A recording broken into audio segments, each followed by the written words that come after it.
morning, students. This is Dr. Smita Kapoor from Department of Mathematics, GIT. March 2020 will forever be known in the education community as the month when almost all schools shut their doors. Education system has faced the biggest challenge due to COVID-19. Entrepreneurs across the country are in the process of building tools and programs that would help students learn through simpler process. To introduce about e-learning through Google Meet and Google Classroom, here with us we have Dr. Veena Desai, Professor, Department of Electronics and Communication, GIT. I welcome Dr. Veena Desai ma'am to start the demo session. This is a live demo session, so I request students to take part in this. Students willing to join the session can start joining with a laptop or mobile. Thank you. Over to you, ma'am.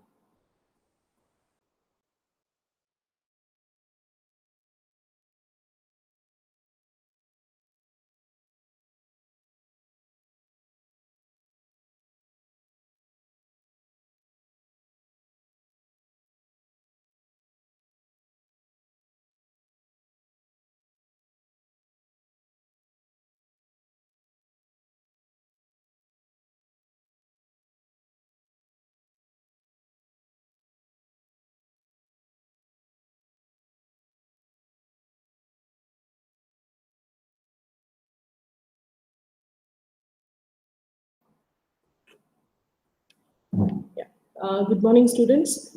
So today you are going to have a different kind of a session. That is a session on Google Classroom. And as Madam told in her introduction, right from February, March, we have not had any classes in the physical classroom. And all the classes have been held on the online platform. And we at GIT had chosen from all the alternatives that were available to us, we had chosen the Google Meet as the medium and Google Classroom as the medium for students to interact with the teachers in terms of their assignments, in terms of their internal assessments, in terms of their quiz, in terms of document sharing, and all the other activities that happen in the normal academic calendar. Okay, so today I am going to introduce to you Google Classrooms through Google Meet. And I want all of you to be available on this demo session because you can actively participate in this, and you will be seeing the results of how on the student side you will be able to see the Google Classroom platform. And to show you that, I have with me one of my final year students, Shubham Marihalkar. He will be showing, his screen, he will be sharing with us whenever we need to see the student side of the classroom. So students, get ready for this. I request all of you to open your Google Gmail, and once you open your Google Gmail, okay, I will be doing a present now. I will be sharing my screen for you so that what follows next you can imitate, okay, especially on the student side. Any problems with the video or the audio, you can put it in the chat on YouTube, on the YouTube chat, because that is the only medium of communication that we'll be sharing today.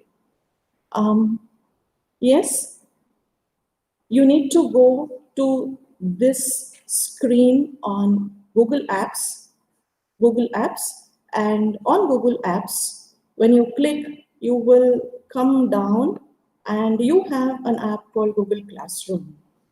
So you will go to Google Classroom, and from the teacher side, we will have created a classroom for you. For today's demo session, I have created a Google Classroom demo, a Google demo classroom for freshers who are joining GIT. There will be a slight delay sometimes due to the buffering which happens on YouTube.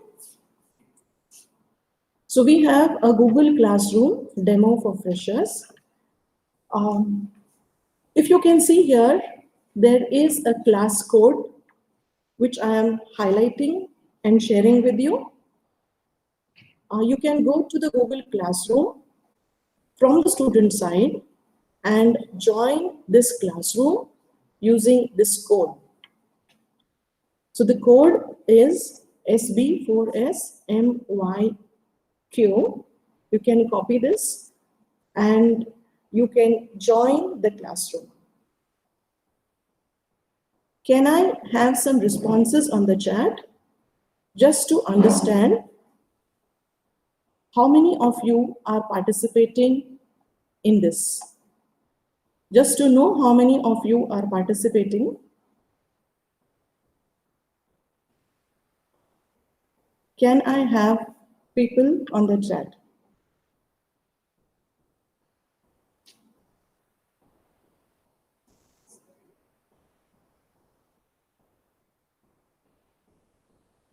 Okay, I invite Shubham. If you have copied this classroom code, I invite Shubham to interact with me.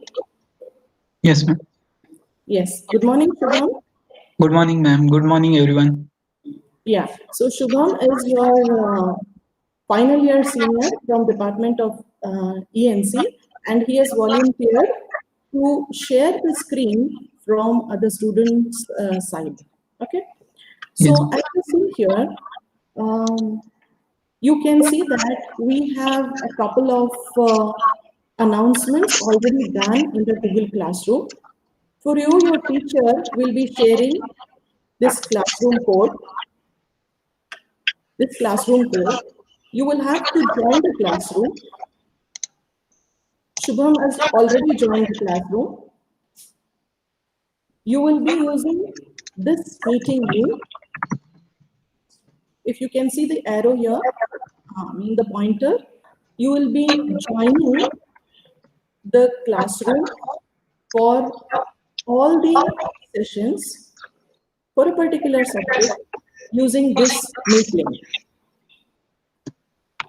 Okay. Now, let me begin by doing a small announcement. I'm announcing here saying welcome to the class. Okay, I'm saying welcome to the class, and I post this, and the students who join the class will be able to see this post. Students who have joined the class will be able to see the post. Shubham, meanwhile, if you can mute. Yes, ma'am. Thank you. Yes. Now we can see I have already 18 students here in the classroom. Okay, earlier I had only Shubham in my classroom. Now I have so many of you who have joined my classroom, and this is what I can see through the people window. Okay, this people slot which I can see. This is where I get the list of all the students who have joined my classroom. So now I know I have Anshul, Faizan, Gitesh, Dani, Guru Prasad, Karthik, Kaustup, and many others who have joined this classroom. And we will be communicating through this classroom. Students, you can comment on the stream. I will go back to the stream. And if you want to write anything, please write here. And I will be seeing, yeah, Faizan has a good morning comment. All the others also can comment on this stream for me. Okay, so that we can see all the comments which are given by the students. This is how you will be interacting with your teacher or your instructor through the Google Classroom. First, through the announcements. So the announcements are made by, the first announcement here will be written by your instructor, your teacher, or your lecturer, and you can comment on that regarding the subject only, okay, on the comment stream. So this is how we will be using the comment stream. Now, this comment stream is seen by all the students who join. people who have joined in late for this session can also join the classroom. I will repeat and I will show the classroom code. This is the classroom code once again for all the students to join. I will be time and again showing this so that people who have joined in late can still join the classroom. Now, what is more important for students in the classroom is the classwork. Okay, so till now, all the activities that were conducted in the class and which were done within the classroom premises will now be done through the classroom. And for this, I am just sharing you how a faculty member would be sharing with you,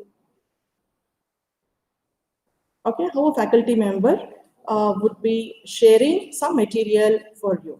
So this is how any reading material which is there for a class. This is just a reading material. Here I've chosen your BE rule book, which is very important for you. And I will be assigning here. And all the students who are there in this who have joined this classroom will be able to read this material. So now if you go and I hope all of you who have joined this classroom will have received, would be able to see this reading material. Okay. So what I have done now is I have shared a reading material for the students to be read. And this is the post of the reading material. Anything that I do in the classwork will come here in the stream as a post. Okay. Thank you, Krutika, for your hi, ma'am. I have Sankarshan Desai here. Hello, ma'am. Faizan, good morning. Piyush, morning. Thanks, all of you. Thank you, students, for your responses. Let me just refresh and see what are the number of students who have joined in here. And I see now 40 students who have joined. Very great. Good. So this is going to be an excellent demo class session for all of us. Okay. So here we come back. I come back to the stream, and yeah, there will be more highs, welcome, all the things. This is the reading material, as I said. You can go on the reading material side, and I hope you will be able to read the rule book. I have shared this. It's a very important document for you. It will be having all the rules regarding your semesters, your grades, your course that has to be taken, your course credits, and everything that has to be done regarding the academics.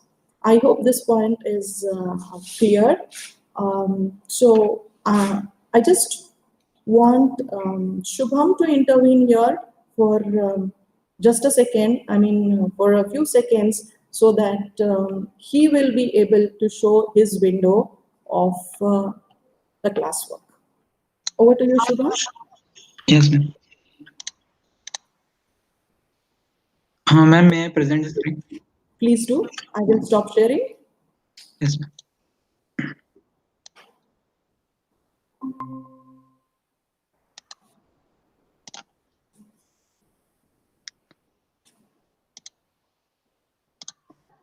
Yes, as you can see in your classroom too, that we are able to see the name of the class, and here means description of the class. Then we are able to see the post done by everyone and the ma'am.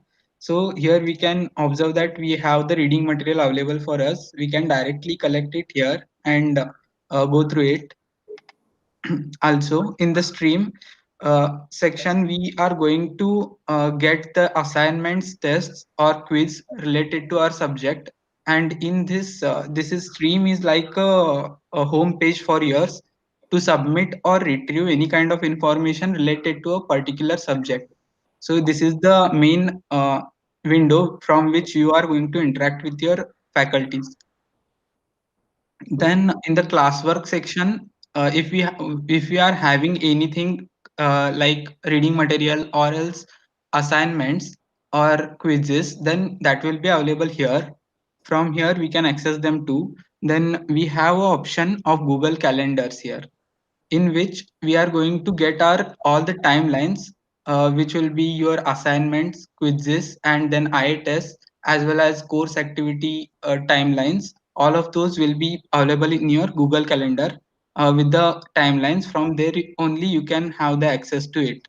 Then also you have a class folder. In this class folder you will be means this is empty for this time being, but if I can show in our existing classes, this is the window where you can see all the classes which I have joined for my 7th sem. In this, if I open a classroom, I will be getting posts like this, where I have received a post for the day before yesterday for internal test.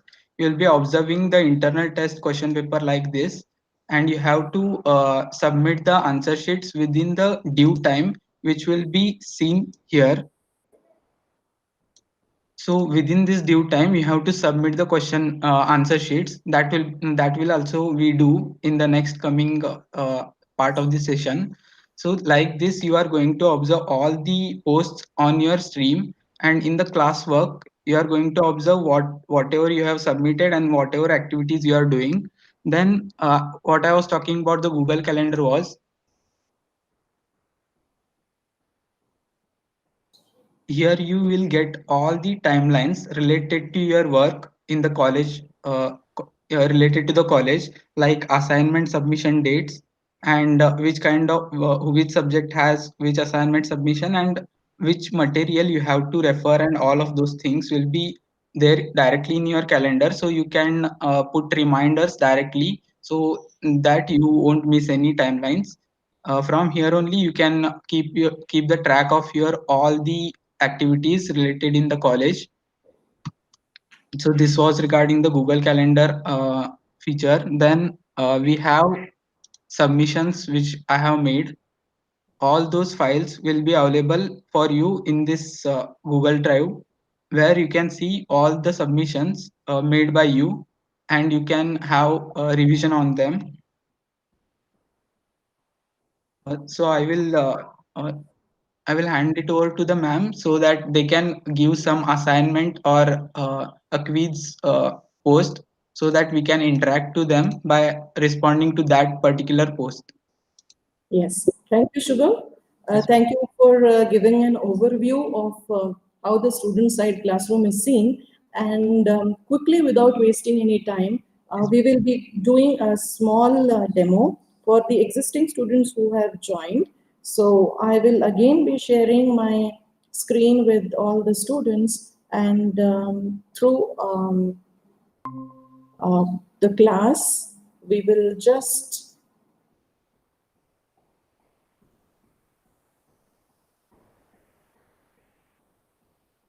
yes. So this is the class we have. You have just now seen how we have used the announcement part. Now I will make available for all of you. We will do a small assignment. So I have assignment for you. So let's do this assignment. I will post this assignment for all of you. So the minute I send, say assign, you can see here that some of you will receive, most of you will receive a message, email, or you can also see it in your classroom window itself. So now I have assigned here to 59 students. I have assigned this assignment. These are the number of students who were all there when they joined this Google Classroom. And what the assignment says is you can just upload any document, pic, or an Excel sheet of your choice. And you will have to do it. Once you do it, you will have to upload it in the stream. You will see, you will get a window in your Google Classroom. And there, I have not put any deadline here. Okay. If I assign a deadline, then you will get it in your to-do screen as to what is the time by which you need to submit this assignment. And in case it goes beyond the time, then the instructor or the faculty will be noted in the assignment that it is a late assignment. Okay, so please do this, and let me check what will be the number of students who have uploaded the assignments. Fantastic, this is really great. I have received so many assignments and so fast. That's a good bunch of students we have. And I'm going to show you here how I see the assignments from my side. Okay, so this is no, nobody has turned in yet. So what you need to do is this is assigned only. Nobody has turned in. So Shubham, can you go and show them how we do the turn in of Yes, any ma'am. document, please? I'll be stopping. Yes. Students need to turn in. This is what you have to do, and it is mandatory. Without that, the instructor will not receive your assignment. You will be seeing this post where you can submit your assignment work. Here we have to upload some kind of pic or anything, any file. So this will be in the real assignment thing. You will be having questions here. Then you have to upload the answer sheets of yours here. So you have to choose a file.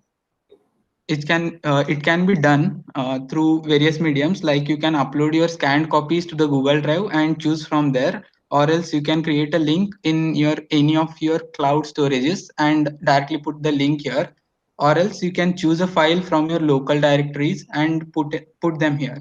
So I'll be doing that.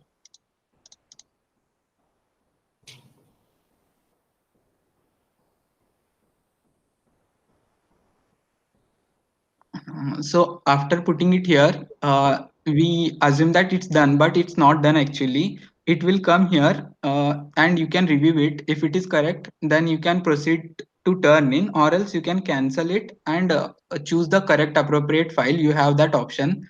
So as I think it's correct, then I have to turn in. So whenever I turn in means I click on the turn in option, at that point only it has got submitted. If I won't turn in, then if although you have uploaded the file here, it won't be submitted to the faculty. So after uploading the file, don't miss to turn in those files, so that they will be available to the faculty for evaluation, and you won't miss any evaluation for yours. Yes. So you will see that it's submitted. If you want to resubmit, you can unsubmit it, and then after unsubmitting, you will have the same options, like you can cancel and upload the correct file and then turn in. So it has to be done in within the deadline. As here deadline is due 10:40 am, then before that if I am doing, then it will be submitted correctly, turned in. If I am doing after this deadline, it will be showing handed in late or turned in late. And if you miss to upload the file after this deadline, then it will be showing a missing in this area where you are seeing able to see the turn in option. So this was regarding the uploading any assignment work you will be having. Yeah. Thank you, Shubham. I think we can. I will be sharing my window now so that Yes. I can see all the people who have turned in. Okay. Thank you. So we'll continue this exercise in a similar manner for all of us.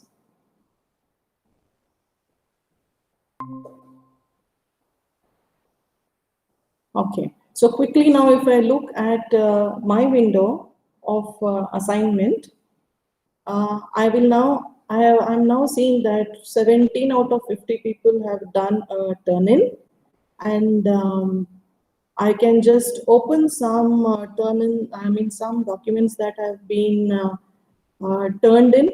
As you can see, the variety of documents that you can upload can be any kind of a pic, a sheet, a image, a PDF, a workbook, a Word doc, anything can be turned in here.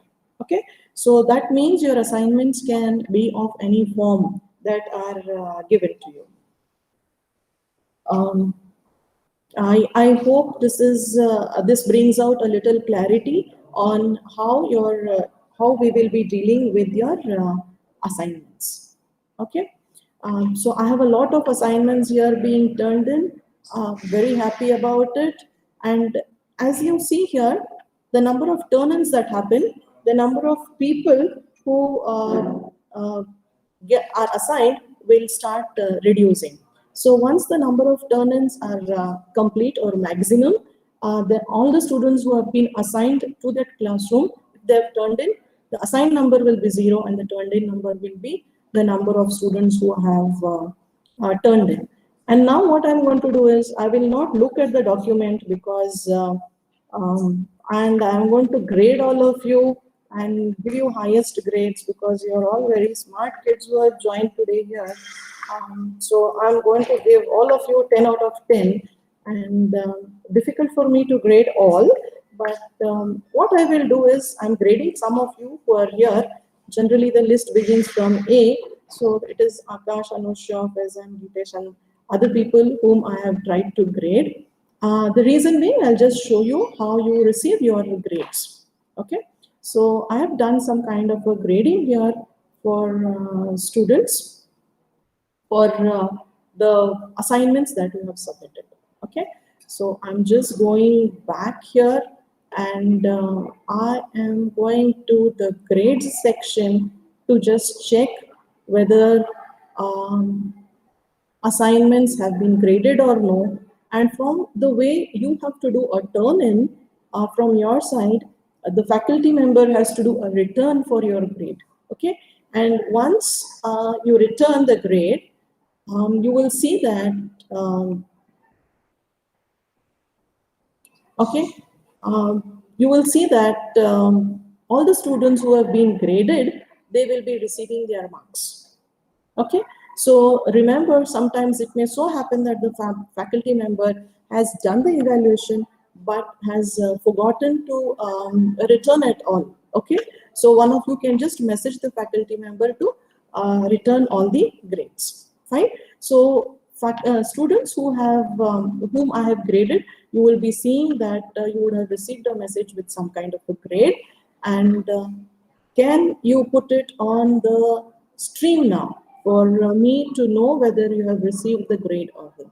Okay, so just on the stream, if you can put your name and what is your grade that you have received, it will be much more helpful for me just to get to know that you have received your side of I mean you have we have completed the loop of having done the assignment, grading, returning it, and you receiving it. Okay, so yes, you would have received the grades. Now the next part which we need to go into would be a kind of, this was about assignments, it was about announcements, it was about sharing of material, it was about assignments. The next important thing what we generally do on classwork is yes, 10 out of 10 for somebody.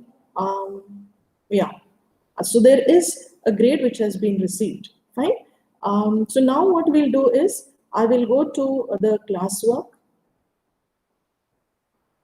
Okay, I go to the classwork, and the way you did an assignment, we will be doing a quiz. Okay, so I also will show you how I have made an announcement of some kind of a schedule here, and this is the schedule of one more post you will see. This is ungraded, right? This is similar to an assignment. It's ungraded. It's just a material which I am sharing, and I'm assigning this to everybody. It is simply the schedule of the freshers welcome, and this also you will be seeing it in your classroom window.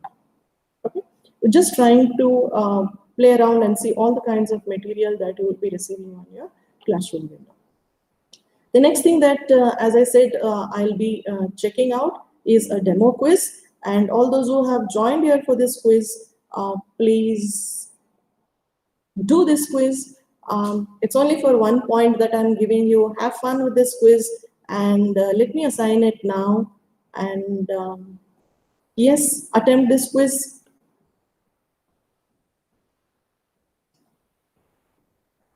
Okay, so again on my stream, as you see, you will be seeing, and you would have received this quiz. Now I have not given a deadline for this quiz, but generally what deadlines are there for a quiz which are done online are hardly 10 minutes. So it is very important for you to join the quiz on time and return your quiz answers on time.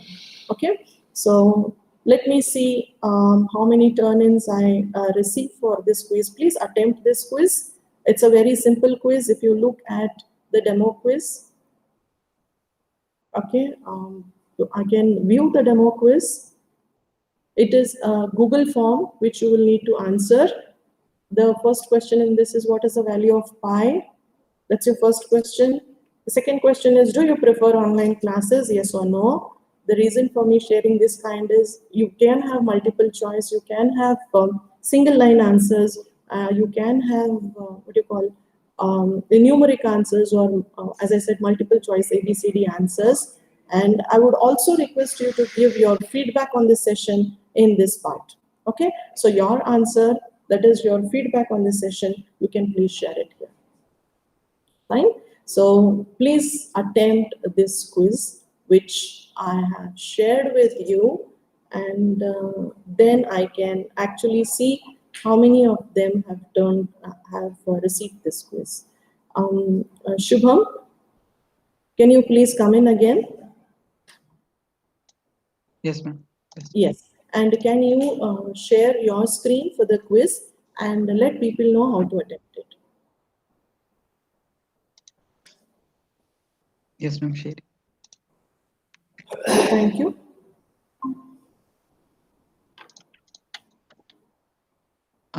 So as you can see, there will be Google Forms available for you for giving the quizzes, and the options will be there. This will going to be a timed quiz in your real time. So you have to go to this link with your college. The college will provide you the email IDs which will be handling all the related activities of yours of the college submission and entirely everything. Actually, I have given the quiz, so it is showing that. Okay. Uh, just a second, I will switch the account.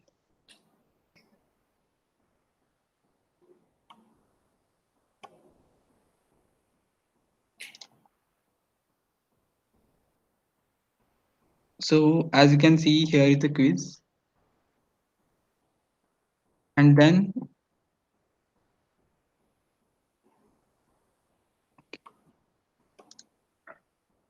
maybe it's accepting the quiz only from this git.edu email ID. Yeah. I will do it. I will restrict to users in. Yes, I think. So Yeah, they might not be able I to have. get. I have again changed it. So please try now. Okay, just a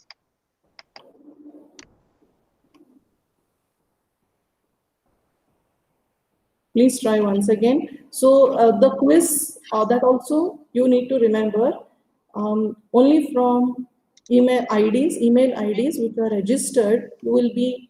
It is possible for you to give the quiz. In this So quiz, I had yes. made it accessible only to students with .git.edu email ID. Okay, so please check once more if there is a change now. Change the settings. If it is not refreshed, fine. By the end of the session, we'll refresh and do it. Yes, I think So I've received 4 yeah, responses. So it should be yeah. It's done. it's the simple thing that you have to choose the options within the time and you have to submit them. And after submitting, you will be seeing here open assignment. You can view your scores too here. So if you can view that, many of you will get this, and then uh, you have to do this open assignment so that it will be submitted in your classroom. I see that 5 people have turned in. That means it is Yes. accessible to them. Anshul, Pranav, Puneet, Sangamesh, Subhosh are the people who have turned So it in. will show you here turning. Yes. Exactly. So this also may be, you have to be careful from which email ID you do the quiz. Sometimes it so happens you take the quiz from your mobile and you have multiple accounts on your mobile. So you need to switch to the appropriate email ID, fine, to answer your quiz. And you will get directly, your grades will be available if the quiz has been so formed that auto grading is possible for the quiz. Okay, so now if you, okay, I think still it is Shubham's screen which is seen. Okay, I will just share my screen to show you how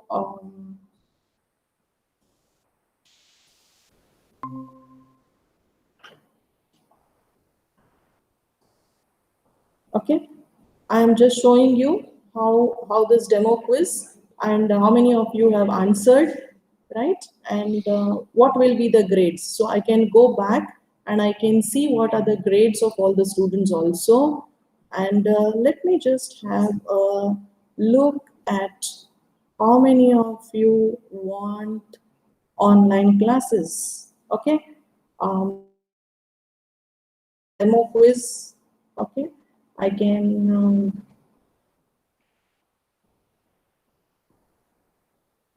see the grades. I can import the grades here for the demo quiz. Okay, and I can make sure I can see how many of the students have answered. Sometimes multiple answering is possible, or sometimes only a single submit is allowed. Okay, multiple submits may not be allowed.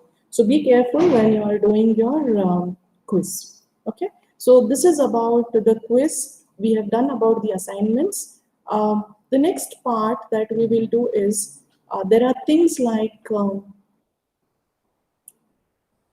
course projects, okay, which you need to do.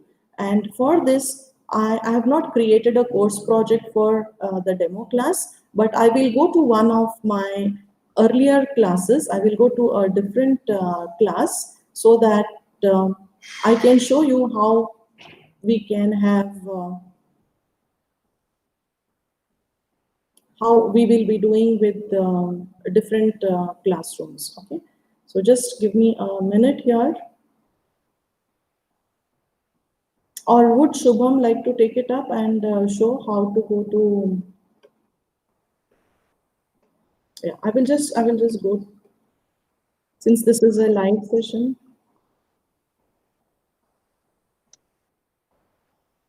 Yes. So these are so many of the classrooms for the classes that I have conducted. I will take up this one, which is a old classroom, and I will show you here. This is a last year's classroom, so more comfortable for me to show.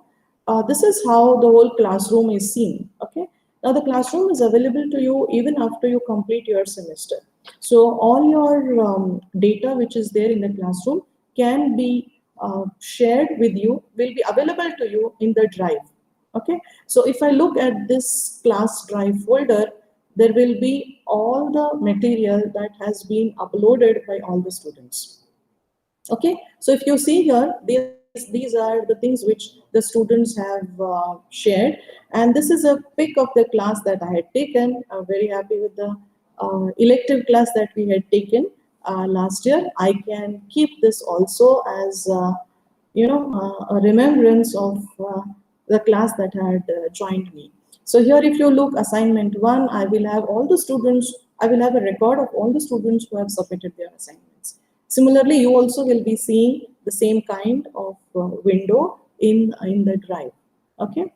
The second important thing to understand here is regarding the Google Meet. Okay, there are a lot of we conduct the classes now through Google Meet, and you will have a recording of all the Google all the classes.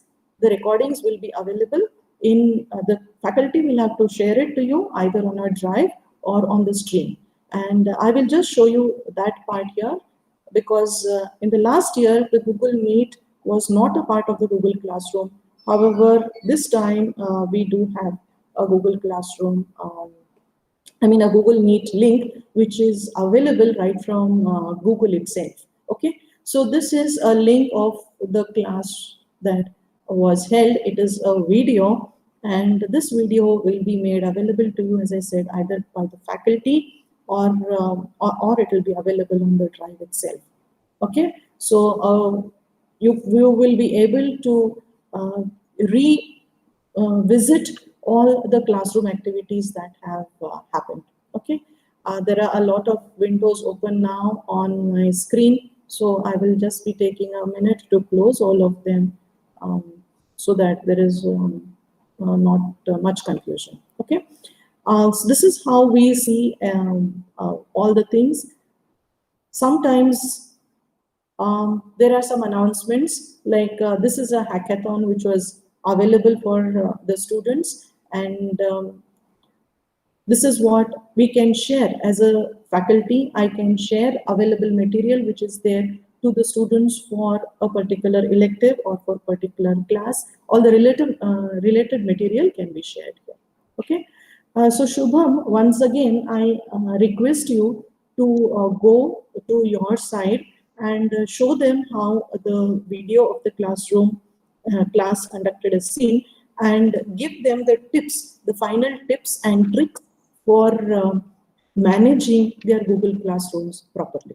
Over to you, Shubham. Yes, ma'am. May I share the screen? Yes. Please do. I have stopped sharing.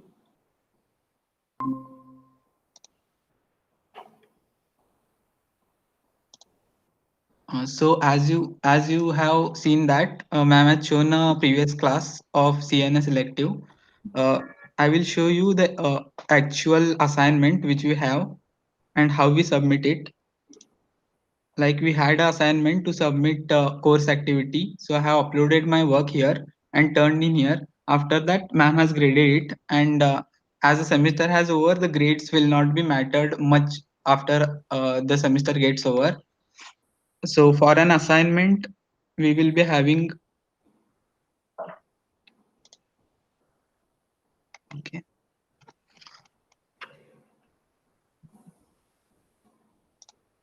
like this. We will be having many assignment. You will be having many assignments. Like you have to submit codes or you have to submit reports. Here I have submitted the codes for ciphers, which will you will be getting to know in the coming years. So like this, you can submit your files and then turn it in. So you'll if any comment is there, you can make as a private comment to the ma'am. So you can say give a look to this and please try to run or anything. And if ma'am has anything to say particularly to you, they can put a private comment too and you can go through it, and like that you can interact with them. So I will come to this year classroom, where you can see here is a Google Meet link from which you can join the class. So you will be given a git.edu domain ID from which you will be accessing all the classes. So before going to into the class, always check this both these buttons off. It will be you will get familiar to it, and this will be the exercise to you. And then you have to join the class. After joining the class, you will be seeing all means whatever will be presented here. As you can see in this meet which is going on now, you will be seeing the screen presented by the faculties and the PPTs which they are going to float. Also they will be using a whiteboard thing if they want to access the boards.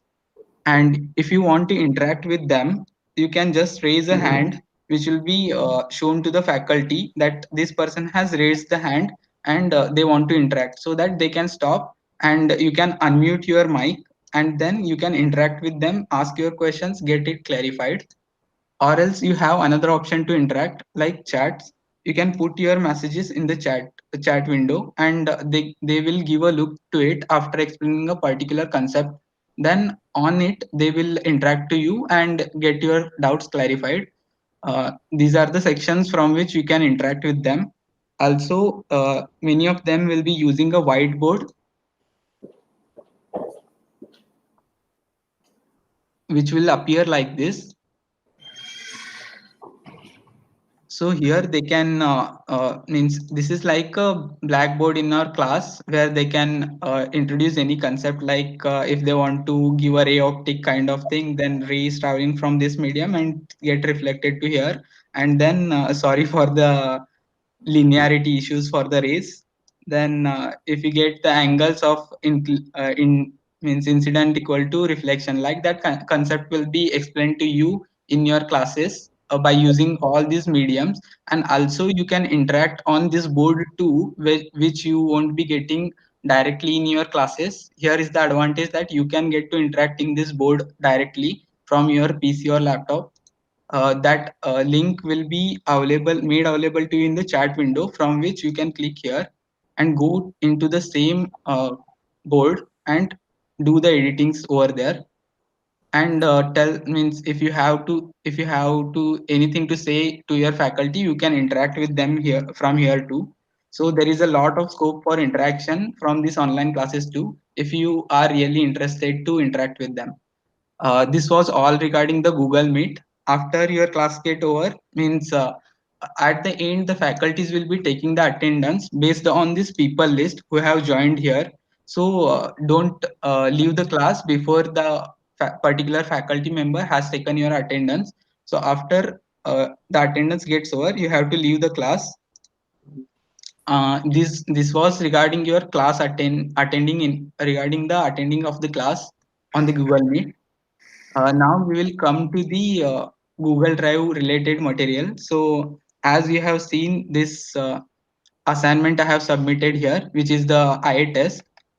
In the classwork, we'll be able to see all the assignments submitted here regarding the all the files. Also, you can keep the track of all these files in your Google Drive here. And one more thing, in the classroom, ma'am has posted various video links here for the classes.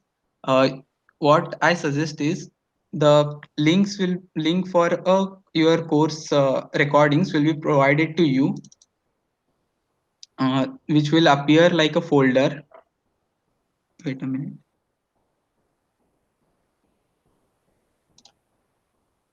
So these are the course recordings for my 7th semester classes, which is WMC, Wireless and Mobile Communication, CCN. Like this, you will have your own subjects, which will be listed here. Then each subject will be having its folder, and in it, unit-wise recordings will be available to you. And in each unit, that will be a division wise, because you have different faculties may handle different divisions. So you are going to have the videos like this, and you will be able to refer to them on your own pace by changing the speed. And if you want a faster speed, then you will be changing the speed here, and you will be able to grab the concept on your own pace too, from this online classes. So what I suggest is, after they provide you the link of this course activity, course recording uh, log, you just put a shortcut in your Google Drive, so it will be feasible to you or to monitor all the things from a single screen, to handle the all the documents as well as the recordings here. And from my side, what I suggest that, uh, as you can as you can see here, the materials will be provided here in a post mannered format. So here I will show you another class so you can get a better view.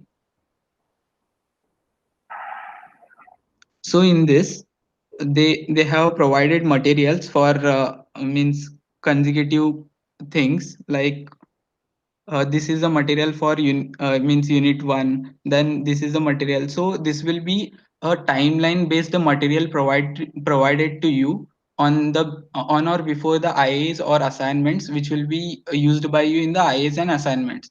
So what it happens is, if you want to study for SEE, you have to continuously go here and scroll the material all the time. So what you can do is, you can maintain a drive.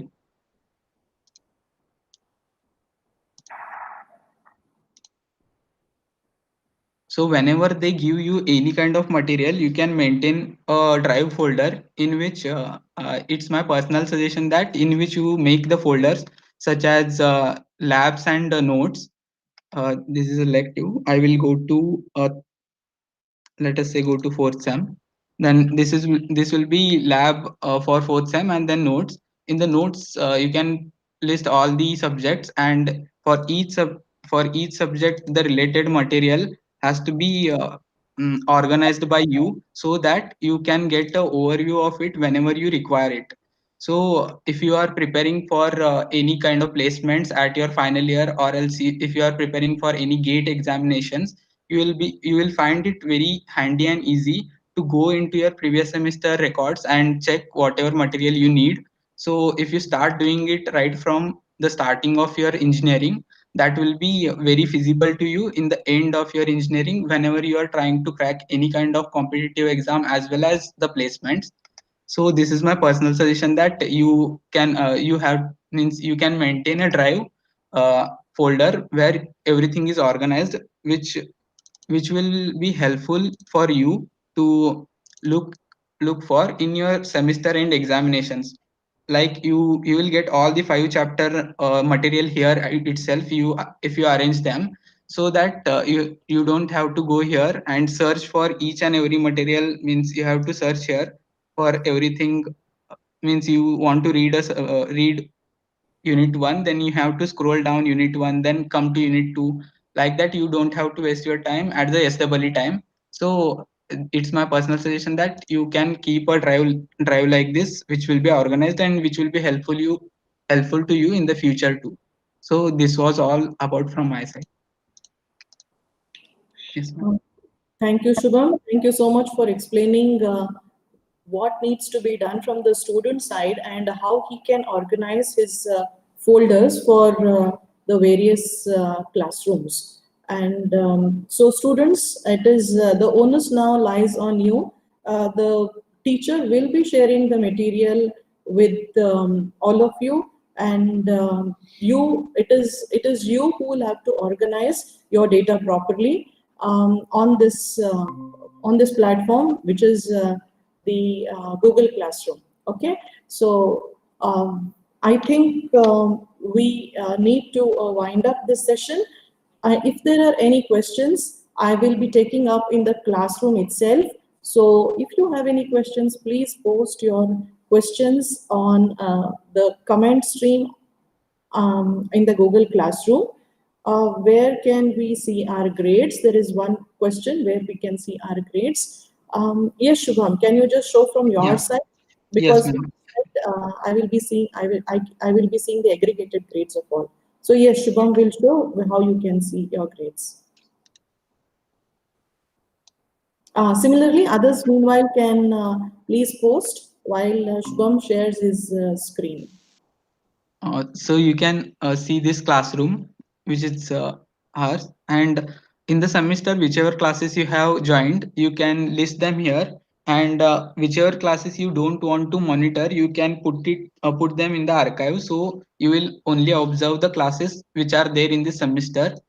So to see the grades of yours, you can go to the to do section of your classroom, means classroom app. Then in this you will be seeing, means these are the assigned works still for me, which I have to submit, and some of them will be missing for me too, because I haven't submitted them yet. And after you submit it, so I have turned in all this.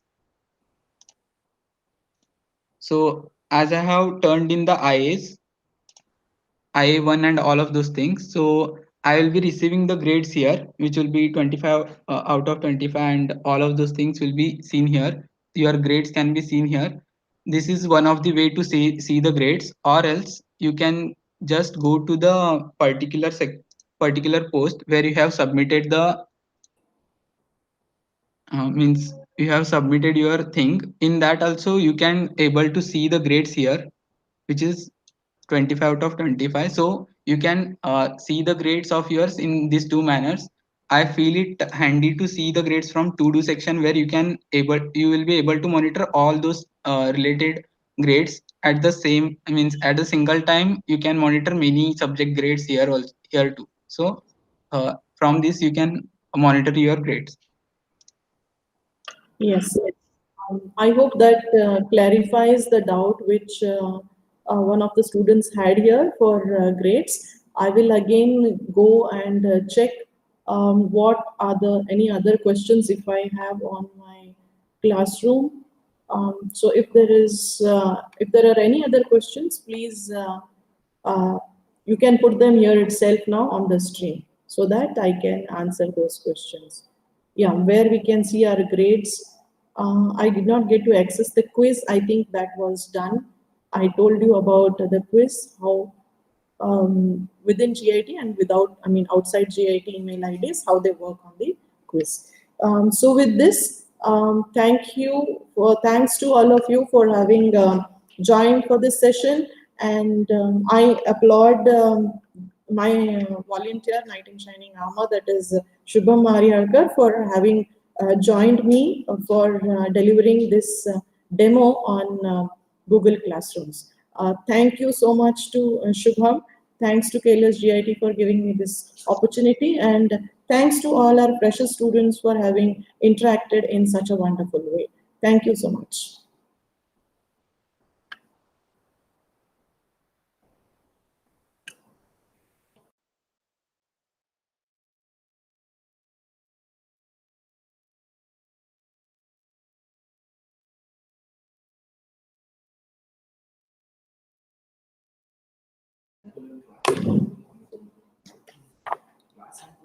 Thank you, ma'am. It was a very fascinating and insightful session.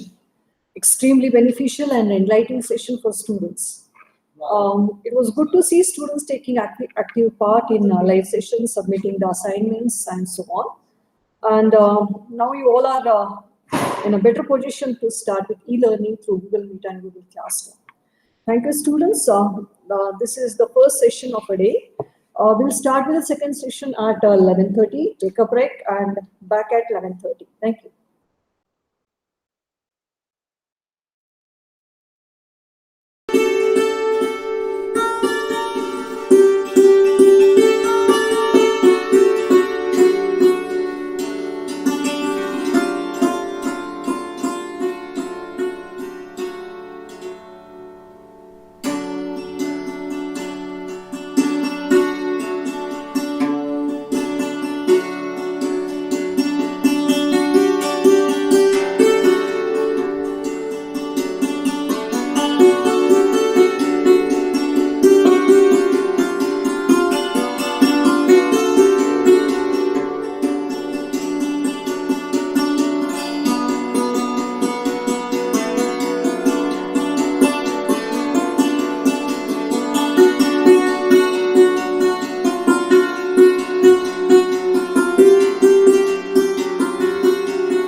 Welcome to the second session of the day.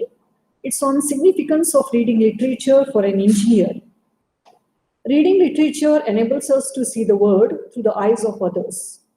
It trains the mind to be flexible, to comprehend other points of view, to set aside one's personal perspective, to see life through the eyes of someone who is of another age, class, or race. STEM students, that is, students, those are in science, technology, engineering, and math, need literature because it helps to sharpen and complexify students' thinking. To throw more light on significance of reading literature for an engineer, here with us we have Dr. Basavaraj Jagdampi, sir. Welcome you, sir.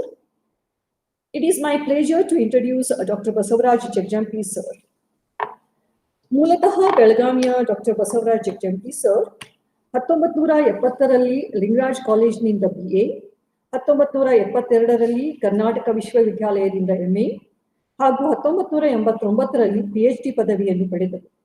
1972ರಲ್ಲಿ KLE ಸಂಸ್ಥೆಯ ಲಿಂಗರಾಜ್ ಕಾಲೇಜಿನಲ್ಲಿ ಕನ್ನಡ ಪ್ರಾಧ್ಯಾಪಕರಾಗಿ ಸೇವೆಯನ್ನು ಆರಂಭಿಸಿದರು. KLE ಸಂಸ್ಥೆಯ ನಿಪ್ಪಾಣಿ, ಸೌದತ್ತಿ ಹಾಗೂ ಹುಬ್ಬಳ್ಳಿಗಳಲ್ಲಿ ಸೇವೆ ಸಲ್ಲಿಸಿ ಲಿಂಗರಾಜ್ ಕಾಲೇಜಿನ ಪ್ರಾಚಾರ್ಯರಾಗಿ 2008ರಲ್ಲಿ ನಿವೃತ್ತರಾದರು. 2008ರಿಂದ 2012ರವರೆಗೆ KLE ಸಂಸ್ಥೆಯ ಸ್ವತಂತ್ರ ವಿಶ್ವವಿದ್ಯಾಲಯದ ಆಡಳಿತ ಅಧಿಕಾರಿಗಳಾಗಿ ಸೇವೆ ಮಾಡಿದರು.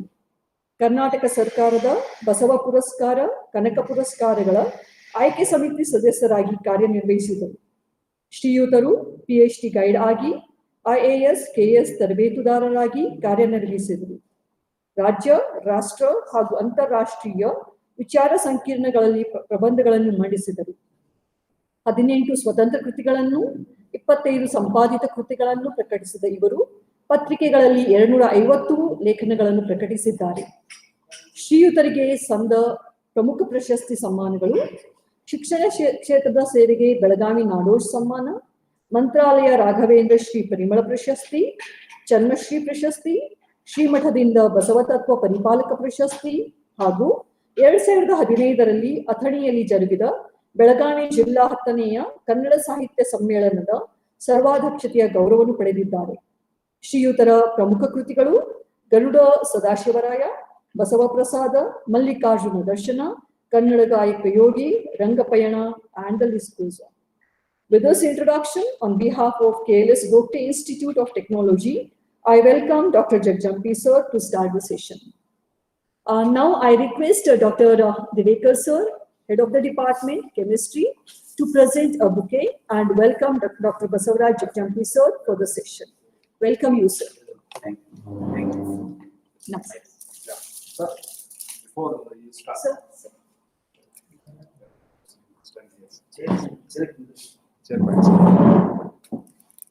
Welcome you, sir. Thank you, sir. Thank you. I wish you all the best. Thank you.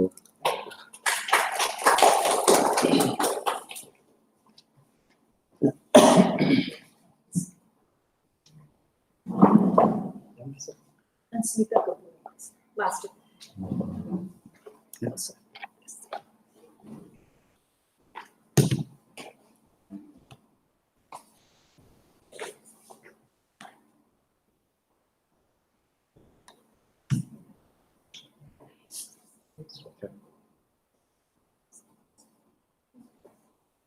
ಆತ್ಮೀಯರೇ, ಎಲ್ಲರಿಗೂ ಶುಭ ಮುಂಜಾವನ್ನು ಕೋರುತ್ತಾ ಬೆಳಗಾವಿಯ ಪ್ರತಿಷ್ಠಿತ ಗೊಗಟೆ ತಾಂತ್ರಿಕ ಶಿಕ್ಷಣ ಸಂಸ್ಥೆಯ ಆಶ್ರಯದಲ್ಲಿ ನೂತನವಾಗಿ ಮೊದಲನೇ ವರ್ಷದ BE ವರ್ಗಕ್ಕೆ ಪ್ರವೇಶ ಪಡೆದಂಥ ನಿಮ್ಮೆಲ್ಲರಿಗೂ ಸ್ವಾಗತ ಕೋರುವ ಕಾರ್ಯಕ್ರಮ. ನಾನು ಆ ಸಂಸ್ಥೆಯೊಂದಿಗೆ ನಿಮ್ಮನ್ನು ಹಾರ್ದಿಕವಾಗಿ ಸ್ವಾಗತಿಸಿ ಶುಭವನ್ನು ಕೋರ್ತೇನೆ. ಈ ಅವಕಾಶವನ್ನು ನೀಡಿದಂಥ GIT ಪ್ರಾಚಾರ್ಯರಾದ ಡಾಕ್ಟರ್ ಜಯಂತ್ ಹಾಗೂ ಅವರ ಸ್ನೇಹಿತರಿಗೆ ಧನ್ಯವಾದಗಳನ್ನು ಅರ್ಪಿಸುತ್ತಾ ನಿಮ್ಮೆಲ್ಲರಿಗೂ ಮತ್ತೊಮ್ಮೆ ನಾನು ಇವತ್ತು ಸಾಹಿತ್ಯ, ಸಂಸ್ಕೃತಿ ನಮಗೆ ಏಕೆ ಅಗತ್ಯವಾಗಿದೆ ಎಂಬ ಕಾರಣಕ್ಕಾಗಿ ಕೆಲವು ವಿಚಾರಗಳನ್ನು ನಾನು ತಮ್ಮೊಂದಿಗೆ ಹಂಚಿಕೊಳ್ತಾ ಇದ್ದೇನೆ. ಮಹಾತ್ಮ ಗಾಂಧೀಜಿ ಅವರು ಒಂದು ಮಾತನ್ನು ಹೇಳ್ತಾರೆ, youths are the salt of the nation. ಯುವಶಕ್ತಿ ನಮ್ಮ ದೇಶದ ಉಪ್ಪು ಇದ್ದಂತೆ ಅಂತ. ಯುವಕರಿಂದ ಯಾವ ಕೆಲಸವೂ ಯಶಸ್ವಿ ಆಗೋದಿಲ್ಲ. ಹಾಗೆ ನೀವೆಲ್ಲ ಈಗ 18-19 ಯುವಕರು. ಈಗಲೇ ನೀವು ಈ ಸಾಹಿತ್ಯ ಸಂಸ್ಕೃತಿಗಳ ಬಗ್ಗೆ ರುಚಿ ಅಭಿರುಚಿಯನ್ನು ಬೆಳೆಸ್ಕೊಂಡ್ರೆ ಖಂಡಿತವಾಗಿಯೂ ಒಬ್ಬ ಒಳ್ಳೆ ಎಂಜಿನಿಯರ್ ಆಗಿ ಹೊರಹೊಮ್ಮಲಿಕ್ಕೆ ಸಾಧ್ಯವಿದೆ. ಗಾಂಧೀಜಿ ಅವರು ಇನ್ನೊಂದು ಮಾತು ಹೇಳ್ತಾರೆ, books are the best friends. ಪುಸ್ತಕಗಳು ನಮ್ಮ ಒಳ್ಳೆಯ ಸ್ನೇಹಿತರು. ನಾನು ಅದಕ್ಕೊಂದು ಸ್ವಲ್ಪ ಆ್ಯಡ್ ಮಾಡ್ತೇನೆ, ಅದಕ್ಕೆ ಸೇರಿಸ್ತೇನೆ. ಬರೀ ಅವು ಫ್ರೆಂಡ್ಸ್ ಅಷ್ಟೇ ಅಲ್ಲ, books are the friends, philosopher and guide also. ನಮ್ಮ ತೀವ್ರವಾದ ಒತ್ತಡದಿದ್ದಾಗ ಅದರಿಂದ ನಾವು ಒಂದು ಸ್ವಲ್ಪ ಆರಾಮ ಅನಿಸ್ಬೇಕಾದ್ರೆ ನಾವೊಂದು ಕೈಯಲ್ಲಿ ಪುಸ್ತಕವನ್ನು ತೆಗೆದುಕೊಂಡ್ರೆ, ಒಂದು ಪುಟ್ಟ ಪುಸ್ತಕವನ್ನು ತೆಗೆದುಕೊಂಡ್ರೆ, ಅದು ಕಥೆ ಇರಬಹುದು, ಒಂದು ಪ್ರಬಂಧ ಇರಬಹುದು, ಹಾಸ್ಯದ ಲೇಖನ ಇರಬಹುದು, ಅದನ್ನು ತಗೊಂಡು ಓದ್ಲಿಕ್ಕೆ ಶುರು ಮಾಡಿದರೆ ನಮ್ಮನ್ನು ನಾವು ಮರೆತು ಬಿಡ್ತೇವೆ. ಅಷ್ಟೇ ಅಲ್ಲ, ಆ ಒತ್ತಡದಿಂದ ಹೊರಗೆ ಬರ್ತೇವೆ. ಯಾಕಂದ್ರೆ ಸಾಹಿತ್ಯ ನಮ್ಮಲ್ಲಿ ಸಂಸ್ಕೃತಿಯನ್ನು ಬೆಳೆಸ್ತದೆ, ನಮ್ಮ ರುಚಿ ಅಭಿರುಚಿಗಳನ್ನು ತಿದ್ದುತ್ತದೆ, ಅದನ್ನು ಹೆಚ್ಚು ಸುಸಂಸ್ಕೃತಗೊಳಿಸ್ತದೆ, ನಮ್ಮಲ್ಲಿ ಸಂವೇದನಾಶೀಲತೆಯನ್ನು ಬೆಳೆಸ್ತದೆ. ನಾವು ಇನ್ನೊಬ್ಬರಿಗೆ ಮಾನವೀಯ ದೃಷ್ಟಿಯಿಂದ ಸ್ಪಂದಿಸುವಂತಹ ಒಂದು ಗುಣವನ್ನು ಬೆಳೆಸ್ಕೊಳ್ತೇವೆ. ಯಾಕಂದ್ರೆ ಇವತ್ತು ನಾವು ನಮ್ಮ ವ್ಯಕ್ತಿತ್ವವನ್ನು ರೂಪಿಸಿಕೊಳ್ಳುವ ನಿಟ್ಟಿನಲ್ಲಿ ಬರೀ ಭಾಷಣಗಳನ್ನು ಕೇಳೋದ್ರಿಂದ ಆಗೋದಿಲ್ಲ. ಈಗ ನಾನು ಮಾಡ್ತಾ ಇರೋದು ಭಾಷಣ ಅನಿವಾರ್ಯ, ಆದರೆ ಪುಸ್ತಕಗಳನ್ನು ಓದೋದ್ರಿಂದ ನಮ್ಮ ಪರ್ಸನಾಲಿಟಿ ಡೆವಲಪ್ ಆಗುತ್ತೆ, ನಮ್ಮ ವ್ಯಕ್ತಿತ್ವ ಇನ್ನೂ ಪ್ರಭಾವಿಯಾಗ್ತದೆ.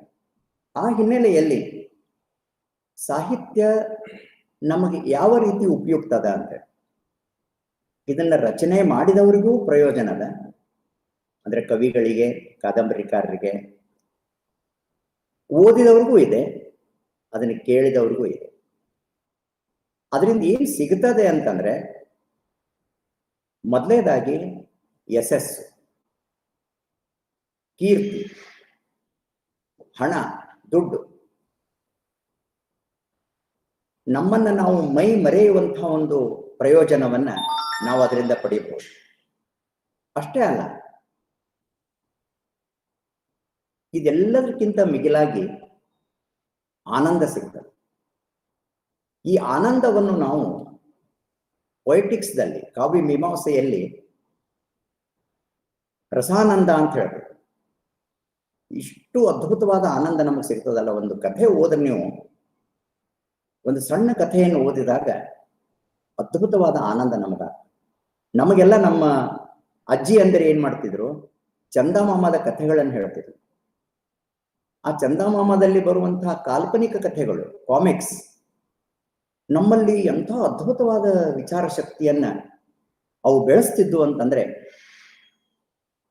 ನಮ್ಮ ಪ್ರಸಿದ್ಧ ನಟ ಸಹಿತ ಹೇಳ್ತಾನೆ, ಅಮಿತಾಬ್ ಬಚ್ಚನ್, ನಾನು ಚಂದಮಾಮ ಓದಿ ದೊಡ್ಡವನಾದೆ ಅಂತ. ಅವರ ತಂದೆ ಬಹಳ ದೊಡ್ಡ ಸಾಹಿತಿ, ಹರಿವಂಶರಾಯ್ ಬಚ್ಚನ್, ಬಹಳ ದೊಡ್ಡ ಸಾಹಿತಿ.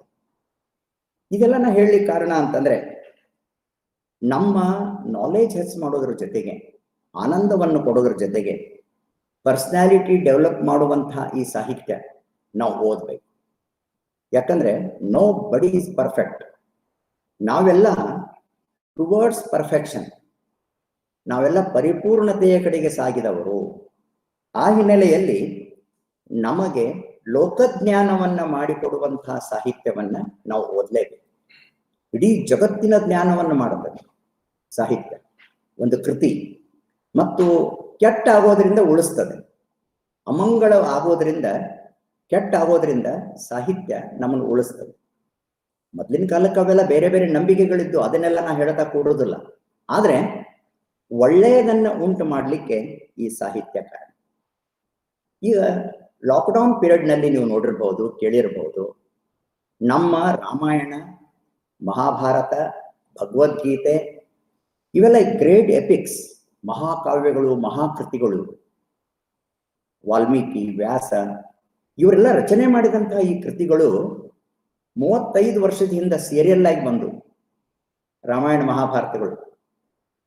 ಈಗ ಲಾಕ್ಡೌನ್ ಟೈಮ್ನ್ಯಾಗ ಮತ್ತೆ ಅವುಗಳನ್ನು ರಿಪೀಟ್ ಮಾಡಿದ್ರು. ಯಾಕಂದ್ರೆ ಅವುಗಳಲ್ಲಿ ಸಾರ್ವಕಾಲಿಕವಾದ ಮೌಲ್ಯಗಳದಾವ, ಜೀವನ ಮೌಲ್ಯಗಳದಾವ, ವ್ಯಾಲ್ಯೂಸ್. ನಮ್ಮ ಬದುಕಿಗೆ ಏನ್ ಬೇಕು ಆ ವ್ಯಾಲ್ಯೂಸ್, ಅದರಲ್ಲಿ ಸೋಷಿಯಲ್ ವ್ಯಾಲ್ಯೂಸ್ ಅದಾವ, ಎಲ್ಲ ರೀತಿ ವ್ಯಾಲ್ಯೂಸ್ ಅದಾವ. ಅದಕ್ಕಾಗಿ ನಮ್ಮನ್ನ ಆ ಕಾವ್ಯಗಳು ಇವತ್ತಿಗೂ ಮುನ್ನಡೆಸುವಂತಹ ದೊಡ್ಡ ಶಕ್ತಿಗಳಾಗಿವೆ. ಆ ಸೀರಿಯಲ್ಗಳನ್ನೆಲ್ಲ ರಿಪೀಟ್ ಮಾಡಿದ್ರಿ, ನೀವು ನೋಡಿರ್ಬೋದು, ವಿಟ್ನೆಸ್ ಆಗಿರ್ಬೋದು. ಯಾಕೆ? ಎಂದೂ ಹಳೆಯದಾಗೋದಿಲ್ಲ. ಸಾಹಿತ್ಯ ಅದು ನಿತ್ಯಂ ಹೊಸತು. ಪಂಪ ಹೇಳ್ತಾನೆ, ನಿತ್ಯ ಹೊಸದನೆ. ಇವತ್ತು ನೀವೊಂದು ಓದಿರ್ತೇನೆ, ಕೇಳಿರ್ತೇನೆ, ನಾಳೆ ಮತ್ತೊಮ್ಮೆ ಓದ್ರಿ, ನಿಮಗೆ ಮತ್ತೆ ಹೊಸ ಅನುಭವ ಕೊಡ್ತದೆ. ಆ ಹಿನ್ನೆಲೆಯಲ್ಲಿ ನಾವು ಇವತ್ತು ರಾಮಾಯಣ ಮಹಾಭಾರತಗಳು ಎವರ್ಗ್ರೀನ್, ನಮ್ಮನ್ನು ಯಾವಾಗಲೂ ಮುನ್ನಡೆಸುವಂತಹ ಅಪ್ಪಟ ಹಸರಾದಂತಹ ಕೃತಿಗಳು ಅಂತ ನಾವು ಹೇಳ್ತೇವೆ. ಭಾರತೀಯ ಸಾಹಿತ್ಯ ಬಹಳ ಶ್ರೇಷ್ಠ ದರ್ಜೆಯದು, ಅದರ ಎರಡನೇ ಮಾತನ್ನ ಇಲ್ಲ. ನೀವು ಬರೀ ಕನ್ನಡ ಸಾಹಿತ್ಯದ ಬಗ್ಗೆ ನಾನು ಒಂದು ಮಾತನ್ನು ಹೇಳಬೇಕಾದ್ರೆ, 8 ಜ್ಞಾನಪೀಠ ಪ್ರಶಸ್ತಿಗಳು ಕನ್ನಡಕ್ಕೆ ಬಂದಿದೆ. 1 ಸರಸ್ವತಿ ಸಮ್ಮಾನ ಬಂದ ಡಾಕ್ಟರ್ ಎಸ್ ಎಲ್ ಭೈರಪ್ಪನವರು. ಕಂಬಾರ್ ಅವರು ನಮ್ಮ ಜಿಲ್ಲೆಯವರು, ಬೆಳಗಾವಿ ಜಿಲ್ಲೆಯವರು. 8ನೇ ಜ್ಞಾನಪೀಠ ಅವರಿಗೆ ಬಂತು. ಅವರು ಹಳ್ಳಿಯಲ್ಲೇ ಬೆಳೆದವರು, ಆದರೆ ತಮ್ಮ ಸಾಹಿತ್ಯದಿಂದ ಅಮೆರಿಕಾದಂತಹ ದೇಶದಲ್ಲಿ ಕೆಲಸವನ್ನ ಮಾಡಿ ಅಂತಾರಾಷ್ಟ್ರೀಯ ಮಟ್ಟದ ಖ್ಯಾತಿಯನ್ನು ಅವರು ಪಡೆದರು. ಇದೆಲ್ಲದಕ್ಕೂ ಮಿಗಿಲಾಗಿ ನಾನು ಒಂದು ಮಾತನ್ನು ಹೇಳ್ತೇನೆ. 1913ರಲ್ಲಿ ರವೀಂದ್ರನಾಥ್ ಟಾಗೋರ್ ಅವರಿಗೆ ನೊಬೆಲ್ ಅವಾರ್ಡ್ ಬಂತು. ಅವರ ಗೀತಾಂಜಲಿ ಎನ್ನುವಂತಹ ಕವನ ಸಂಕಲನಕ್ಕೆ ನೊಬೆಲ್ ಅವಾರ್ಡ್ ಬಂತು. ಅದು 50 ಪ್ರಮುಖ ಭಾಷೆಗಳಿಗೆ ಅನುವಾದ ಹೊಂದಿತ್ತು ಅನ್ನೋದು ಒಂದು ಹೆಚ್ಚುಗಾರಿಕೆ. ರವೀಂದ್ರನಾಥ್ ಟಾಗೋರ್ ನಂತರ ಭಾರತಕ್ಕೆ ಮತ್ತೊಂದು ನೊಬೆಲ್ ಅವಾರ್ಡ್ ಬಂದಿಲ್ಲ ಅನ್ನೋದನ್ನ ನಾನು ಸ್ವಲ್ಪ ಖೇದದಿಂದ ಹೇಳಬೇಕಾಗ್ತದೆ. ಯಾಕಂದ್ರೆ ಇಂಟರ್ನ್ಯಾಷನಲ್ ಅದು ಅವಾರ್ಡ್, ಬಹಳ ಅಪರೂಪದ ಒಂದು ಅವಾರ್ಡ್. ಸಾಹಿತ್ಯ ನಮಗೆ ಏನೇನು ಕಲಿಸ್ತದೆ. ಈಗ ನಾವು ಜಾತಿ ಬಗ್ಗೆ ಮಾತಾಡ್ತೇವೆ. ಜಾತಿ ಯಾರೂ ಹುಟ್ಟಿನಿಂದ ಬಂದದ್ದಲ್ಲ, ನಾವು ಕಟ್ಕೊಂಡು ಬಂದಿಲ್ಲ. ಅದಕ್ಕೆ ನಮ್ಮಲ್ಲಿ 1000 ವರ್ಷಗಳ ಹಿಂದಿನ ಒಬ್ಬ ಮಹಾಕವಿ ಪಂಪ ಅನ್ನುವಂಥವ ಹೇಳ್ತಾನೆ, ಬಹಳ ದೊಡ್ಡ ಕವಿ ಪಂಪ. ಆತ ಹೇಳ್ತಾನೆ, ಮನುಷ್ಯ ಜಾತಿ ತಾನು ಒಂದೇ ವಲಂ, ಮನುಷ್ಯ ಜಾತಿ ಒಂದೇ. ಈಗ ನೀವು ನಾಳೆ ಇಂಜಿನಿಯರ್ಸ್ ಆಗ್ತೇವೆ, MS ಮಾಡ್ಲಿಕ್ಕೋ ಅಥವಾ ಜಾಬ್ ಮಾಡ್ಲಿಕ್ಕೋ ಯುರೋಪ್ ದೇಶಗಳಿಗೆ ಹೋಗ್ಬೋದು, ಅಮೆರಿಕಕ್ಕೆ ಹೋಗ್ಬೋದು, ಯಾವುದೇ ದೇಶಕ್ಕೆ ಹೋಗ್ಬೋದು. ಒಂದು ಮಾತನ್ನು ಹೇಳಿದರೆ ತಪ್ಪಾಗ್ಲಿಕ್ಕಿಲ್ಲ, ವಿಮಾನ ಹತ್ತಿದ ಕೂಡಲೇ ನಾವೆಲ್ಲ ಮರೆತು ಬಿಡ್ತೇವೆ. ನಮ್ಮ ದೇಶ ಮರಿತೇವೆ, ನಮ್ಮ ಜಾತಿ ಮರಿತೇವೆ, ಸಂಬಂಧಗಳನ್ನು ಮರಿತೇವೆ. ಹೇಳೋ ಉದ್ದೇಶ ಅಂದ್ರೆ, ಜಾತಿ ಅನ್ನೋದು ಅದು ಒಂದು ಕಾಲಂನಲ್ಲಿ ಬರುವಂತಹ ಮಾತಷ್ಟೆ. ಅದಕ್ಕೆ ನಾವು ಯಾವಾಗ ಈ ಸಾಹಿತ್ಯವನ್ನು ಓದಿದಾಗ, ಮನುಷ್ಯ ಜಾತಿ ತಾನು ಒಂದೇ ವಲಂ, ಒಂದೇ ಜಾತಿ, ಮನುಷ್ಯ ಜಾತಿ. ಅದ್ರೊಳಗೆ ನೀವು ಜಾತಿ ಮಾಡ್ಬೇಕಂದ್ರೆ ಒಂದು ಗಂಡು ಒಂದು ಹೆಣ್ಣು ಅನ್ನೋ ಈ ಎಲ್ಲ ಮಾತುಗಳನ್ನು ಹೇಳಬೇಕಾದ್ರೆ, ಶರಣ ಸಾಹಿತ್ಯಕ್ಕೆ ನಾವು ಬಂದ್ರೆ, ಬಸವಣ್ಣನವರು 800 ವರ್ಷಗಳ ಹಿಂದೆ 2 ಒಳ್ಳೆ ಮಾತುಗಳನ್ನು ಕೊಟ್ಟರು. ಸಾಕಷ್ಟು ಹೇಳಿದಾರ ಅವರು, ಅದರಲ್ಲಿ 2 ಒಳ್ಳೆ ವಿಚಾರಗಳನ್ನು ಹೇಳಬೇಕಂದ್ರೆ, ಕಾಯಕವೇ ಕೈಲಾಸ, ವರ್ಕ್ ಈಸ್ ವರ್ಷಿಪ್. ಯಾವುದನ್ನ ರವೀಂದ್ರನಾಥ್ ಟಾಗೋರ್ ಅವರು ಇಂಗ್ಲಿಷ್ನಲ್ಲಿ ಹೇಳಿದ್ರು, ಅದನ್ನು ಬಸವಣ್ಣವರು ಕಾಯಕವೇ ಕೈಲಾಸ. ನೀವು ದೇವ್ರ ಪೂಜೆ ಮಾಡಬೇಕಾಗಿಲ್ಲ, ಕೆಲಸದಲ್ಲೇ ನೀವು ದೇವರನ್ನು ಕಾಣಬೇಕು. ನಾನು ವಿದೇಶದಲ್ಲಿ ಸಾಕಷ್ಟು ಅಡ್ಡಾಡಿದಾಗ ನೋಡಿದೆ, ಕೆಲಸ ಕೆಲಸ ಕೆಲಸ, ಅಷ್ಟು ಕಮಿಟೆಡ್ ಇದ್ದಾರೆ. 1 ಸೆಕೆಂಡ್ ಲೇಟ್ ಆಗೋದಿಲ್ಲ. ಆದ್ರೆ ಇಂಡಿಯಾದಲ್ಲಿ ಏನಿದೆ, ಚಲ್ತಾ ಹೈ, ಎಲ್ಲ ನಡೀತದೆ, ಏನ್ ಬೇಕಾದ್ ನಡೀತದೆ ಅಂತ. ಆದ್ರೆ ಆ ಬೇರೆ ದೇಶಗಳಿಗೆ ಹೋದಾಗ ನೋಡ್ತೇವೆ, ಎಷ್ಟು ಕಮಿಟೆಡ್ ಇರ್ತಾರೆ, ಎಷ್ಟು ಸಿನ್ಸಿಯರ್ ಇರ್ತಾರೆ, ಎಷ್ಟು ಹಾರ್ಡ್ ವರ್ಕಿಂಗ್ ಇರ್ತಾರೆ.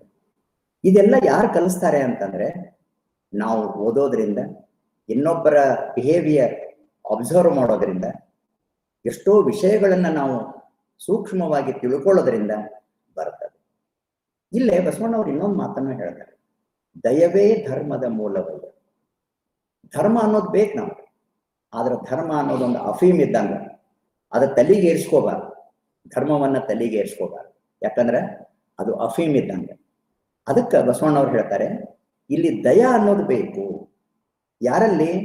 ಸಕಲ ಪ್ರಾಣಿಗಳೆಲ್ಲರಲ್ಲಿಯೂ, ಬರೇ ಮನುಷ್ಯರಲ್ಲಿ ಅಷ್ಟೇ ಅಲ್ಲ, ಸಕಲ ಜೀವಾತ್ಮರಲ್ಲಿಯೂ ದಯೆ ಅನ್ನೋದಿರಬೇಕು. ಹಿಂಸೆ ಮಾಡಬಾರದು. ಎಷ್ಟು ಸೂಕ್ಷ್ಮವಾದ ವಿಚಾರವನ್ನ ಹೇಳಿ ನಮ್ಮಲ್ಲಿ ಇರುವಂತಹ ಮಾನವತೆಯನ್ನ ಆ ಮಾತು ಜಾಗೃತ ಮಾಡುತ್ತೆ, ಎಚ್ಚರಗೊಳಿಸ್ತದೆ. ಆ ಹಿನ್ನೆಲೆಯಲ್ಲಿ ನೀವು ಎಂಜಿನಿಯರಿಂಗ್ ಓದ್ತಾ ಇದ್ದೀರಿ, ಯಾವ ವಿಶ್ವವಿದ್ಯಾಲಯದಲ್ಲಿ ನೀವು ಓದ್ತಾ ಇದ್ದೀರಿ ಫ್ರೆಂಡ್ಸ್, ಆತ್ಮೀಯರೇ, ನಿಮ್ಗೊಂದು ನಾನು ನೆನಪು ಮಾಡಿಕೊಡ್ತೇನೆ. PTU, Visvesvaraya technological university. ವಿಶ್ವೇಶ್ವರಯ್ಯನವರು ನಿಮ್ಮ ಒಂದು ತಿಳುವಳಿಕೆಗಾಗಿ ನಾನು ಹೇಳ್ತೇನೆ, 1907ರಲ್ಲಿ ಬೆಳಗಾವಿಯಲ್ಲಿ ಅವರು ಸರ್ವಿಸ್ ಮಾಡಿದ್ರು. ಬೆಳಗಾವಿಯ ಕಿಲ್ಲೆಯಲ್ಲಿ he was a superintending engineer. ಬೆಳಗಾವಿಯಿಂದಲೇ ರಿಟೈರ್ಡ್ ಆದರು. ಇವತ್ತು ಅವ್ರ ಹೆಸರಲ್ಲೇ ಇರುವಂತಹ ವಿಶ್ವವಿದ್ಯಾಲಯದ ಎಂಬ್ಲಮ್, ಲಾಂಛನವನ್ನು ನೋಡ್ರಿ ನೀವು. ಆ ಲಾಂಛನದಲ್ಲಿ ಏನಿದೆ ಅಂತಂದ್ರೆ, ಮೊದಲು ಮಾನವನಾಗು. ಯಾರು ಹೇಳ್ತಾರೆ? ಒಬ್ಬ ಮನುಷ್ಯ ಹೇಳ್ತಾನೆ. ಯಾರಿಗೆ ಹೇಳ್ತಾನೆ? ಇನ್ನೊಬ್ಬ ಮನುಷ್ಯನಿಗೆ ಹೇಳ್ತಾನೆ. ಏನಂತ ಹೇಳ್ತಾನೆ? ಮೊದಲು ಮಾನವನಾಗು. ಅಂದ್ರೆ ನಾವು ಮನುಷ್ಯರಿಲ್ಲ ಅನ್ನಂಗಾಯ್ತು ಅಲ್ಲ. ಅದಕ್ಕೆ ಮನುಷ್ಯರಾಗ್ರಿ ಅಂತ ಹೇಳ್ತಾರಲ್ಲ. ಇದನ್ನ ಹೇಳಿದವ್ರು ಯಾರು ಅಂದ್ರೆ doctor Siddaiah Puranik. He was the deputy commissioner than. ಬೆಳಗಾವಿಯಲ್ಲಿ DC ಆಗಿದ್ದರು, ಜಿಲ್ಲಾಧಿಕಾರಿಗಳಾಗಿದ್ದರು. ಅವ್ರು ಹೇಳ್ತಾರೆ ತಮ್ಮ ಒಂದು ಕವಿತೆಯಲ್ಲಿ, ಓದಿ ಬ್ರಾಹ್ಮಣನಾಗು, ಕಾದಿ ಕ್ಷತ್ರಿಯನಾಗು, ಶೂದ್ರ ವೈಶ್ಯನೇ ಆಗು, ನಿನ್ನೊಲವಿನಂತಾಗು, ಏನಾದರೂ ಸರಿಯೇ ಮೊದಲು ಮಾನವನಾಗು. ನೀನು ಬ್ರಾಹ್ಮಣನ ಅನ್ಸ್ಕೋಬೇಕಾ? ಜಾತಿಯಿಂದ ಅಲ್ಲ, ಓದು ಬ್ರಾಹ್ಮಣನ. ಅಂಬೇಡ್ಕರ್ ಓದಿದ್ರು ಅಲ್ಲ, ಅವ್ರೇನಾದ್ರು ಬ್ರಾಹ್ಮಣರಾದ್ರು. ಯಾರು ಬ್ರಹ್ಮನನ್ನ ತಿಳಿತಾರೆ ಅಂದ್ರೆ, ಬ್ರಹ್ಮ ಅಂದ್ರೆ ಏನಿಲ್ಲ, ನಾಲೆಡ್ಜ್, ಜಗತ್ತಿನ ಒಂದು ಜ್ಞಾನವನ್ನು ಯಾರು ಮಾಡ್ಕೋತಾರೆ ಅವರೇ ಬ್ರಹ್ಮ. ಅದಕ್ಕೆ ನೀ ಬ್ರಹ್ಮನಾಗ್ಬೇಕಾ? ಓದು, ಓದಿ ಬ್ರಾಹ್ಮಣನಾಗು. ನಿನ್ನ ವೀರತನ ತೋರಿಸ್ಬೇಕಾ? ಕಾದಿ ಕ್ಷತ್ರಿಯನಾಗು, ಯುದ್ಧ ಮಾಡೋ ಕ್ಷತ್ರಿಯ ಅನಿಸ್ಕೋ. ಶೂದ್ರ ವೈಶ್ಯನೇ ಆಗು, ವ್ಯಾಪಾರಸ್ಥ ಆಗು, ಬೇಕಾದಾಗು. ನಿನ್ನ ಒಲವಿನಂತಾಗು. ನಿನ್ನ ಒಲವು ಅಂದ್ರೆ ಏನು? ಇಂಟ್ರೆಸ್ಟ್. ಒಂದು ಮಾತಿದೆ, ಪ್ರೊಟೆಕ್ಟ್ ಯುವರ್ ಇಂಟ್ರೆಸ್ಟ್. ನಿನ್ನ ಇಂಟ್ರೆಸ್ಟ್ ನೀ ಪ್ರೊಟೆಕ್ಟ್ ಮಾಡ್ಕೋ, ಅದನ್ನ ಪೋಷಣೆ ಮಾಡ್ಕೋ. ಏನಾದರೂ ಸರಿಯೇ ಮೊದಲು ಮಾನವನ. ಅದನ್ನ ಇವತ್ತು PTUದವರು ಎಂಬ್ಲಮ್ ಆಗಿ ಸ್ವೀಕಾರ ಮಾಡಿದ್ದಾರೆ, ಧ್ಯೇಯ ವಾಕ್ಯವನ್ನಾಗಿ ಸ್ವೀಕಾರ ಮಾಡಿದ್ದಾರೆ. ಇದಕ್ಕಾಗಿ ಒಂದು ಮಾತನ್ನು ನಾವು ವಿದ್ಯಾರ್ಥಿಗಳಿಗೆ ಹೇಳಬೇಕು. ಇವು ನಾವು ಸೋಲು ಗೆಲುವು ಸಾಮಾನ್ಯ, ಆದ್ರೆ ಸೋತವ್ರು ಎಂದೂ ಸೋತ ಹೋಗುದಿಲ್ಲ, ಸತ್ತು ಹೋಗುದಿಲ್ಲ, ಹೋಗಬಾರ್ದು. ಯಾರು ಸೋಲ್ತಾರೆ ಅದು ವಿಜಯಕ್ಕೆ ಮೊದಲೇ ಮೆಟ್ಟಲು ಅಂತ ಹೇಳ್ತಾರೆ. ಅಬ್ರಹಾಂ ಲಿಂಕನ್ 7 ಸಲ ಫೇಲ್ ಆದ ಅಮೆರಿಕನ್ ಪ್ರೆಸಿಡೆಂಟ್ ಎಲೆಕ್ಷನ್ದಲ್ಲಿ. 7ನೇ ಸಲ ಫೇಲ್ ಆದ್ಮೇಲೆ 8ನೇ ಸಲ ಹಿ became the president of US. ಹಠ ಬಿಡ್ಲಿಲ್ಲ. ಅದಕ್ಕೆ ನಮ್ಮಲ್ಲಿ ಒಬ್ಬ ವಚನಕಾರ ಹೇಳ್ತಾರೆ, ಆಧುನಿಕ ವಚನಕಾರ ಹೇಳ್ತಾರೆ, ಬೀಳುವುದು ಅವಮಾನವಲ್ಲ, ಬೀಳುವುದು ಅವಮಾನವಲ್ಲ, ಬಿದ್ದು ಮತ್ತೆ ಏಳದಿರೆ ಅವಮಾನ. ಬೀಳೋದು ಅಸಹ್ಯ ಅಲ್ಲ. ಈಗ ಒಂದು ಮಗು ಬೀಳುತ್ತದೆ, ನೀವು ಜಸ್ಟ್ ನೋಡ್ರಿ, ಯಾರ ನೋಡ್ತಾ ಇದ್ರೆ ಅದು ಅಳ್ಳಿಕ್ ಶುರು ಮಾಡ್ತದೆ. ಯಾರೂ ನೋಡೋರಿಲ್ಲಪ್ಪ ಅಂದಾಗ ಎದ್ದು ತಾನಾಗೆ ಸುಧಾರಿಸ್ಕೊಂಡು ಮತ್ತೆ ಹೋಗ್ಬಿಡ್ತದೆ. ನೋಡಿದ್ರಂದ್ರೆ ಅಳ್ಳಿಕ್ ಶುರು ಆಗ್ತದೆ, ಹಠ ಬರ್ತದ, ನೋವಾಗ್ತದ. ಅದಕ್ಕೆ ಹಾಗೆ ನಾವು ತಿಳುವಳಿಕಿದ್ದವರು ಬೀಳುವುದು ಅವಮಾನವಲ್ಲ, ಬಿದ್ದು ಮತ್ತೆ ಏಳದಿರೆ ಅವಮಾನ. ನಮ್ಮೊಬ್ಬ ಬಹಳ ದೊಡ್ಡ ಪೊಲೀಸ್ ಅಧಿಕಾರಿ ಡಾಕ್ಟರ್ DV ಗುರುಪ್ರಸಾದ್ ಒಂದ್ ಮಾತು ಹೇಳ್ತಾರೆ. ಒಂದು ವಿದ್ಯಾರ್ಥಿಗಳಿಗೆ ಪುಸ್ತಕ ಬರೆದಾರ. ಅವ್ರು ಏನಂತ, ನೀವು ಒಮ್ಮೆ ಫೇಲ್ ಆಗಲೇಬೇಕು, ಯಾರಪ್ಪ ಇದನ್ನ ಹೇಳಿದವ್ರು ಯಾಕ ಅಂತ ನೀವು ಕೇಳ್ಬೋದು. ಹಿಂಗೂ ಹೇಳ್ತಾರ ಅಂತ ಹೇಳಿ. ನೀವು ಒಮ್ಮೆ ಫೇಲ್ ಆಗ್ಲೇಬೇಕು. ಒಂದು ಪುಸ್ತಕ ಬರ್ದಾರ ಅವ್ರು ಇತ್ತೀಚೆಗೆ, ನಮ್ಗೆ ಹೋದ ವರ್ಷ ಬಂದಾಗ ಕೊಟ್ರ ಅವ್ರು. ಯಾಕಂದ್ರೆ BSc 3 ಸಲ ಅವ್ರು ಫೇಲ್ ಆದ್ರಿ. ಯಾರು? Doctor D V Guruprasad, retired IGP.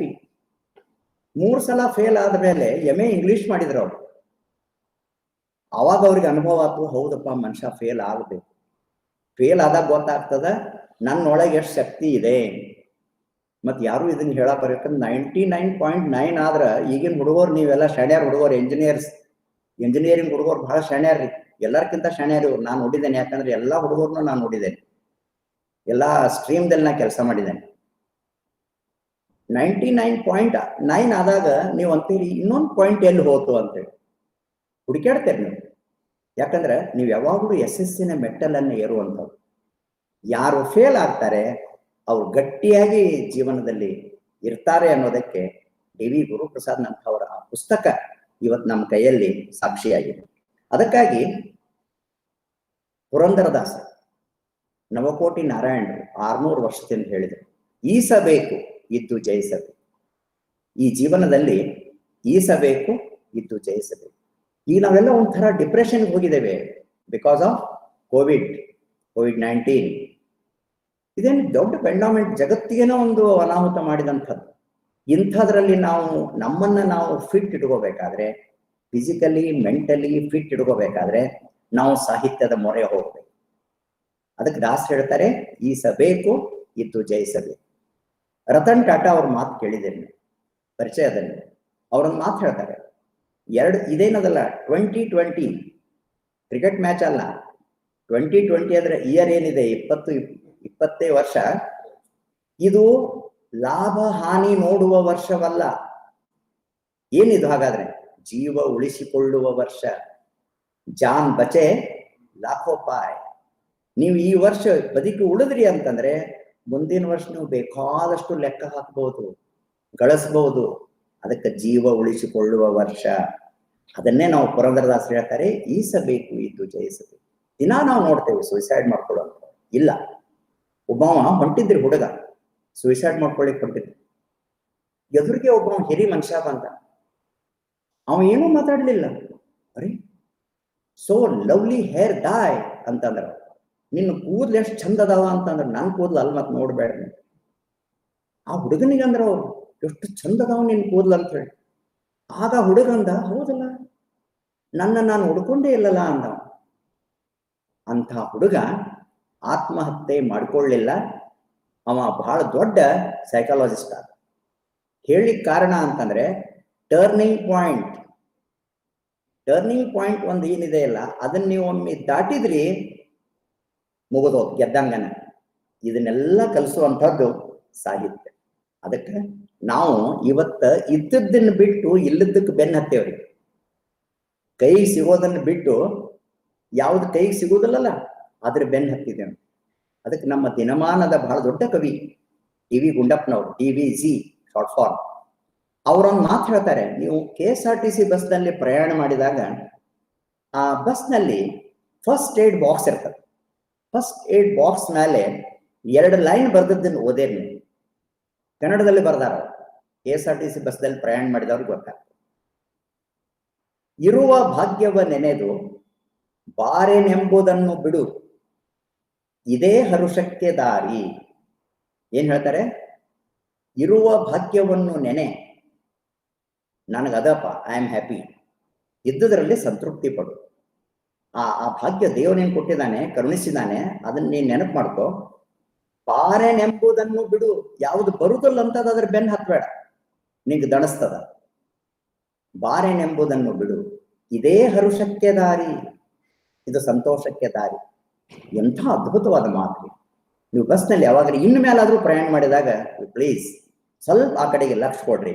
ಯಾಕಂದ್ರೆ ನಾವು ಬದುಕಬೇಕಾಗ್ಯದ, ಇರುವುದನ್ನ ನೆನಪು ಮಾಡ್ಕೊಂಡು ಬದುಕಬೇಕಾಗ್ಯದ. ನಾವು ಗ್ಲೋಬಲೈಸ್ಡ್ ಜಗತ್ತಿನಲ್ಲಿ ಇದೇವೆ. ಆಗ್ಲೇ 20 ವರ್ಷ ಮೇಲಾಯ್ತು ಗ್ಲೋಬಲೈಸ್ಡ್ ಆಗಿ. ಆದ್ರೆ ಇಂಥದ್ರೊಳಗ ನಮ್ಮನ್ನ ನಾವು ಚೆನ್ನಾಗಿ ಇಟ್ಕೋಬೇಕಾದ್ರೆ ಸಾಹಿತ್ಯದ ಇನ್ನೊಂದು ಭಾಗ ಜೀವನ ಚರಿತ್ರೆ, ಅವುಗಳನ್ನು ಓದಬೇಕು. ಎಷ್ಟೋ ಮಹಾನ್ ವ್ಯಕ್ತಿಗಳ ಚರಿತ್ರೆಯನ್ನು ನೀವು ಓದಿದಾಗ ನಾವು ಹಿಂಗೆ ಆಗ್ಬೇಕಲ್ಪ ಅಂತ ಅನಿಸ್ತದೆ ನಿಮ್ಗೆ. ಅಂಥವುಗಳನ್ನ ನಾನು PUC ಯಲ್ಲಿದ್ದಾಗ ಒಬ್ಬ ಕವಿ WH ಲಾಂಗ್ ಫೆಲೋ ಅವನದೊಂದು ಕವಿತೆಯನ್ನ ಟೆಕ್ಸ್ಟ್ನಲ್ಲಿ ಓದಿದೆ. ಎ ಸಾಮ್ of life, beautiful point, meaningful. ಅಂದ್ರೆ ಜೀವನ ಗಾಥೆ ಆ ಕವಿ ಬರೆದಂಥ ಒಂದು ಕವಿತೆ. ಅದೇನು ಅಂತಂದ್ರೆ ಅದ್ರಾಗ 2 ಲೈನ್ ಬಹಳ ಪ್ರಸಿದ್ಧ, ನಂಗೆ ಇವತ್ತಿಗೂ ನೆನಪದಾವ. Lives of all great men remind us we can make our life sublime. ಬಹಳ ದೊಡ್ಡ ದೊಡ್ಡ ವ್ಯಕ್ತಿಗಳ ಜೀವನ ಚರಿತ್ರೆ ನಮ್ಮನ್ನ ನೆನಪಿಸ್ತದೆ. ಏನಂತ? ನಾವು ಅವರಂತೆ ಆಗಬಹುದು. Lives of all great men remind us we can make our life Sublime. ಅದಕ್ಕೆ ನಮ್ಮ ವ್ಯಕ್ತಿತ್ವವನ್ನು ನಾವು ರೂಪಿಸ್ಕೊಳ್ಬೇಕಾದ್ರೆ, ನಾವು ದೊಡ್ಡವರಾಗಬೇಕಾದ್ರೆ ದೊಡ್ಡವರ ಚರಿತ್ರೆಯನ್ನು ನಾವು ಓದಬೇಕು. ಅದನ್ಯಾಕೆ ಓದಬೇಕ್ರಿ ಅಂತ ನೀವು ಅನ್ಬಹುದು. ಒಂದು ಉದಾಹರಣೆ ಹೇಳ್ತೇನೆ ನಾನು. ಫಸ್ಟ್ ಟೈಮ್ ನಾನು ಅಮೆರಿಕಕ್ಕೆ ಹೋದಾಗ 2009 ಶಿಕಾಗೋ ಪಟ್ಟಣದಲ್ಲಿ ಸುತ್ತಾಡ್ತಾ ಇದ್ದಾಗ ಅಲ್ಲೊಂದು ಕಾರ್ಯಕ್ರಮ ನಡೆದಿತ್ತು. ಏನು ಅಂತಂದ್ರೆ ಹೊಸ ಶಿಕಾಗೋದ ಸೆಂಟನರಿ ನಡೆದಿತ್ತು. 100 years. 1909 ಶಿಕಾಗೋ ಹೊಸದಾಗಿ ಬಂತು. ನಾವು ಹೋದದ್ದು 2009, ಒಂದು 100 ವರ್ಷ ಆಗಿದೆ. ಎಲ್ಲ ಕಡೆಗೆ ಸೆಲೆಬ್ರೇಟ್ ಮಾಡ್ಲಿಕ್ಕತ್ತಿದ್ರು. ಅಲ್ಲಲ್ಲೇ ಕೂಟುಗಳಿಗೆ ನಾವು ಹೆಂಗೆ ಗಣಪತಿ ಹಬ್ಬ ಮಾಡ್ತೇವಲ್ಲ, ಪೆಂಡಾಲ್ ಹಾಕಿ ಹಂಗೆ ಮಾಡ್ತಾ ಇದ್ರು.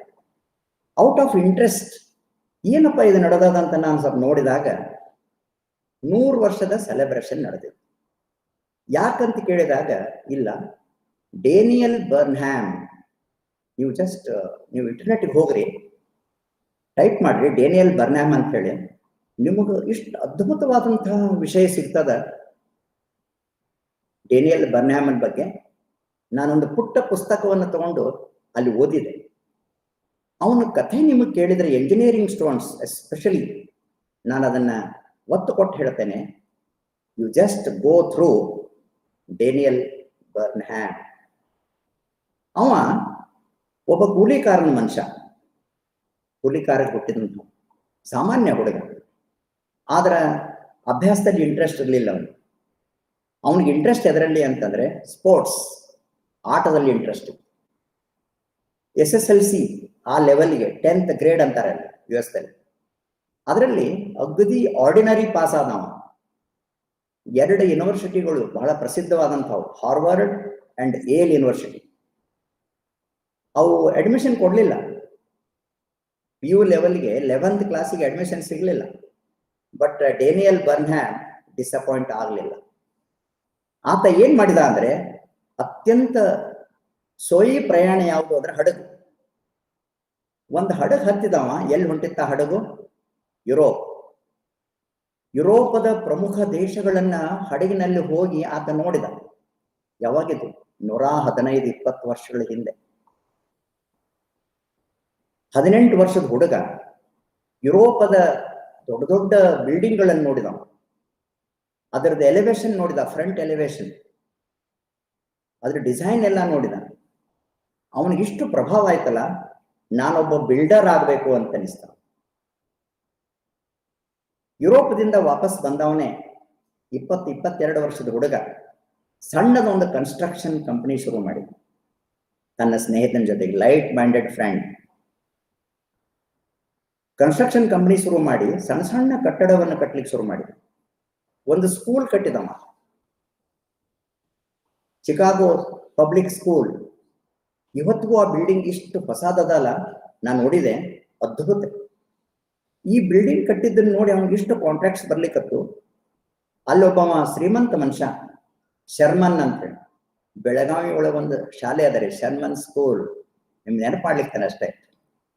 ಶರ್ಮನ್ ಅನ್ನುವಂತಹ ಒಬ್ಬ ಮಲ್ಟಿ ಮಿಲಿಯನಿಯರ್, ಇವನಿಗೆ ಸ್ಟಾಕ್ ಎಕ್ಸ್ಚೇಂಜ್ ಆಫೀಸ್ ಕಟ್ಟಲಿಕ್ಕೆ ಆಫರ್ ಕೊಟ್ಟು. ಸ್ಟಾಕ್ ಎಕ್ಸ್ಚೇಂಜ್ ಆಫೀಸ್ ಇಷ್ಟು ಚಂದ ಕಟ್ಟಿದಲ್ಲ Burnham. Basically he was not an engineer, engineering ಓದಿಲ್ಲ. ಬಟ್ ಬೈ ಮಿಯರ್ ಅಬ್ಸರ್ವೇಷನ್ ಆತ ಏನ್ ಮಾಡಿದ್ದ, ಆ ಬಿಲ್ಡಿಂಗ್ ಅಲ್ಲಿ ಏನ್ ಕಟ್ಟಿದಲ್ಲ ಎಲ್ಲರೂ ಕೇಳಿಕತ್ರು, ಯಾರಿದ್ರು ಇಂಜಿನಿಯರ್, ಆರ್ಕಿಟೆಕ್ಟ್ ಯಾರು ಅಂತ. Daniel Burnham. ಯಾವುದು ಡಿಗ್ರಿ ಅವನ ಹತ್ರ ಇಲ್ಲ, only 10th grade student, ordinary student. ಅಂಥವ ಶರ್ಮನ್ನ ಆ ಒಂದು ಆಫರ್ ಇಷ್ಟು ಚಂದ ಅವನ ರಿಸಲ್ಟ್ ಕೊಟ್ಟಲ್ಲ, ಬಹಳ ದೊಡ್ಡ ದೊಡ್ಡ ಆಫರ್ಸ್ ಬಂದು ಅವನಿಗೆ. ಅದ್ರಾಗ ನನಗೆ ಹೇಳಬೇಕಾಗಿದ್ದೇನು ಅಂದ್ರೆ 60 ಮೈಲು ಶಿಕಾಗೋ ಏನದಲ್ಲ, ಇವತ್ತು ನಾವು ನೋಡ್ತೇವೆ ನ್ಯೂ ಶಿಕಾಗೋ, ನೀವು ನೋಡಿರ್ಬೇಕಾರೆ ಯಾವಾಗಾದ್ರು ಹೋದಾಗ, ಹುಡುಗರು ನೀವು ಹೋಗೇ ಹೋಗ್ತೀರಿ ಹಿಂದಿಲ್ಲ ನಾಳೆ. ಯುರೋಪ್ ಅಮೇರಿಕ ನಿಮ್ಮ ಹಿತ್ಲ ಮನೆ ಆದಂಗೆ ಆಗಿಬಿಡ್ತಾವ ಆಮೇಲೆ. ಅಲ್ಲಿ ಹೋದಾಗ ನೋಡಿದ್ರೆ 60 ಮೈಲು ಶಿಕಾಗೋ ಈ ರೀತಿ ಅವನು ಪ್ಲಾನ್ ಮಾಡಿದಾನೆ. Wonderful plan, simply wonderful.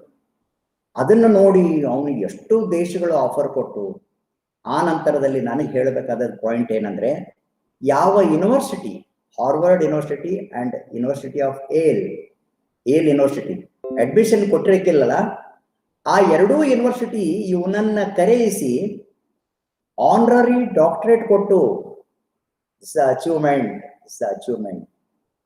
Daniel Burnham ಅವ ಒಂದು ಮೆಸೇಜ್ ಕೊಡ್ತಾನೆ, ಏನಂತ, ಥಿಂಕ್ ಬಿಗ್, ಅಂದ್ರೆ think in a big way.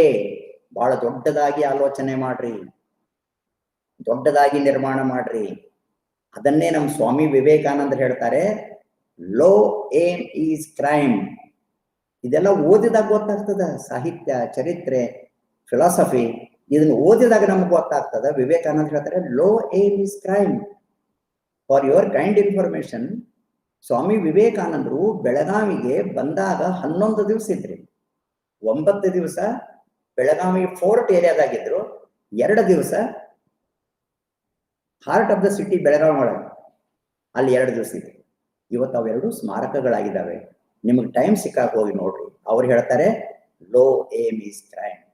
ಅದನ್ನೇ ಡೇನಿಯಲ್ ಬರ್ನ್ಹ್ಯಾಮ್ ಏನ್ ಹೇಳಿದ, ಥಿಂಕ್ ಬಿಗ್. ಯಾಕಂದ್ರೆ ನಾನು ಆಗ್ಲೇ ಹೇಳಿದೆ, ನಾವು ಗ್ಲೋಬಲೈಸ್ಡ್ ವರ್ಲ್ಡ್ ನಲ್ಲಿದ್ದೇವೆ. ಅದಕ್ಕಾಗಿ ಒಂದು ಮಾತನ್ನು ನಾನು ಇಲ್ಲಿ ಸೂಕ್ಷ್ಮವಾಗಿ 4 ಶಬ್ದಗಳ ಒಂದು ಮಾತನ್ನು ಹೇಳ್ತೇನೆ.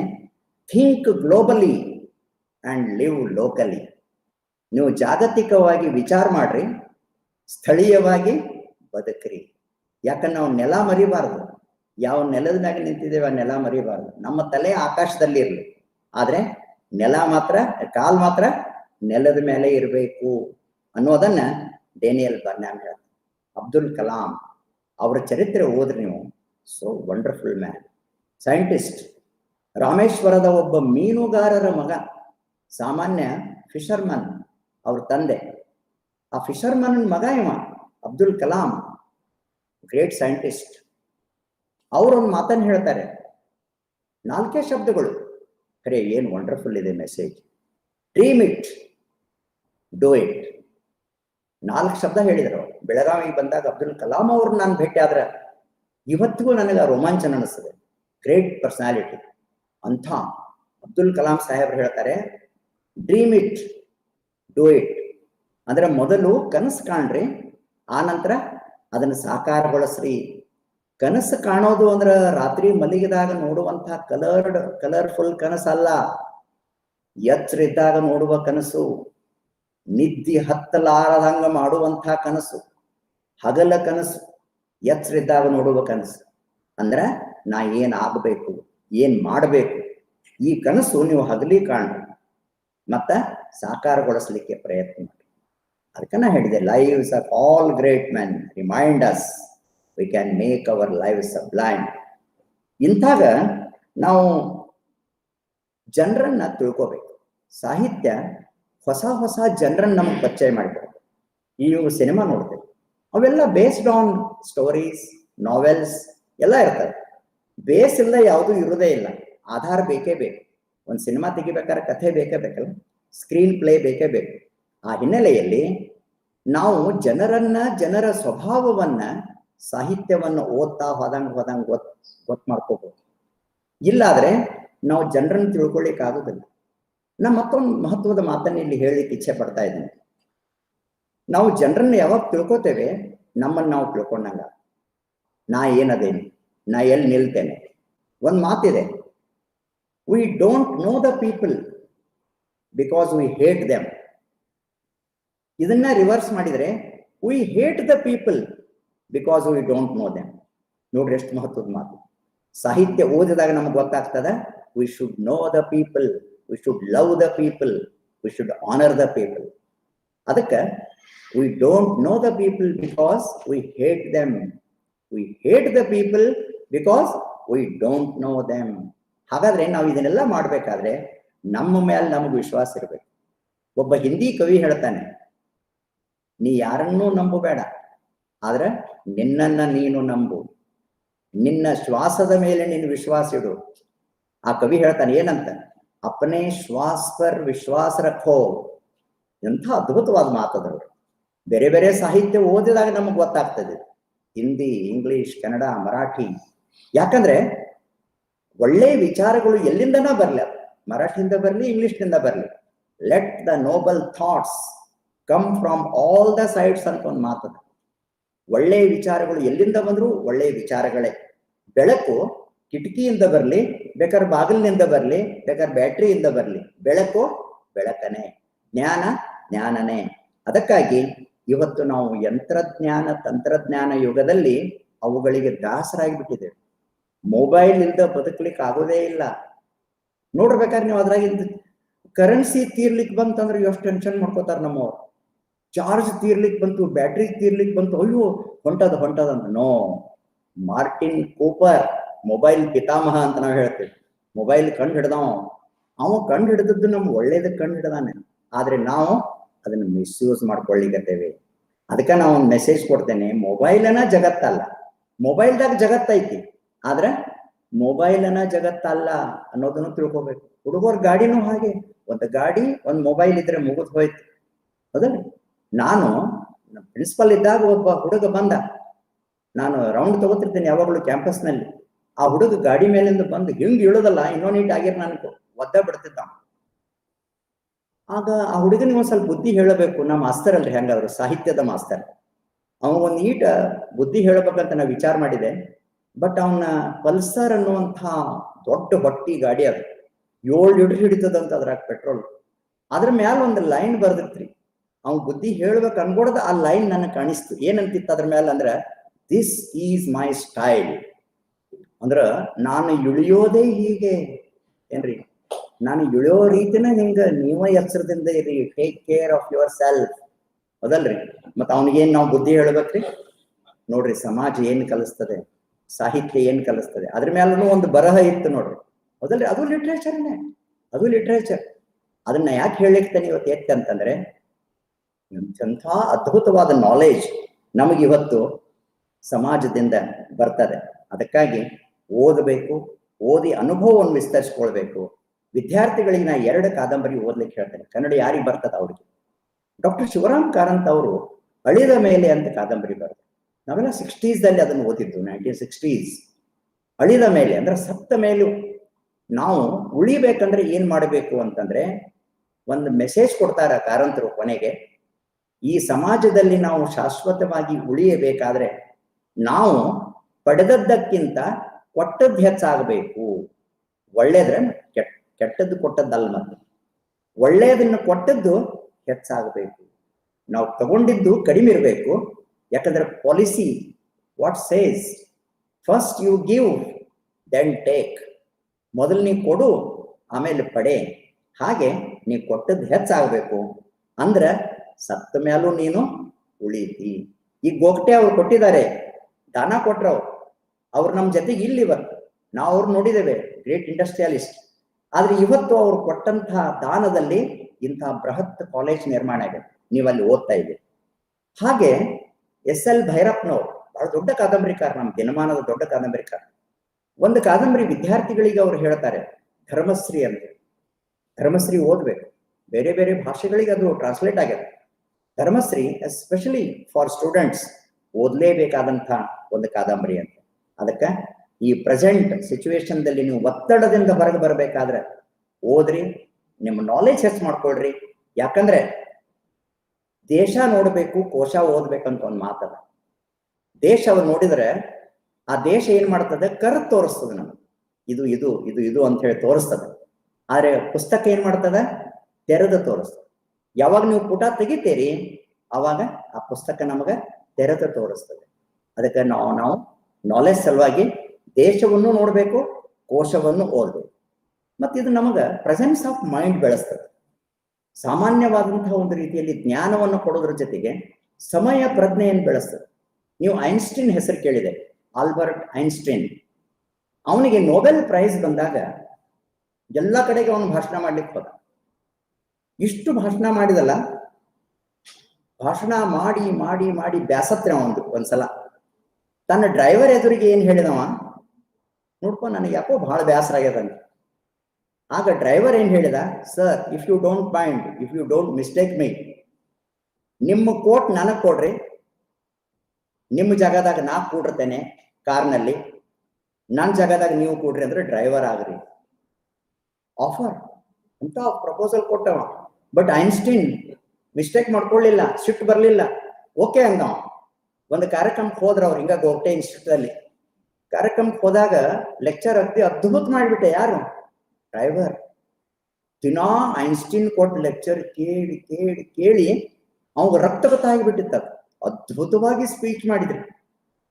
ಆದ್ರೆ ಅಲ್ಲೇ ಪ್ರೊಫೆಸರ್ ಕೌಸಲ್ಗಿ ಅವರಂತ ಮ್ಯಾಥಮೆಟಿಕ್ಸ್ ಪ್ರೊಫೆಸರ್ ಇದ್ರು. ಅವರು ಒಂದು ಕ್ವಶನ್ ಕೇಳಿದ್ರು, sir I have A question ಅಂದ್ರು. ಯಾರಿಗೆ? ಐನ್ಸ್ಟೀನ್ಗೆ. ಓಕೆ ಓಕೆ ಆಸ್ಕ್ ಅಂತಂದ್ರು. ಅದನ್ನ ಬರೆದು ಕೊಟ್ಟಿದ್ರು ಕ್ವಶನ್. ನೋಡಿದ ಯಾರು? Einstein driver. ಅದನ್ನ ನೋಡಿ ಏನಂತಾನ, what a silly question, my driver will answer for this question ಅಂತ. This a presence of mind. ಇದು ಎದರಿಂದ ಬಂತು? ಎದರಿಂದ ಬಂತಿದು? ಓದೋದ್ರಿಂದ. ಐನ್ಸ್ಟೀನ್ ಅನ್ನು ಓದಿದಾಗ ನಮ್ಗೆ ಗೊತ್ತಾಗ್ತದೆ. ನೋಡ್ರಿ, ಅಂದ್ರೆ ಅವ ಐನ್ಸ್ಟೀನ್ ಅಲ್ಲ ಅಂತ ಹೇಳಲಿಲ್ಲ. What a silly question, my driver will answer for this question. ಈ ಪ್ರೆಸೆನ್ಸ್ ಏನಿದೆ, ಸಮಯ ಪ್ರಜ್ಞೆ ಏನಿದೆ, ಹೊತ್ತಿಗೆ ಒದಗಿ ಬರುವಂತಹ ಮಾತೇನಿದೆ, ಓನ್ಲಿ ಲಿಟ್ರೇಚರ್ ಕ್ಯಾನ್ ಟೀಚ್. ಸಮಾಜ ನಮಗೆ ಕಲಿಸ್ತದೆ. ಅದಕ್ಕೆ ಇವತ್ತು ನೀವು ಎಂಜಿನಿಯರ್ಸ್ ಸ್ಪರ್ಧಾತ್ಮಕ ಪರೀಕ್ಷೆಗಳಿಗೆ ಸಿದ್ಧರಾಗಬೇಕು. ಬರೀ ನಾ BE ಮಾಡಿದೆ, ME ಮಾಡಿದೆ, MTech ಮಾಡಿದೆ, MS ಮಾಡಿದೆ ಅಂತಲ್ಲ. ಡಾಕ್ಟರ್ಸ್, ಎಂಜಿನಿಯರ್ಸ್ ಇವತ್ತು ಏನಿದ್ದಾರೆ, ಒಂದು ಜಿಲ್ಲೆಯನ್ನ ಆಳುವಂತ ಅಧಿಕಾರಿಗಳಾಗಿದ್ದಾರೆ, ಜಿಲ್ಲಾಧಿಕಾರಿಗಳಾಗಿದ್ದಾರೆ. ಅದಕ್ಕಾಗಿ ನೀವು ದೊಡ್ಡದಾಗಿ ವಿಚಾರ ಮಾಡ್ರಿ. Think big. ಬರೀ ನಾ ಎಂಜಿನಿಯರ್ ಆಗ್ಬೇಕು ಅನ್ಬೇಡ. ಅದಕ್ಕಿಂತ ಮುಂದೆ ಹೋಗಿ ಬಿಯಾಂಡ್ ನೀವು ವಿಚಾರ ಮಾಡಿದ್ರೆ ಖಂಡಿತವಾಗಿಯೂ ರೋಲ್ ಮಾಡೆಲ್ಸ್ ನಮ್ಮ ಎದುರಿಗೆನ ಅದ. Role models are with us only. ನಾವು ಬೇರೆ ಯಾವ ದೇಶಕ್ಕೆ ಹೋಗಿ ನೋಡ್ಬೇಕಾಗಿಲ್ಲ. ಎಂತೆಂಥ ದೊಡ್ಡ ದೊಡ್ಡ ವ್ಯಕ್ತಿಗಳದಾರಿ ನಮ್ಮ ದೇಶದಲ್ಲಿ, ನಮ್ಮ ಜಗತ್ತಿನಲ್ಲಿ, ನಮ್ಮ ಕರ್ನಾಟಕದಲ್ಲಿ. ಈಗ ನಿಮಗೆ ಹೇಳ್ಬೇಕಂದ್ರೆ ಸುಧಾಮೂರ್ತಿ ಅವರು ಹುಬ್ಬಳ್ಳಿ BVB ಎಂಜಿನಿಯರಿಂಗ್ ಕಾಲೇಜ್ನಲ್ಲಿ ಓದಿದ್ರು. She was the only girl student 60s ದಲ್ಲಿ. She was the only girl student. ಆಮೇಲೆ ಅವರಿಗೆ ನಾರಾಯಣ ಮೂರ್ತಿ ಅವ್ರ ಪರಿಚಯ ಆಯ್ತು. 5,000 ರೂಪಾಯಿ ಕೊಟ್ಟರು, ಇನ್ಫೋಸಿಸ್ ಕಟ್ಟಿದ್ರು. ಇವತ್ತು ಇನ್ಫೋಸಿಸ್ ಏನು, ಎಷ್ಟು ಅದರ ಸಂಪತ್ತು ಎಷ್ಟಿದೆ, ಅದರ ವರ್ಷಕ್ಕೆ ಲಾಭ ಎಷ್ಟಿದೆ ಅನ್ನೋದ್ರ ಲೆಕ್ಕ ಮಾಡ್ಲಿಕ್ಕೆ ಆಗುತ್ತೆ. ನನಗೆ ಹೇಳ್ಬೇಕಾದದ್ದು ಏನಂದ್ರೆ, ಸುಧಾಮೂರ್ತಿ ಅತ್ಯಂತ ಸಾದಾ ಹೆಣ್ಮಗಳು. ಸಾದಾ ಹೆಣ್ಮಗಳು ಇವತ್ತು ಓದ್ತಾರೆ, ಬರೀತಾರೆ, ಪಬ್ಲಿಷ್ ಮಾಡ್ತಾರೆ, ಸ್ಪೀಚ್ ಕೊಡ್ತಾರೆ. ಇದೆಲ್ಲ ಎದರಿಂದ? ಸಾಹಿತ್ಯದಿಂದ. ಸಾಹಿತ್ಯ ಬೇಕು. ಯಾಕಂದ್ರೆ ಸಾಹಿತ್ಯ ಇಲ್ಲ ಅಂತಂದ್ರೆ ಲೈಫ್ ಏನಾಗಿಬಿಡ್ತದ? ಒಣದಾಗಿಬಿಡ್ತದೆ, ಡ್ರೈ ಆಗಿಬಿಡ್ತದೆ, ಬೋರಿಂಗ್. ಆ ಬೋರಿಂಗ್ ಆಗ್ಬಾರ್ದಂದ್ರೆ ನಮ್ಗೆ ಖುಷಿಯಾಗಿರ್ಬೇಕಂದ್ರೆ ಸಾಹಿತ್ಯವನ್ನು ಓದಬೇಕು. ಯಾಕಂದ್ರೆ ಅವರು ಬದುಕು ಮತ್ತು ಬರೆಹ ಎರಡನ್ನೂ ಒಂದಾಗಿಸಿಕೊಂಡಂಥವ್ರು ಸುಧಾಮೂರ್ತಿ ಅವರು. ನಾವು ಬದುಕಿನಲ್ಲಿ ಒಂದಿಲ್ಲ ಒಂದು ಸಂದರ್ಭದಲ್ಲಿ ಆ ಒಂದೊಂದು ಘಟ್ಟವನ್ನು ನಾವು ದಾಟಿ ಹೋಗ್ಬೇಕಾದ್ರೆ ಬಹಳ ದೊಡ್ಡ ದೊಡ್ಡ ಕಾವ್ಯಗಳನ್ನು ಓದ್ಬೇಕಾಗಿಲ್ಲ. ಚುಟುಕು.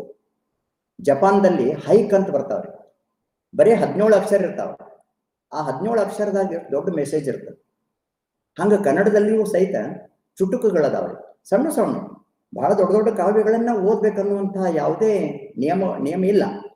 ಆ ಚುಟುಕುಗಳಲ್ಲಿ ಸಹಿತ ಎಷ್ಟು ಅದ್ಭುತವಾದ ಸಾಹಿತ್ಯದ ಅಂತಂದ್ರೆ, ಒಬ್ರು ಹೇಳ್ತಾರೆ ಹುಡುಗರಿಗೆ, ನೀವೆಲ್ಲ ಯಂಗ್ ಸ್ಟೂಡೆಂಟ್ಸ್ ಅದಾರೆ, ಅದಕ್ಕೆ ನಾನು ನಿಮಗೆ ಹೇಳ್ತೇನೆ, ನೀವು ಬರೀಬಹುದು ಈ ರೀತಿ. ಅವಳು ದಾರಿಯಲ್ಲಿ ಸಿಕ್ಕಳು, ನನ್ನ ನೋಡಿ ನಕ್ಕಳು, ಈಗ ನಮಗೆ 3 ಮಕ್ಕಳು.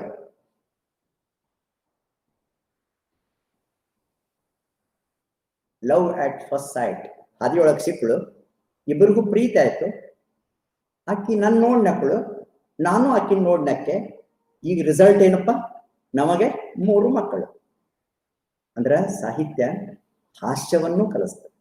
ಹಾಸ್ಯ ಬೇಕಲ್ಲ, ಬರೀ ನಾ ಗಂಭೀರವಾದ ಸಾಹಿತ್ಯವನ್ನ ಓದು ಮಾಡು ಬರೀ ಅಂತ ಹೇಳೋದಲ್ಲ. ಹಾಸ್ಯ ಬೇಕು, ನಗೆ ಬೇಕು, ನಗಬೇಕು, ನಗಿಸಬೇಕು, ನಕ್ಕು ನಗಿಸಬೇಕು. ಡಿವಿಜರ್ ಹೇಳ್ತಾರೆ, ನಗುವುದು ಸಹಜ ಧರ್ಮ. ಒಂದು ಕೂಸೈತ್ ನಗ್ತದ ನೋಡಿದೇರಿ ನೀವು, ಗೊತ್ತಿಲ್ದಾಗ ನಗ್ತಿರ್ತದ, ಕನಸು ನೋಡ್ತಿರ್ತದ, ಗೊತ್ತಿರೋದಲ್ಲ, ಆದ್ರೆ ಸ್ಮೈಲ್ ಕೊಡ್ತಿರ್ತದ. ನಗುವುದು ಸಹಜ ಧರ್ಮ, ನಗಿಸುವುದು ಪರಧರ್ಮ. ಇನ್ನೊಬ್ಬರು ನಗಿಸೋದು ಅದು ಇನ್ನೂ ಹೆಚ್ಚಿನ ಧರ್ಮ. ಧರ್ಮ ಅಂದ್ರೆ ಏನ್ರಿ? ಕರ್ತವ್ಯ. ಇನ್ನು ಕೊನೆಯದು ಹೇಳ್ತಾರೆ, ನಕ್ಕು ನಗಿಸುವುದು ಅತಿಶಯದ ಧರ್ಮ. ಅಗದಿ ಶ್ರೇಷ್ಠವಾದದ್ದು ಯಾವ ಧರ್ಮಪ್ಪ ಅಂತಂದ್ರೆ, ತಾವೂ ನಗಬೇಕು, ಇನ್ನೊಬ್ಬರನ್ನು ನಗಿಸ್ಬೇಕು. ಅಲ್ರಿ, ಮನುಷ್ಯ ಹಣೆಗೆ 18 ಗಂಟೆ ಹಾಕೊಂಡು ಕೂತ್ರ ಏನ್ ಮಾಡೋದ್ರಿ ತಗೊಂಡ? ನಮ್ಮಲ್ಲೊಬ್ರು ಫಿಸಿಕ್ಸ್ ಪ್ರೊಫೆಸರ್ ಇದ್ದಾರೆ. ಕ್ಲಾಸಿಗೆ ಹೋಗ್ಬೇಕಾದ್ರೆ ಸೋ ಸೀರಿಯಸ್. ಯಾರ ಗುಡ್ ಮಾರ್ನಿಂಗ್ ಹೇಳಿದ್ರೆ ಒಟ್ಟ ವಿಶ್ ಮಾಡ್ತಿರ್ಲಿಲ್ಲ ಅವ್ರು. ತಿರುಗಿ ಗುಡ್ ಮಾರ್ನಿಂಗ್ ಹೇಳಿದಾಗ ವೆರಿ ಗುಡ್ ಮಾರ್ನಿಂಗ್ ಅನ್ಬೇಕು, ಹೌದಲ್ರಿ? ಇಲ್ಲಕ್ಕೆ ಏನಂತಾರ ಹುಡುಗರು, ನೀವ ಏನಂತೀರಿ? ಏನ್ ಐತಿಲ್ಲ ಅಂತಾರಿ ನೀವು, ಹೌದಲ್ರಿ? ಅದಕ್ಕೆ ಒಬ್ಬ ಹುಡುಗಿದ್ರಿ, ಅವ್ ಸ್ವಲ್ಪ ಉಡಾಳ್ ಹುಡುಗ್ರಿ, ಅವ್ರನ್ನ ತರಬಿದ್ರು, ಒಂದು ದಿವಸ ನಿಲ್ಲಿಸಿದ. ಅವ ಏನ್ರಿ ಸರ್, ಆಕಾಶ ಏನ್ ಮೈ ಮೇಲೆ ಹರ್ಕೊಂಡು ಬಿಡುತ್ತೇನೆ ಅಂತ ಕೇಳಿದ್ರು. ನಾನು ಗುಡ್ ಮಾರ್ನಿಂಗ್ ಹೇಳಿಕತ್ತೇನೆ, ನೀವು ಅಟ್ಲೀಸ್ಟ್ ನನಗೆ ರೆಸ್ಪಾಂಡ್ ಮಾಡ್ರಿ ಅಂತ ಹೇಳಿದ್ರು. ಅವಾಗ ಅವ್ರ ಆಕಾಶದಿಂದ ಕೆಳಗೆ ಇಳಿದ್ರಿ. So serious professor, physics professor. In RLS campus only ಏನೋ ಹೇಳತ್ತೇನೆ, ಮತ್ತೆ ಹೊರಗಿಂದ ಏನೂ ಹೇಳೋದಿಲ್ಲ. ಆದ್ರೆ ಇನ್ನು ಟರ್ನ್ ಇನ್ನೊಬ್ಬ ಪ್ರೊಫೆಸರ್ ಇದ್ದಾರೆ, AK ರಾಮಾನುಜನ್ ಅಂತ ಹೇಳಿ, ಇಂಗ್ಲಿಷ್ ಪ್ರೊಫೆಸರ್. ಅವರ ಧ್ವನಿ ಸ್ವಲ್ಪ ಚೀರ್ ಧ್ವನಿ ಇತ್ತು, ಹೆಣ್ಣು ಧ್ವನಿ ಇತ್ತು. Great professor, great scholar. ಆಮೇಲೆ ಅವನು ಫುಲ್ ಬ್ರೈಟ್ ಸ್ಕಾಲರ್ಶಿಪ್ ತಗೊಂಡು ಅಮೆರಿಕಕ್ಕೆ ಹೋದ್ರು. ಯಾರು? Doctor AK Ramanujan. ಕಾಲೇಜ್ ಹುಡುಗರು ಅಂದ್ರೆ ಸ್ವಲ್ಪ ಉಡಾಳನ ಅಲ್ರಿ, ಅದ್ರಾಗ ಹೊಸದಾಗಿದ್ದಾಗ ಒಂದ್ ಸ್ವಲ್ಪ ಎರೋ ಹೋಗಿತಾರೆ, ಮಾಡ್ತಾರೆ, ಏನೇನೋ ಮಾಡ್ತಾರೆ, ಕಾಡಿಸ್ತಾರೆ. ಆಮೇಲೆ ಅವರು ಬ್ಲ್ಯಾಕ್ ಬೋರ್ಡ್ ಕಡೆ ಮುಖ ಮಾಡಿದಾಗ ಸಫಳ ಮಾಡೋದು, ಮತ್ ತಿರುಗಿದ ಕೂಡಲೇ ಮತ್ ಗಪ್ಪ ಆಗಿಬಿಡೋದು. ಇವೆಲ್ಲ ಹುಡುಗರು ಮಾಡಲ್ಲ, ಮತ್ತಾರು ಮಾಡ್ಬೇಕು? ನಾವು ಮಾಡ್ಬೇಕಾ? ಇನ್ನು ವಯಸ್ಸಾದವ, ಅದಲ್ರಿ? ಹುಡುಗರು ಅಂದ್ರೆ ಹುಡುಗರನ್ನ ಎಂದೂ ಸಿಟ್ಟು ಮಾಡ್ಲಿಲ್ರಿ. ಯಾರು? Doctor AK Ramanujan. ಒಮ್ಮೆ ಇಷ್ಟು ಗದ್ದಲ ಮಾಡಕತ್ತಿದ್ರು ಹುಡುಗರು ಕ್ಲಾಸ್ನಾಗ. ಆಗ ರಾಮಾನುಜನ್ ಅವರು ಅಗದಿ ಕೂಲಾಗಿ ಹೇಳಿದ್ರಿ ಏನಂತ, my dear students, you are sitting on the benches. My dear students, you are sitting on the benches, not on the branches. ನೋಡ್ರಿ, ತಿಳ್ಕೊಳ್ರಿ, ನೀವು ಡೆಸ್ಕ್ ಮೇಲೆ ಕುಂತೇರಿ ಅಂದ್ರೆ ನೀವು ಮನುಷ್ಯರದೇರಿ. ನಾಟ್ ಆನ್ ದ ಬ್ರಾಂಚಸ್ ಅಂದ್ರೆ ಟೊಂಗೆಗಳು, ಮರದ ಟೊಂಗೆಗಳ ಮೇಲೆ ಯಾರಿರ್ತಾರ? ಮಂಗಗಳು. ಅದನ್ನ ಹೇಳಿದ್ರೇನು ಅವರು? ಇಲ್ಲ, indirectly he advised the students. Improve ಆಗಿಬಿಟ್ರು ಹುಡುಗರು. ಯಾಕೆ ಬೈಲಿಲ್ಲ ಹುಡುಗರ್ನ? ಗೊತ್ತಿತ್ತು ಕಾಲೇಜ್ ಹುಡುಗರು ಸೈಕಾಲಜಿ. ಏಜ್ ಅಲ್ರಿ, 18 ಏಜ್ ಅಂದ್ರೆ ಏನ್ರಿ? ಈ ಕಡೆ ಗುಡ್ಡ ತೆಗೆದು ಈ ಕಡೆ ಇಡುವಂತ ವಯಸ್ಸು, ಹೌದಲ್ರಿ? ಕಲ್ಲು ತಿಂದ ನೆಲಕ್ಕೆ ಹೋದ್ರ ನೀರ್ ಬಂದಿರ್ಬೇಕು, ಆ ರೀತಿ ಗಟ್ಟಿ ಮುಟ್ಟಾದ ವಯಸ್ಸು. ಅದಕ್ಕೆ ಅವ್ರಿಗೆ ಗೊತ್ತಿತ್ತು. ಹೀಗಾಗಿ ರಾಮಾನುಜನ್ ಅವರು ವಿದ್ಯಾರ್ಥಿಗಳ ಸೈಕಾಲಜಿ ತಿಳ್ಕೊಂಡ್ರು. ನಾ ಇದನ್ನ ಹೇಳಲಿಕ್ಕೆ ಕಾರಣ ಅಂದ್ರೆ, ಇದೆಲ್ಲ ಎದರಿಂದ ಬರ್ತದ ಅವ್ರಿಗೆ ನಾಲೆಜ್? ಓದೋದ್ರಿಂದ. ಅದಕ್ಕೆ ಓದ್ಬೇಕು. ಹೆಚ್ಚು ಹೆಚ್ಚು ಓದಿದಾಗ ನಮ್ಮ ಅಜ್ಞಾನದ ಪರಿಚಯ ನಮಗಾಗ್ತದೆ. ಈ ಮಾತು ನೀವು ಲಕ್ಷ್ಯ ಕೊಟ್ಟು ಕೇಳ್ರಿ, ನಿಮ್ಮ ಪ್ರೀತಿಯ ವಿದ್ಯಾರ್ಥಿಗಳೇ. ಹೆಚ್ಚು ಹೆಚ್ಚು ಓದಿದಾಗ ನಮ್ಮ ಅಜ್ಞಾನದ ಪರಿಚಯ ನಮಗಾಗ್ತದೆ. ಬಹಳ ದೊಡ್ಡ ಕಾವ್ಯಗಳನ್ನು ಬರಿಬೇಕಂತಲ್ಲ. ಕಾರ್ಡಿಮಮ್ ನ್ಯೂಮನ್ ಅನ್ನುವಂಥ ಒಬ್ಬ ವ್ಯಕ್ತಿ, ನ್ಯೂಮನ್, ಯುರೋಪ್ದಲ್ಲಿ, ಈಜಿಪ್ಟ್ ನಾವ. ಆತ ಒಮ್ಮೆ ಹಡಗಿನ ಆಕ್ಸಿಡೆಂಟ್ ಆಯ್ತು, ಶಿಪ್ ರ್ಯಾಕ್ ಆಯ್ತು. ಆವಾಗ ಇಷ್ಟು ಕತ್ಲೆ, ಏನ್ ಮಾಡ್ಬೇಕನ್ನೋದು ತಿಳಿಲಿಲ್ಲ ಅವನು. ಬೈಬಲ್ ಓದ್ತಾ ಇದ್ದ, ಪಾದ್ರಿ ಅವನು, ಫಾದರ್, ಕ್ರಿಶ್ಚಿಯನ್ ಫಾದರ್. ಬೈಬಲ್ ಹಿಂಗ್ ತೆಗೆದು ಓದ್ಬೇಕು ಅಂತ ಹೇಳಿ ತೆಗೆದು ನೋಡಿದ. ಅಲ್ಲೇ 2 ಶಬ್ದ ಇದ್ದು, ಲೀಡ್ ಕೈಂಡ್ಲಿ ಲೈಟ್. ಆ ಶಬ್ದಗಳನ್ನು ನೋಡಿದಾಗ ಅವನಿಗೆ ಬೆಳಕು ಬಿತ್ತು. ಅವ ಒಂದು ಕವಿತೆಯನ್ನು ಬರೆದ, ಲೀಡ್ ಕೈಂಡ್ಲಿ ಲೈಟ್ ಅಂತ. ಅದು ಕನ್ನಡದಲ್ಲಿ, ಕರುಣಾಳು ಬಾ ಬೆಳಕೆ, ಮುಸುಕಿದಿ ಮಬ್ಬಿನಲ್ಲಿ, ಕೈ ಹಿಡಿದು ನಡೆಸೆನ್ನನು ಅಂತ ಹೇಳಿ BM ಶ್ರೀಕಂಠಯ್ಯನವರು ಅನುವಾದ ಮಾಡಿದ್ದಾರೆ. ಬಹಳ ಅದ್ಭುತವಾದ ಕವಿತೆ. BM ಶ್ರೀ ಅವರು ಅದನ್ನು ಅನುವಾದ ಮಾಡಿದ್ದಾರೆ. ಒಂದೇ ಒಂದು ಕವಿತೆ ಅವನು ಬರೆದದ್ದು, ಆದ್ರೆ ಇವತ್ತು ಜಗತ್ ಪ್ರಸಿದ್ಧನಾಗಿಬಿಟ್ಟು. ಅವನಿಗೆ ಸ್ಫೂರ್ತಿ ಕೊಟ್ಟದ್ದು ಯಾವುದು? ಲೀಡ್ ಕೈಂಡ್ಲಿ ಲೈಟ್ ಅನ್ನುವಂಥ ಬೈಬಲ್ ಆಗಿಂದ ಒಂದು ಶಬ್ದ. ಹಾಗೆ ನಾವು ಇವತ್ತು ಸ್ಫೂರ್ತಿಯನ್ನು ಪಡಿಬೇಕಾದ್ರೆ, ಪ್ರೇರಣೆಯನ್ನು ಪಡಿಬೇಕಾದ್ರೆ, ಜಗತ್ತಿನ ಅನೇಕ ಸಣ್ಣ ದೊಡ್ಡ ವ್ಯಕ್ತಿಗಳು ನಮಗೆ ಕಾರಣರಾಗ್ತಾರೆ. ಪ್ರತಿಭೆಗಳು ಗುಡಿಸಲ್ನ್ಯಾಗ ಹುಟ್ಟತಾವ, ಅರಮನೆಯಲ್ಲಿ ಸಾಯ್ತಾವ. ಪ್ರತಿಭೆಗಳು ಹುಟ್ಟೋದೆಲ್ಲೇ ಗುಡಿಸಲ್ನ. ಆದ್ರೆ ಅವು ಅರಮನೆಗೆ ಹೋದ್ಮೇಲೆ ಸಾಯ್ಬಾರ್ದಂಗ ಅನ್ನೋ ಹಂಗಿದ್ರೆ, ಬದುಕೇನೆ ಇರಬೇಕು ಅನ್ನೋ ಹಂಗಿದ್ರೆ ನಾವು ಸಾಹಿತ್ಯವನ್ನ ಎಂದೂ ಮರಿಬಾರ್ದು. ಯಾಕಂದ್ರೆ DVಜಿ ಅವರೊಂದು ಮಾತು ಹೇಳ್ತಾರೆ, ಇದು ಪ್ರಚಾರದ ಯುಗ. ಎಲ್ಲ ಕಡೆಗೆ ನಮಗೆ ಅಡ್ವರ್ಟೈಸ್ಮೆಂಟ್ ಬೇಕು, ಕ್ಯಾನ್ವಾಸಿಂಗ್ ಬೇಕು, ಪ್ರಚಾರ ಬೇಕು.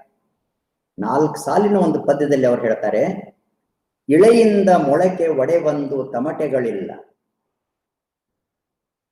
ಫಲ ಮಾಗುವೊಂದು ತುತ್ತೂರಿ ದನಿ ಇಲ್ಲ, ಬೆಳಕೀವ ಸೂರ್ಯರ ಚಂದ್ರರೊಂದು ಸದ್ದಿಲ್ಲ, ಹೊಲಿ ನಿನ್ನ ತುಟಿಗಳನ್ನು.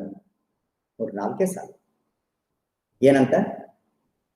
ಇಳೆಯಿಂದ ಮೊಳಕೆ ಒಡೆವೊಂದು, ಇಳೆ ಅಂದ್ರೆ ಭೂಮಿ, ಭೂಮಿಯಿಂದ ಬೀಜ ಮೊಳಕೆ ಒಡಿಬೇಕಾದ್ರೆ ತಮಟೆಗಳಿಲ್ಲ. ಶಬ್ದ ಮಾಡ್ತದೇನದು?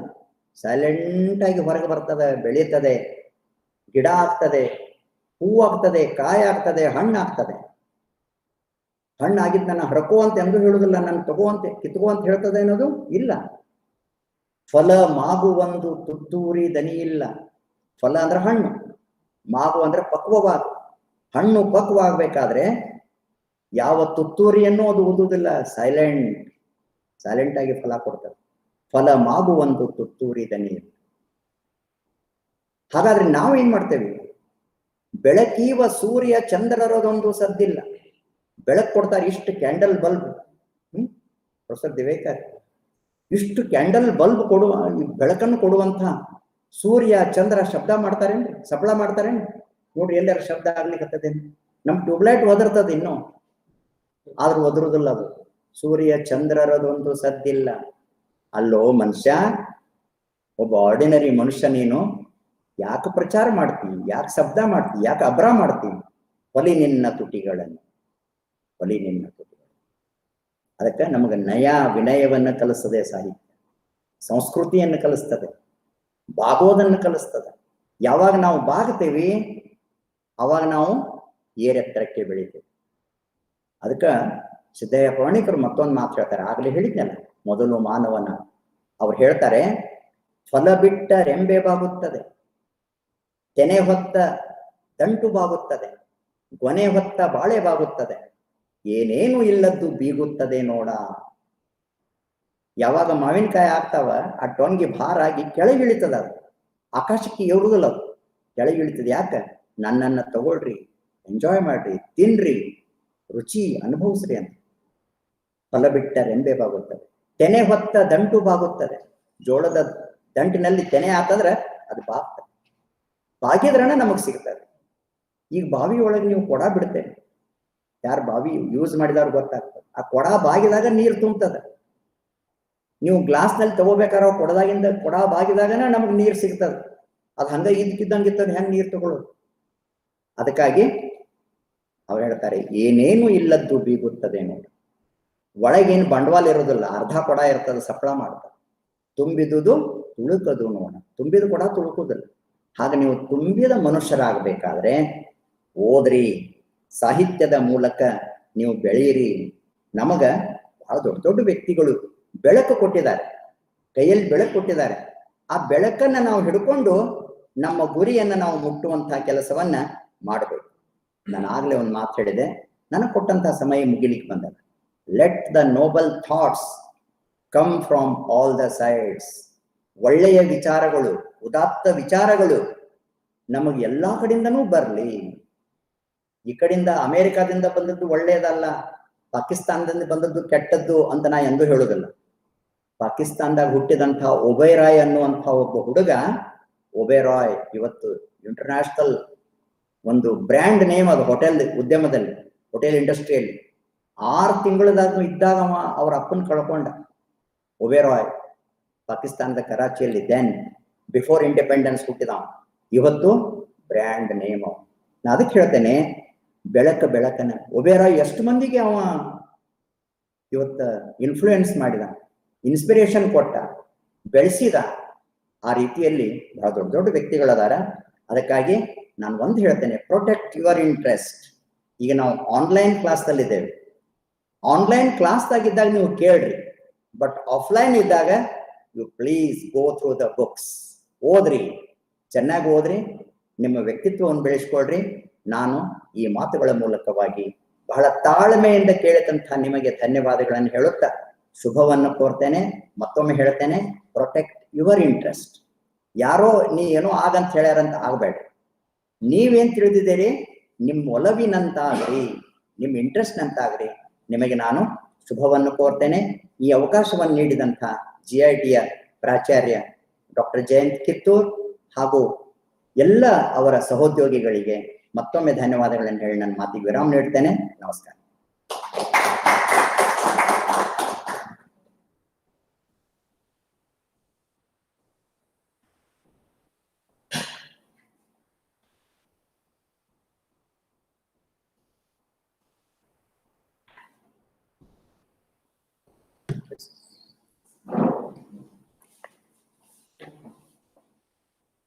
One hour and 30 minutes. 1 hour, sir. Correct 1 hour? So perfect, professor. ಒಂದೇ ನಿಮಿಷ ಇರಿ. ಹೇಳು. ಒಂದು ನಿಮಿಷ ಇರಿ sir. Thank you very much, sir. It was very insightful session, enlightening students about the importance of literature in success, happiness, personality development. Now, I request Dr. R.S. Rendale, sir, Head, Department of Physics, to present a memento to sir on behalf of KLS GIT Institute of Technology. Thank you, sir. These formalities, yeah. Can go to the saga. Sir,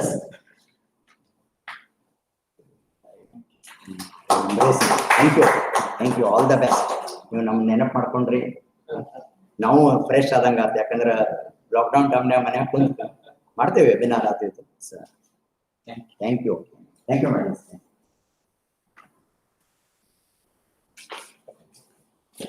ಎನ್ಕ್ರೋಚಿಂಗ್ ಆಗಿಲ್ಲ, 1 hour ಒಳಗೆ ಅವಶ್ಯಕ.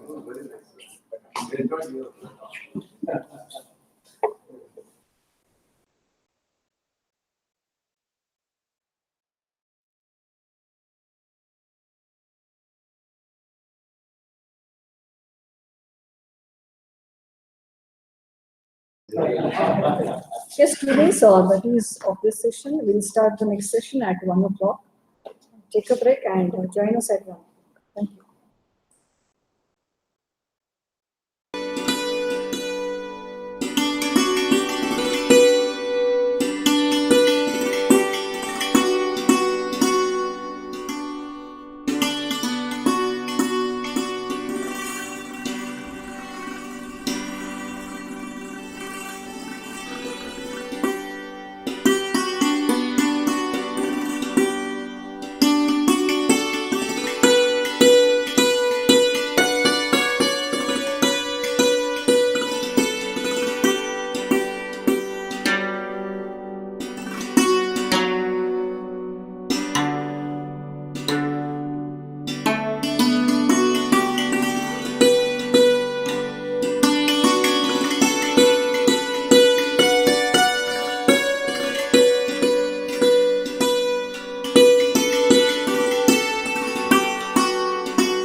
Hello students, we shall begin with the next session on relevance of applied sciences in engineering. Applied science is the foundation of engineers. It strives for increasing the knowledge, enhancing the critical thinking, ability to change information into knowledge. The purpose of applied sciences in engineering study is to lay strong foundation of basic principles of various disciplines such as physics, chemistry, and mathematics. In this session, the heads of departments of physics, chemistry, mathematics, that is Dr. M.K. Rendale, head Department of Physics, Dr. S.V. Divekar, head Department of Chemistry, and Dr. P.R. Hampiholi, head Department of Mathematics, will brief about respective departments. Now I welcome Dr. M.K. Rendale, sir, head Department of Physics, to start with the session. Over to you, sir.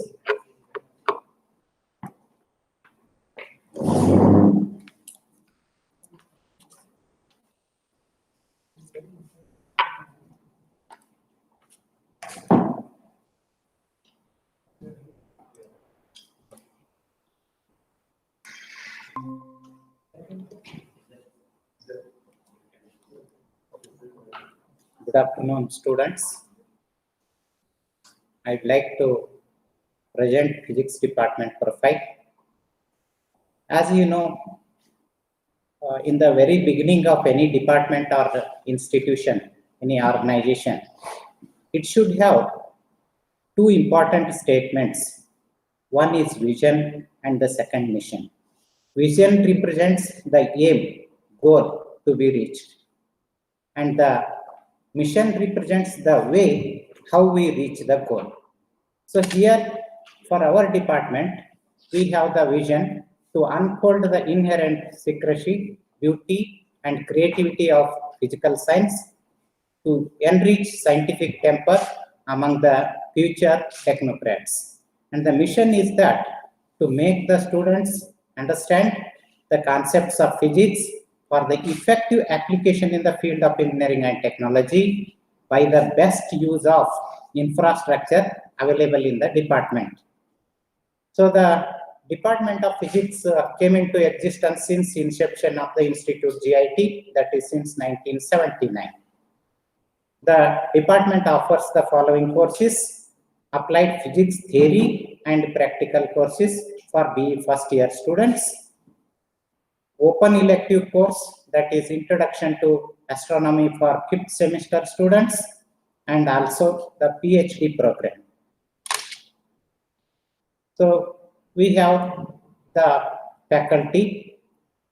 So I am Dr. M.K. Rendale, Professor and Head of Department of Physics, and I'm also the first year coordinator. Dr. S.S. Kulkarni, Dr. C.V. Kotwage, both are associate professors. Mrs. A.N. Ekwote, she is assistant professor. She has also completed PhD, but degree certificate is awaited.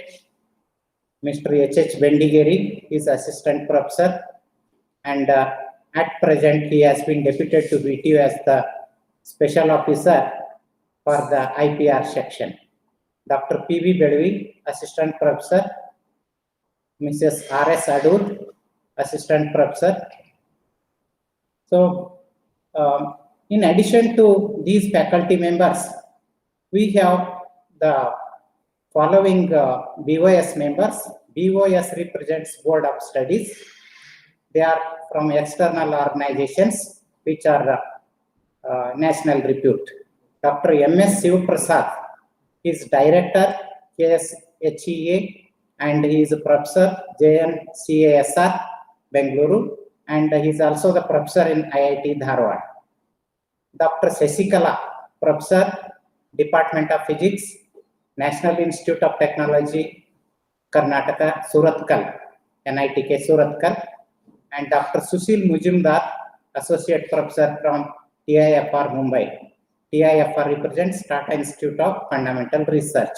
So all these are national organizations. We have the lab facilities for first year students. So spacious laboratories, Physics Lab 1 and Physics Lab 2 are there, and also we have the research lab. So for to accommodate 60 students in a batch, we have the sufficient spacious laboratories for first year students. As far as research at physics department is concerned, research center is recognized by VTU in 2009. So research areas at present are nanoscience and nanotechnology, microwave materials, polymer composites, fiber optic sensors, ferrites and multiferrite composites, condensed matter physics and photonics, nonlinear optics, that is NLO crystals. And these are the facilities, that is we have optical bench and furnace for the synthesis of nanomaterials, and this is a high precision digital balance and pH meter.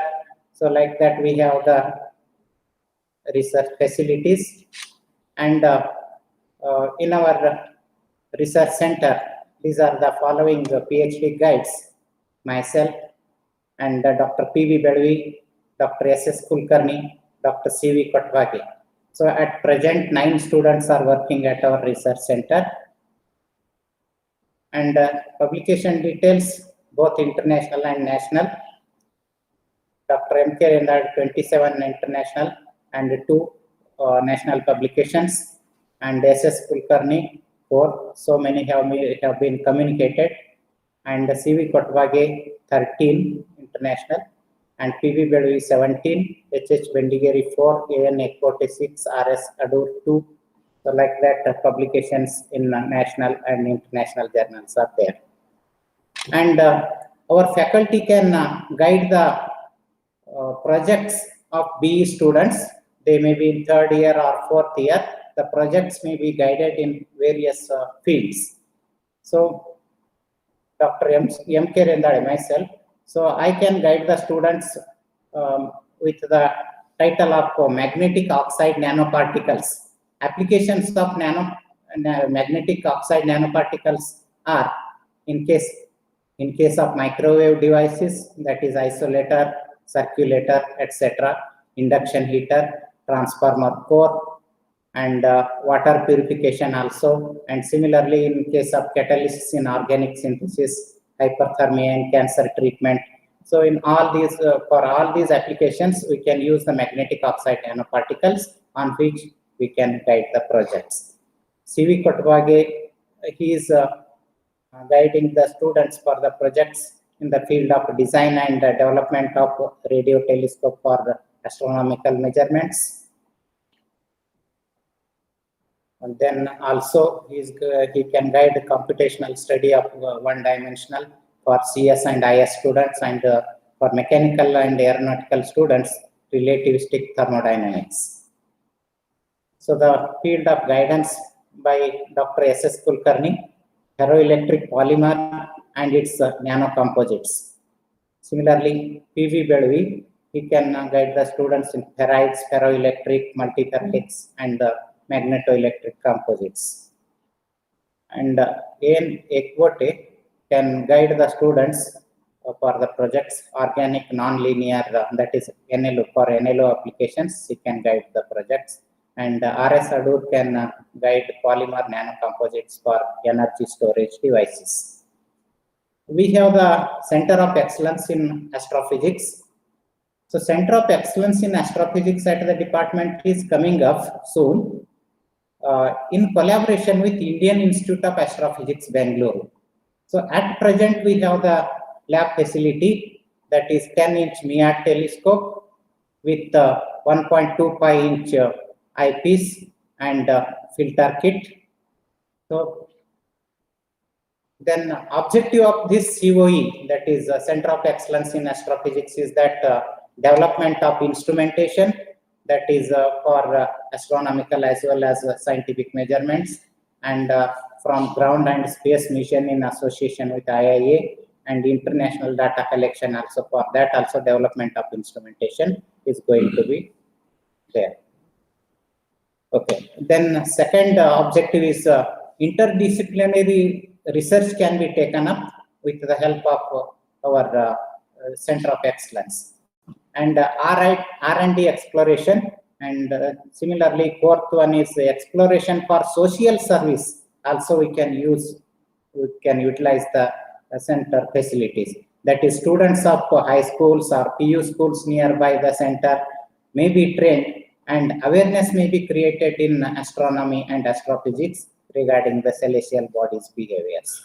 So guidance may be given to BE or MTech students also for their projects, and increase of understanding of general public in the field of astronomy can also be done with the help of this center. So we have conducted so many activities, and there are certain achievements also done by our faculty. So the first pic shows the National Conference on Emerging Trends in Chemistry and Material Science that was conducted by our department in association with Chemistry Department in October 2014.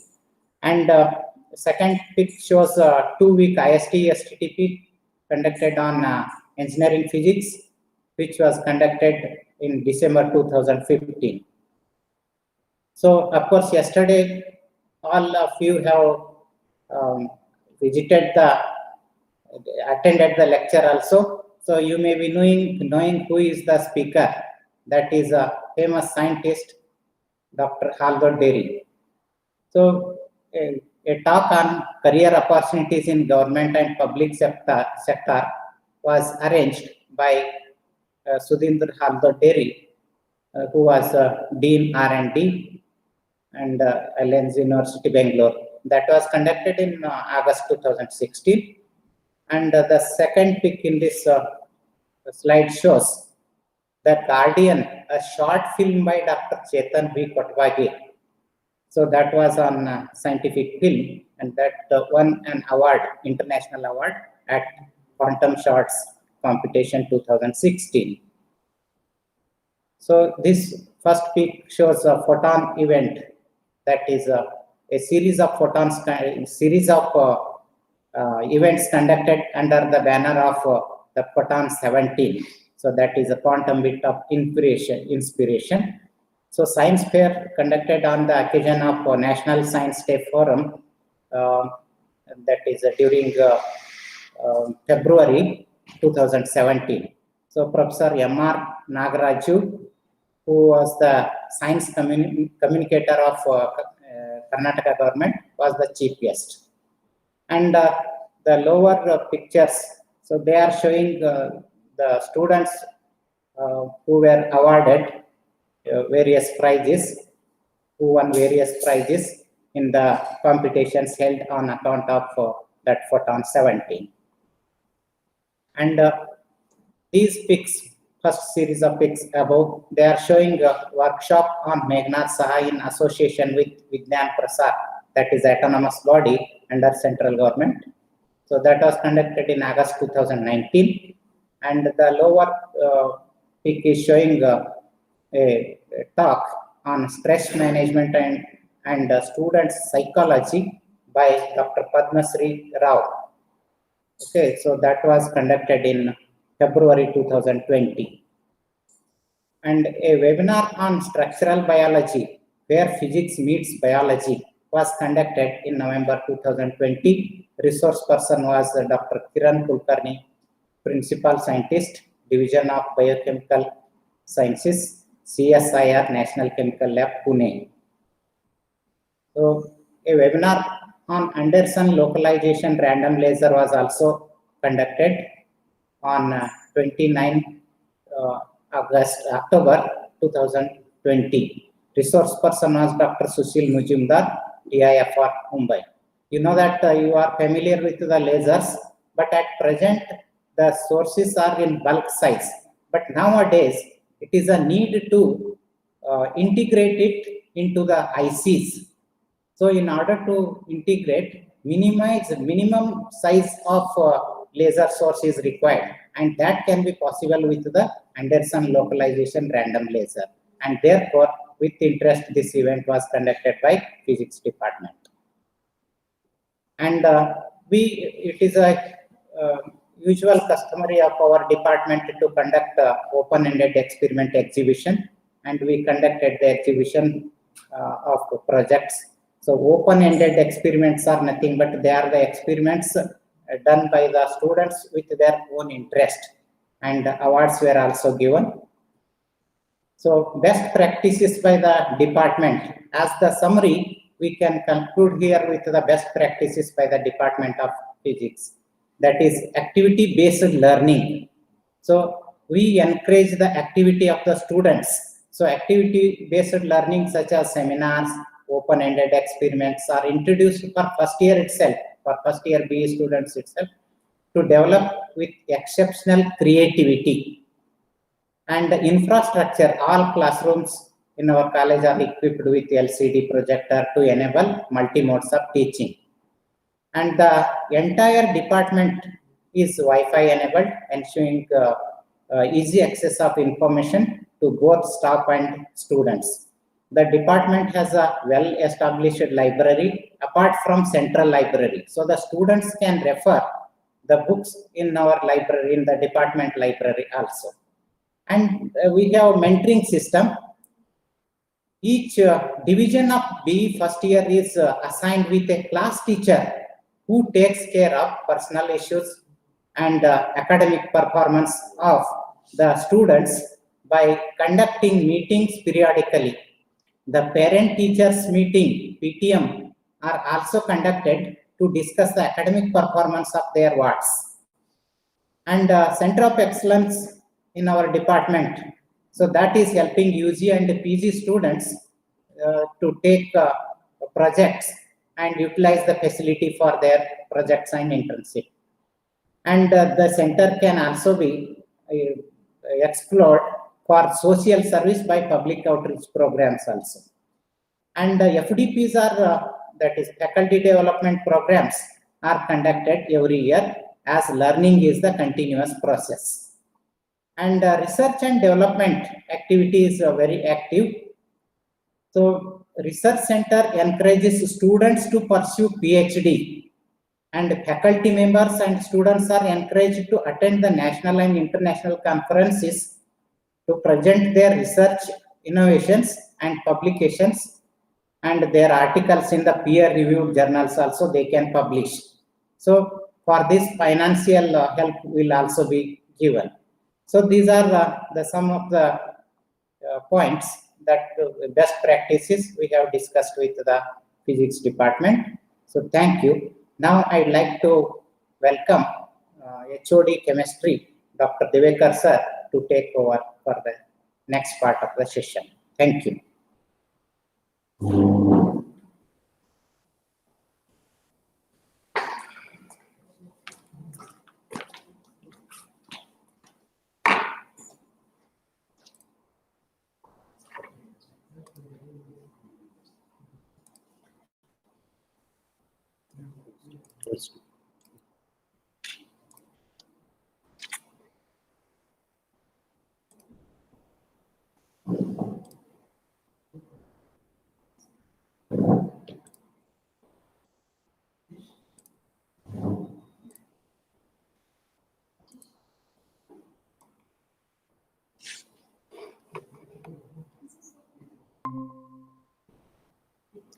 Good afternoon, students.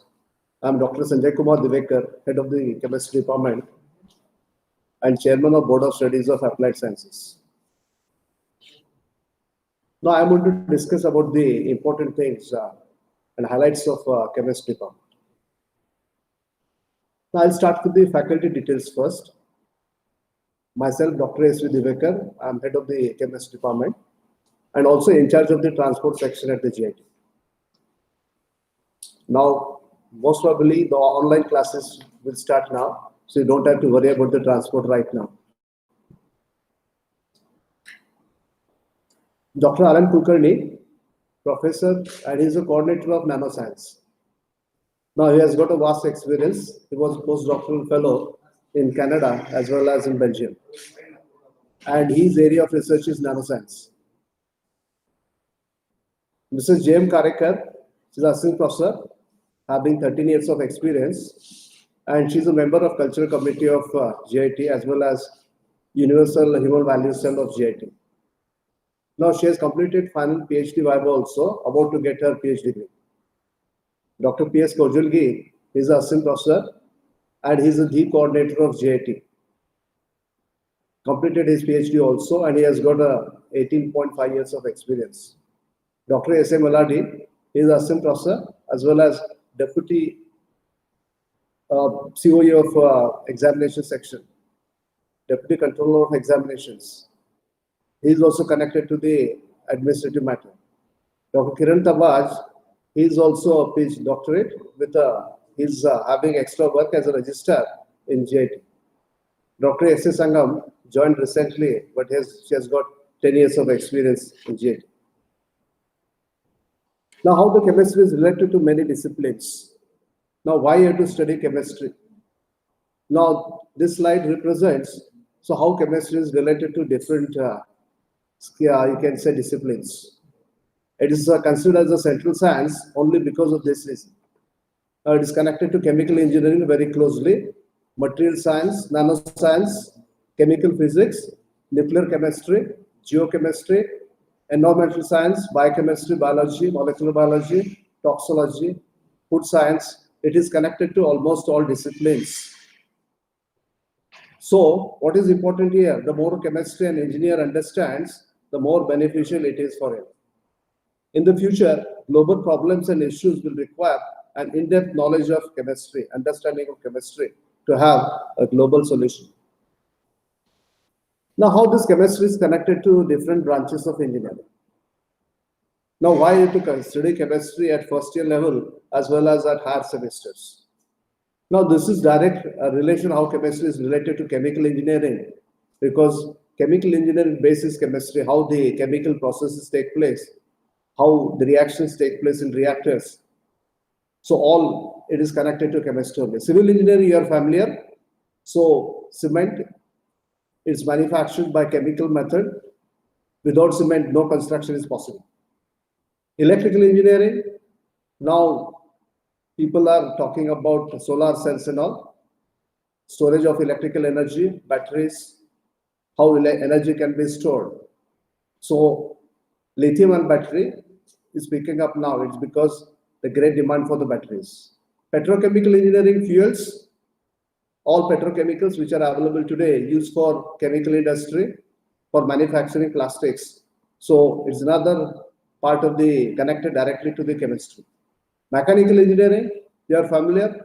You have to study how the corrosion of the steel takes place or corrosion of the materials takes place, metals, and how corrosion can be controlled, how metals are processed, and how you can get better material. So composites, polymer composites, all it's part of the chemistry, and it is we have to study in mechanical engineering. Computer science, so without a semiconductor and electronics, both these are connected.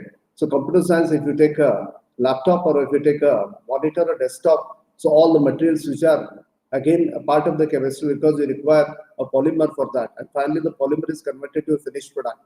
So you require electronics, semiconductors, again, silicon is a starting material, and then from that only you get silicon vapors. So you require again chemistry there. And polymer technology, as you know, polymers are used as adhesives, polymers are used as plastics, polymers are used as fabrics. So again, it is a chemistry which is involved there.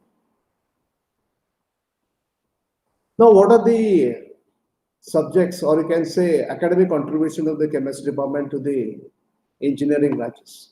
Now, first year level, we teach applied chemistry theory as well as applied chemistry lab, nanoscience and nanotechnology at 5th semester, advanced engineering materials also, polymer science and technology, corrosion engineering. All these are for 5th semester, first two are for first year engineering. Now, highlights of the nanoscience and nanotechnology. Yesterday, I think Dr. Alan Kulkarni already has told about this in the Nano Club. So, a number of projects carried out by nanoscience is a part of the chemistry department. So number of MTech projects carried out are 11. Number of students completed internship are 15. Number of papers published connected to the nanoscience, it is 17. So students of the higher semesters, so they visit our nanoscience laboratory for carrying out their projects, not from only mechanical engineering or electronics engineering, from electrical, all branches of the engineering, they do projects in nanoscience lab. Now, these are the facilities which we have in the chemistry department. Chemistry lab 1 for all the first year students, where we can accommodate 60 students comfortably. Lab 2, it's a new lab which we have developed. Research lab, separate for research scholars, and we have nanoscience lab also, which is a part of the Center of Studies for Nanoscience. Now, along with the teaching learning process, we conduct number of events in the department. So we have conducted national seminars and lecture series recently, and we called Sri M.A. Sadananda Rao, scientist engineer from ISRO, as well as Prabhakar C.A., scientist H from ISRO. So they delivered the lectures on how the satellite launching takes place and how we can use remote sensing for different applications. Then other conference also conducted during from 2014 onwards, and list is here. And we are planning for the international conference on emerging technologies in water, wastewater treatment and solid waste management is planned in the month of March, that is from 18th to 20th, 2021. Now, these are the pictures, slides of showing M.A. Sadananda Rao from Scientist Engineer G. Now, he has told us he can develop a nano satellite also if you want. So he is ready to guide the students from first year level. Prabhakar Rao, he is a scientist again from ISRO. He told about this, he discussed during his lecture about how launching of the satellites takes place or launching of PSLV. Now, during the event lecture series, we conduct number of events, quizzes, competitions, and then lecture sessions or presentations by the students. And these are the photographs where these scientists are giving away these prizes. Now, chemistry, what we teach in the class and what you see in the industry, it is totally different because we take students to the industrial visits also. Now, one photograph I've shown here, that is Prithvi Metals, where how anodizing takes place. It's a metal finishing process where you have to study that metal finishing process in more detail in higher level when you go to mechanical engineering. But first year level also, we take students to different industries to show them exactly how the process takes place. What we teach in the laboratory classes, it is different and actually how the process takes place in the industry. We also conduct tours for students. They're collecting water samples from different places, Hidkar Dam, Rakaspur Dam, and doing the analysis on the spot after collection also in the laboratory, just to check the quality of water. These are the broad areas to work on interdisciplinary projects. Now, we encourage students to take up projects in these areas: water and wastewater treatment, electrode sensors, metal finishing processes, LEDs, OLEDs, light emitting diodes, and organic light emitting diodes, adhesives for foundries and composite area. A lot of waste is generated from foundries, and how we can use those materials for the making construction materials. Plastic recycling, it's a new area where recycling is a big issue. You can take up the projects on plastic recycling. Corrosion and protective coating, as you know, corrosion is it's slow process, but damages are tremendous. So we can do projects on corrosion and protective coatings. Energy storage is very important because batteries, now lithium-ion batteries are considered as the best ones because high energy storage. So we can do projects based on batteries also. Chemical additives for the cement. Now, cement, a lot of additives are used for manufacturing cement so that you can increase the setting time or you can delay the setting or hardening process. So chemical additives and what is the effect of addition of additives to cement. You can have project based on that connected to civil engineering. Nanomaterial synthesis and applications is what we do in nanoscience lab. Testing and consultancy department is also involved in testing and consultancy for almost last 15 years. We take up collection of sample, analysis of water which is stored in dams. What's the effect of water on structure, that is cement structure. And we collect samples regularly from Kadara, Kotsurli, super dams. Pruthvimetrics is another industry where we collect samples of their plating bath as well as anodizing bath for analysis. Ohm Saltic, micro precision, metal power transmission. These are the other industries where we have consultancy and testing. Now, research centers details. I'll give you a brief idea about the research center details. Now, I'm working on ion exchange selectivity and water quality studies. Now, 4 research scholars are working under my guidance. Dr. Raviraj Kulkarni, his area is reaction kinetics and spectroscopy. 1 research scholar is working with him. So Dr. Sridhar Malati is also having 1 research scholar pursuing PhD under him. Prasanna Kojulgi, 3 research scholars are working under him in the area of ion exchange selectivity and water quality studies. Dr. Kiran Thabaj, his area is chemical kinetics and catalysis. 3 research scholars are working under him. Total number of PhD awarded from the Chemistry Research Center, 4 research publications. In last 5 years, 82. Total number of publications, 167. Now, completed on ongoing research projects. Now, we got some research funds also from the different organizations. Now, the first one, we got it from VTU, 4,02,000 we got in the year 2008-9. Dr. R.M. Kulkarni got 5 lakhs from VGST. Again, he got 6 lakhs from VGST. So, now various funding agencies, Dr. Kiran Thabaj also got from the VGST. So, we have procured a lot of instruments from the project grants which we got from different organizations. Now, the last slide is very important. Now, you are familiar, Nobel Prize in Chemistry was won in 2019 by John B. Goodenough.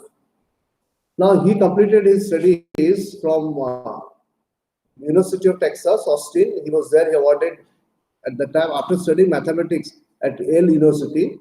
He started with the mathematics, completed his doctorate in physics, and then got his Nobel Prize in Chemistry because of his work on lithium-ion batteries. So what I'm trying to tell here, so all the branches of applied sciences, you can say physics, chemistry, and mathematics, they are connected to each other, and their basic knowledge of chemistry, physics, and mathematics is required for engineering students. So take interest.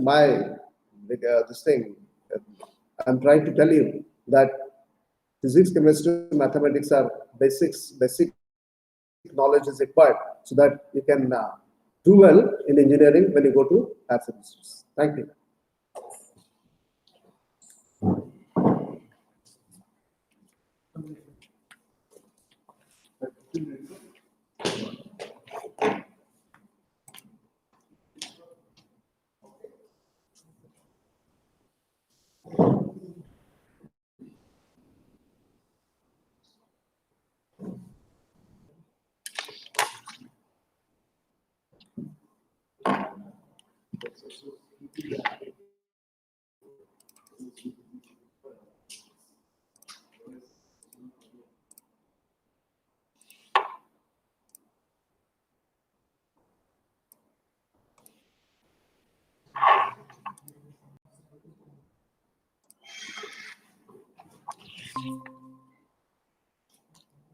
Namaskara, Ellargu.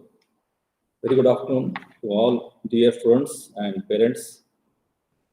Very nice to be connected with you. First of all, accept my sincere congratulations, both students and parents, for having taken admission in one of the prestigious institutions, KLS GIT Institute of Technology, Belagavi. Now, after taking admission, the responsibility is falling on you, because whatever the glory, the laurels our institution has achieved since 1979, it is not only because of management, not only because of staff here, but major contribution is because of very nice, intelligent, creative students we are getting throughout all these more than 3 decades. So once again, welcome to our college, KLS GIT Institute of Technology, Belagavi. I am Dr. P.R. Hampiholi, Head Department of Mathematics. I do not want to go through whatever is in mathematics, because it is so difficult to tell whatever is in mathematics. It is just like making a world tour through a map or through a atlas. You are with us for 2 years, almost 200 hours in 4 semesters, and more than 200 hours outside the classroom activities also. So we'll be in touch with you to make you know the glory of mathematics. But before I start presenting my next slides, time and again, Indians have proved that what is the caliber of Indian brains in mathematics, be it Bhaskaracharya, be it Shakuntala Devi, be it Manjur Bhargav nowadays, and be it professors from mathematics GIT. All are making the glory of Indian mathematics, and it has become a history now. So the lot of responsibility is there on young minds. You have got a lot of chance to show your interest in mathematics. We support the students who have got creativity in mathematics till the research activities also. So welcome to once again. Before I start my slides, and at the end of the slides, I have only one appeal, because our task is attend class, please. Don't miss the classes. Be regular, and regularity counts. It will help us. So you help us. You all have to help us to help you only. Thank you so much for listening to me for a few minutes now, and I am going to show you the slides. Our faculty, I am Dr. Prabhakar Ampioli, first slide, and Dr. Sudhir Jog. I am having 31 years experience. Dr. Sudhir Jog, again 27 years. Dr. Balchandra Digewadi, 31 years. You can see the experienced staff in our department. Our department has a strength of experience and a new staff who know the latest technology. So it is a blend of experience and the latest technology. We are enjoying it. And Anjana Joshi, who is also doing in graph theory.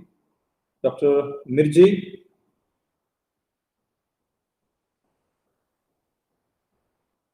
who is studying in difference geometry, his research. Mandakini Desurkar, she has done her PhD in general topology. Priyanka Hande, her area of interest is graph theory. Purva Dhyapak, graph theory again. Rakhi Pote, she is doing in analysis. And Smita Kapoor in vanilla theory. Vinaya Deshpande, again in graph theory, she is doing. Srinivas Kirsur, fluid dynamics. Jitendra Gurjar, graph theory. Srivat Joshi, fluid dynamics. And Vikram Nayak in major theory. We can see that we are totally 14 members, and we wish to cater the needs of all types of students, very creative, intelligent, and who are in need of basics also. That's why always be connected to us. Connectivity is very important. These are the things we teach you in 4 semesters. In a nutshell, in first semester, we are teaching you differential calculus, partial differentiation, applications of partial differentiation, linear algebra, vector calculus. The difference between the science students and engineering students in mathematics is you learn more of applications than more of theory part. In BSc and MSc, if you see, there are more number of theorems. When I was doing my MSc, you will not believe we had 400 theorems. But you don't worry about all those things. You will have to apply your formulae so that, see, it is very difficult to tell you that where mathematics is not there. I'll tell you my phone number anytime. Anybody can call me and tell where mathematics is not there. And it is challenge that I'll show you mathematics there. Be it is a finance, be it engineering, be it medical science. Everywhere you are using mathematics as a technology. And wherever competition comes, technology comes, mathematics has to be there. For example, in computer science, nowadays, whatever you are using, the ATM cards, the online money transaction, etc., a lot of cryptography is being used. Lot of number theory is being used. If you come to communication theory from electronics, a lot of whatever mobiles you are using, whatever TV you are enjoying, a lot of mathematics is there behind that. And that we want to show you that during your 4th semester, all these electronic appliances, whatever the mechanical engineering, whatever the aeronautical engineering they are doing, how they are going to use mathematics as a technology tool, not as a learning. It is a tool, just like your screwdriver. You use it to open the nut and bolt, just like that. Mathematics becomes a tool. So going through the second semester syllabus, you're learning differential equations, Laplace transforms, inverse Laplace transforms, integrals, vector integration. In third semester, numerical methods, Fourier series, Fourier transforms. Of course, when you come to those semesters in detail, we are teaching you. Again, in third semester, probability, joint probability. And in fourth semesters, again, finite differences and interpolation, partial differential equations, so on and so forth, of course. Up to third semester, we have got common syllabus, those who are joining B after PUC. And from fourth semester, of course, there is one more lateral entry after diploma. Some students join, you must be knowing it.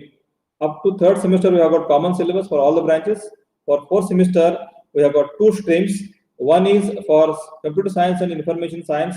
There is a different syllabus according to their needs. And for non-computer science and information science, there is one more stream. This is for non-computer science, and the syllabus for computer science for fourth semester is fundamental logic, relations and functions, advanced accounting techniques, basic graph theory, elementary number theory, and cryptography. The last line is there are separate classes for and syllabus for diploma students. You are not, you don't come under this category. Some students, after completing your friends may be there, after completing the diploma after 3 years, they come to second year directly. Their classes will be separate, and these practices are done in very, very few colleges, almost out of 150, hardly 2 to 3, and we were the first to do it. Of course, I told in course content, first year common syllabus for all branches. Important thing is we take MATLAB. Lab is introduced for mathematics in the first year, which is becoming very famous and very, very attractive to all the students. Students are enjoying it, and MATLAB is becoming very important for the placements also. For higher semesters, like second semester, second year, CSIS, and we teach Scilab also. Students are encouraged to present seminars in their field of interest, like somebody may be interested in cryptography, somebody may be interested in the black hole principles, somebody may be interested in the communication theory, whatever is used, or aeroplane technology, whatever is used. There is a lot of mathematics used there, and students come and approach us. They want to present seminars, and for every activity, you have got marks. 50 marks for the final theory examination, 50 marks for the internal examination, where you will be conducting projection seminars. We'll be in touch with you for all those things. That's why, again, I repeat, please keep the continuity. Please attend the classes regularly. This is very important than the other things. Of course, you will have recorded videos available, and whenever you wish, you can go to the previous videos also. That is one of the important structures of our college, and observe those, which if you are not understood the previous lectures, you can see those previous lectures also.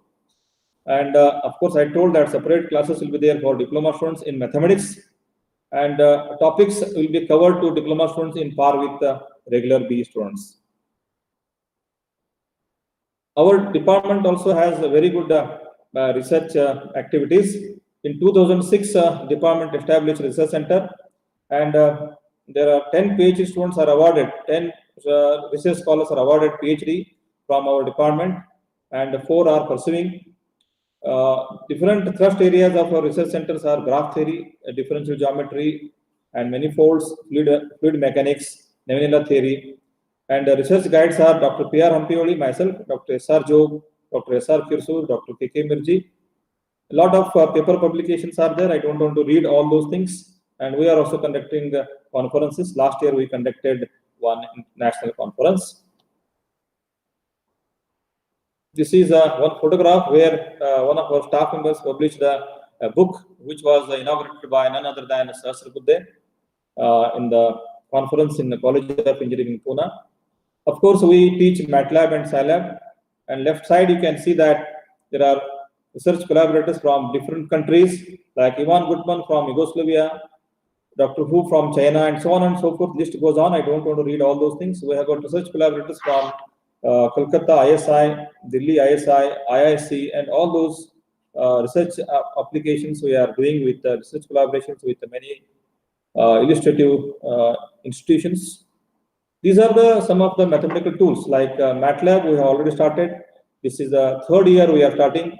We cater to the needs of students as far as mathematical tools are concerned. Nowadays, it has become very important to learn the mathematical tools. So we have already taught Scilab and MATLAB. In our mind, we have got GeoGebra is a very good mathematical tool. R software and Mathematica, all these MATLAB mathematical tools, we want to make you very well used to it. So these are some of the graphs where students did when they were doing the first year lab in the last year. So you also can enjoy such mathematical figures when you come to mathematical labs, and we will be conducting online, and we will be in touch with you how to do those mathematical labs. And before I end the last slide, before I end this last slide, once again I request you that you please be regular to the class. That is very important, other than everything, so that we can cater to the need of you. This is one of the important thing which in MATLAB it was created, and it created a figure. And nothing more to tell. Wish you all the best. Welcome once again. Thank you so much for listening to me. Thank you.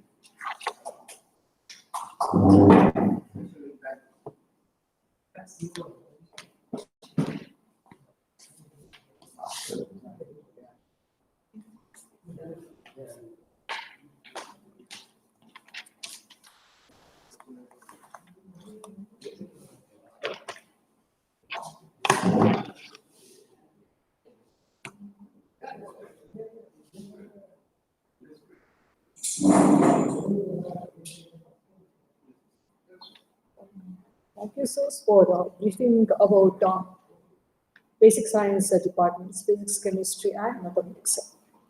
Students will have a break now, a lunch break, and will be joining again at 2:30. Thank you.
Hello students, welcome back after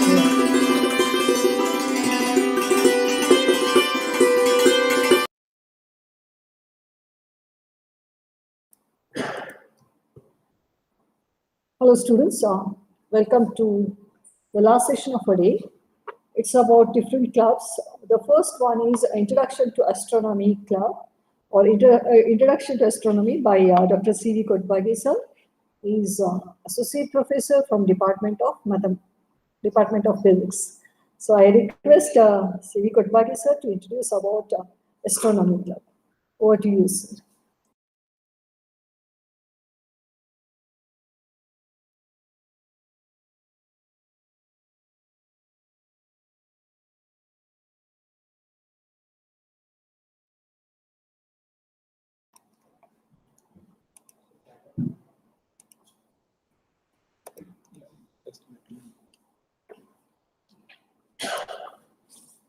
Good afternoon, everybody. Thank you, ma'am, for the introduction. So, I'm going to talk about Introduction to Astronomy Club.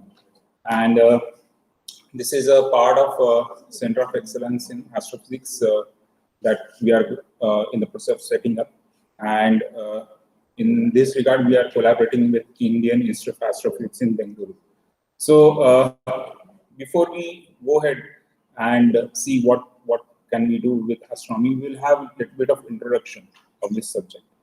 So this is our home, where this is the only home that we humans have. And if you see this diagram in this presentation, you can see there is an axis around which the Earth rotates, and there is a Earth's orbital motion is also shown. So you can also see the orbital direction along which the Earth moves around the Sun. And you can also see the celestial equator. And in fact, this you can also notice interesting thing that the pole, the south and north, the line joining the south and north pole, it is inclined at a particular angle. I think it's around 23 degrees or so. So this gives interesting phenomena on the Earth. But let's not go into those details. Why we have this diagram is, if you notice along the North Pole, okay, we have this pole star, or which we call as Polaris. So, and if you want to locate the Polaris in the sky, we usually use this the Big Dipper constellation, or in Indian context we call this as Saptarshi.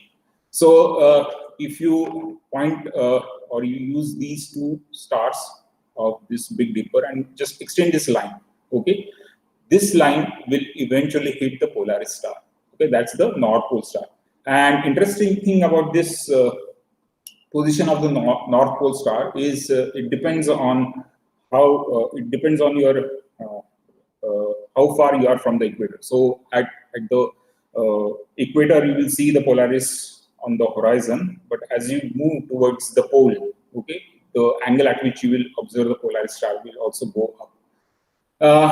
Now, why do we have this diagram? Because it shows now you can now extend this line and you have the Polaris star along this line.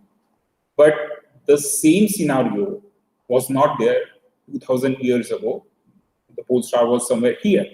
And even like maybe 2000 years down the line, the pole star will be here.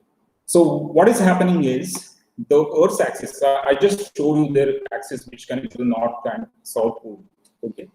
This axis itself rotates, and the rotation is extremely slow. So like 13,000 years ago, the Polaris was somewhere here. Okay, so this gives us an idea, like how the astronomy involves the motion of the Earth also.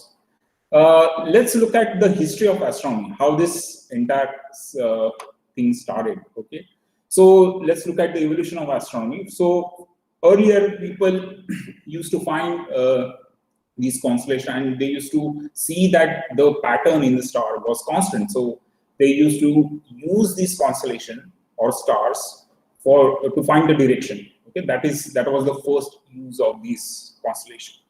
But then as the humans evolved, they started farming and all those things. And as they evolved, okay, they also found that there is a correlation between the constellations which they observed during certain season.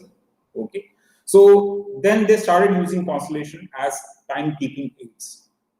And then as these things evolved, then even there were mythological stories which were also evolved as these people started doing this timekeeping, using constellations for timekeeping aids. And the major breakthrough in this field came with the Copernicus idea of solar system, where he actually introduced the solar system that we have. This is not the Earth-centric, but it's the sun-centric solar system. Okay, and above that, and after this, the one more milestone which was done was Newton. He introduced the law of gravity, and in fact, this was a major leap in the way the humans used to think. Because see, if you look at the civilizations, people used to think that the laws that apply on the earth and the laws that are applicable to the heavens, those are different. Okay, but Newton thought that okay, the force which pulls an apple to the ground, the same force is pulling the moon towards the earth, and then the moon keeps moving around the earth. Okay, so it was an enormous leap in the idea that the laws that are applicable on the earth, same laws are applicable to the heavens or the bodies which move in the sky. Okay, and with this, a lot of changes has taken place in the way we look at the universe. Okay, so people try to understand this universe using Newton's laws of gravity.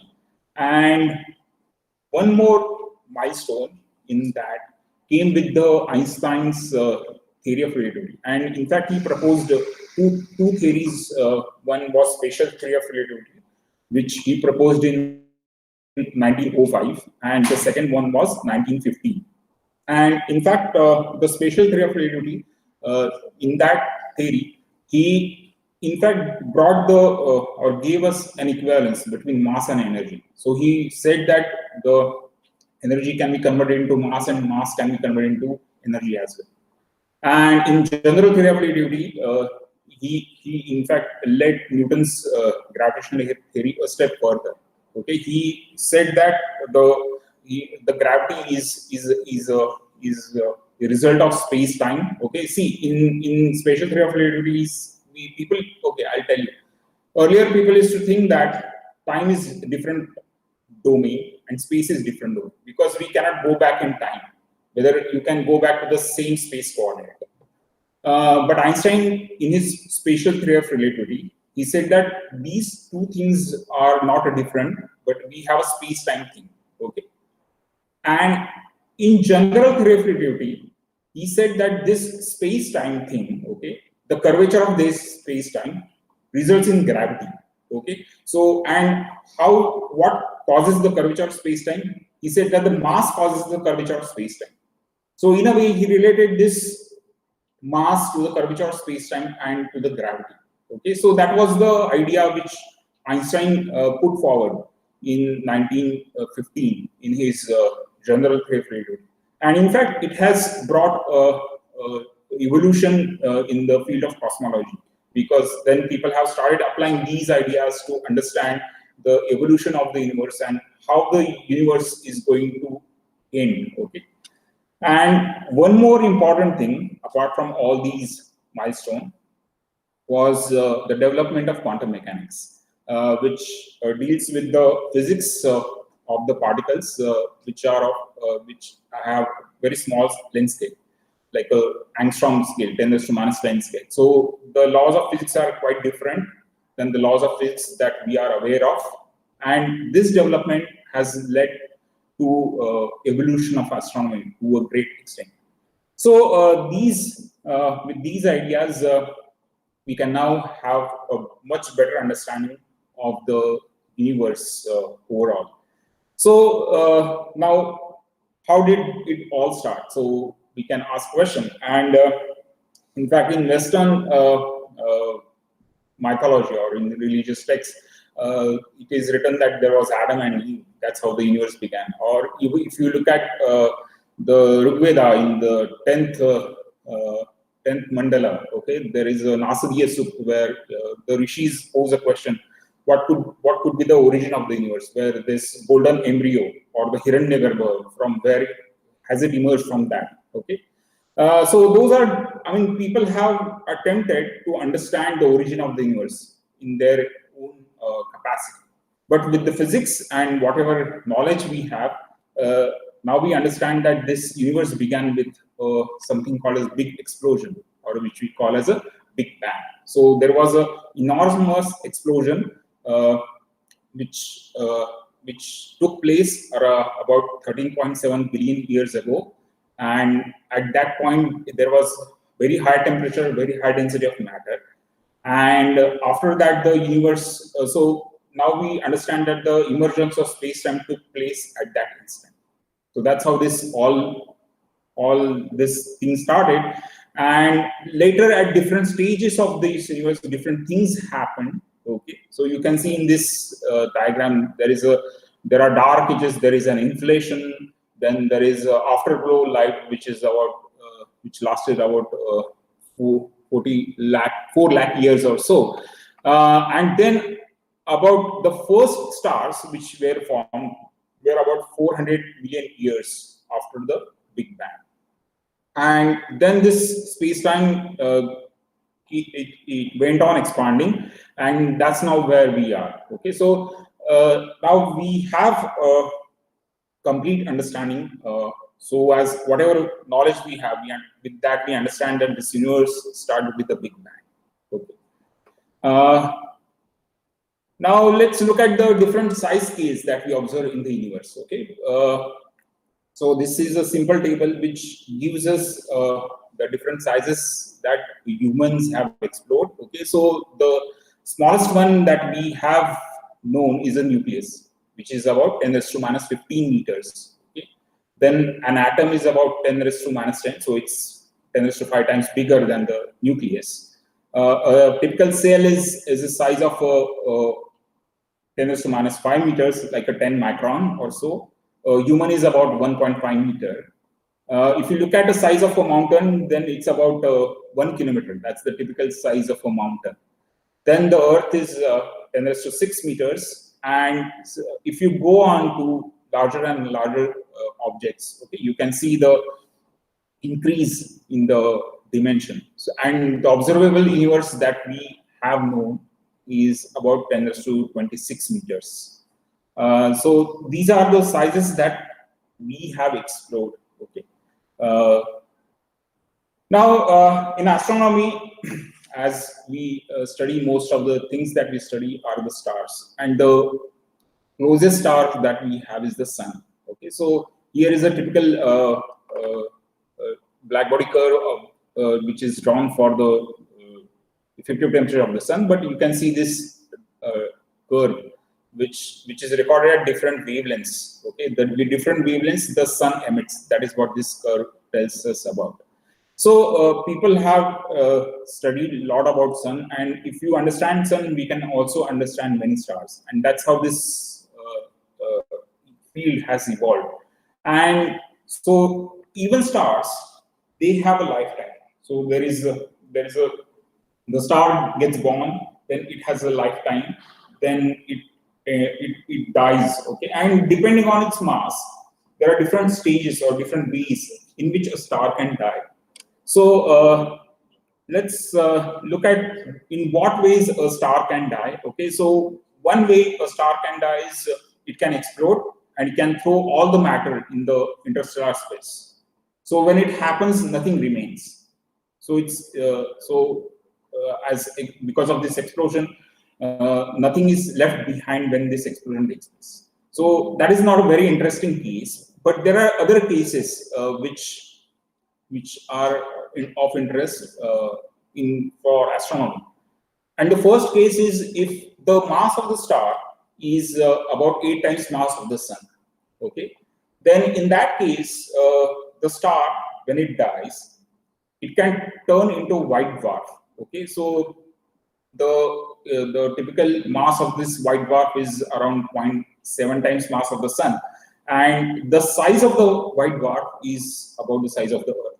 So you can imagine it has a lot of density. Okay, so if you take a spoon of white dwarf, okay, it will weigh as much like a mass of, I mean, the weight will be equal to the weight of a car or so. Okay, so that is how dense a white dwarf is. Then if you have a more massive star, which has a mass between 8 to 20 times mass of the sun, then there are different ways in which it can die. Okay, but the most common way in which we observe is what happens is it throws out its uppermost layer. Okay, so that's what an enormous explosion takes place. That's what we call as supernova. So the star throws out the envelope, okay, and the inner envelope, okay, it turns into a star which we call as a neutron star. So most of the matter that is present in the star are the neutrons, okay, and the typical mass of a neutron star is about 1.4 times mass of the sun, and the size is about Mount Everest. Okay, so you can imagine the density. Okay, if you take a spoon of neutron star, it will weigh equal to the weight of the Earth. Okay, that is how massive or how dense this neutron star is. And there are some interesting stars which are called as pulsars. So it's a pulsating star. That is what is combined as a pulsar. And these pulsars are nothing but neutron stars which emit radio waves. So there are large magnetic fields which are present, and there are charged particles which accelerate along these magnetic field lines. And because of this, the emission of radio waves takes place, and these are known as pulsars. So these are the different ways in which a star can die. And the last one is for more massive star. If the mass is more than 1.4 times mass of the sun, then the gravity is so enormous that the space-time curvature will bend, and even light cannot escape from such scenario. So we call this as a black hole. Okay, so these are the different ways in which a star can die. Okay, and there are many interesting things. In fact, the formation of white dwarf or even neutron star, we can understand it better because of the development of quantum mechanics. And even a black hole, okay, black hole, we know that even in black hole, nothing can escape the black hole can evaporate. Okay, so this understanding has come up because of the development of quantum mechanics.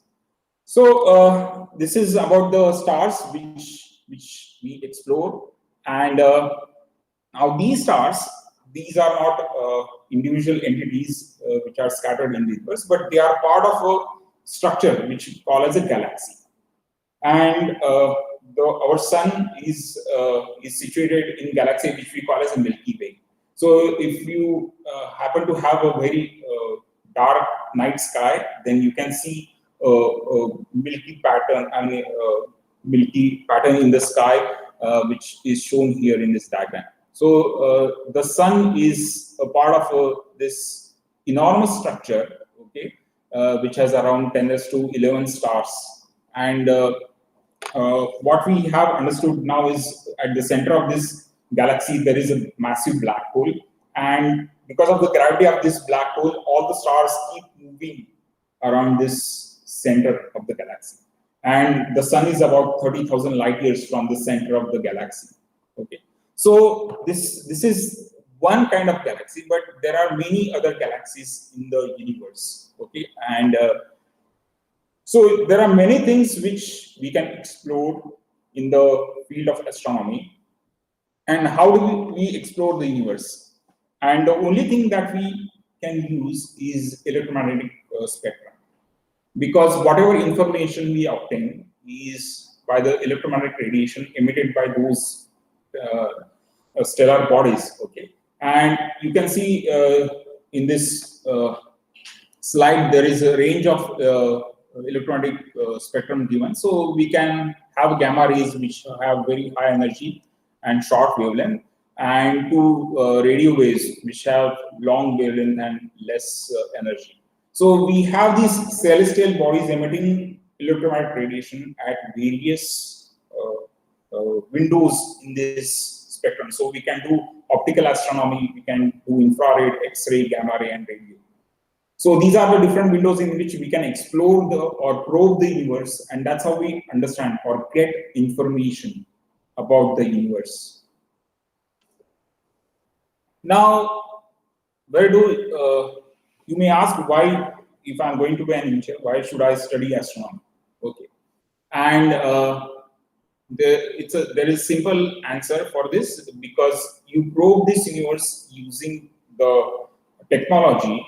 Okay, so you can see there is a on the left hand side you can see there is a 3-meter optical telescope. So this telescope picks up a light from a star, and then the starlight is analyzed, and from that we get information about the star. Okay. Or this is a giant meter wave radio telescope which is in India near Pune. Okay, so it probes the universe in the radio region. So to build these structures, okay, we need to have engineers are required. Then there are other telescopes which are not Earth-based, but they are space-based. So space-based. So here we have the Hubble Space Telescope, which does astronomy in the optical region, and here we have the Chandra X-ray Telescope, which does astronomy in the X-ray region.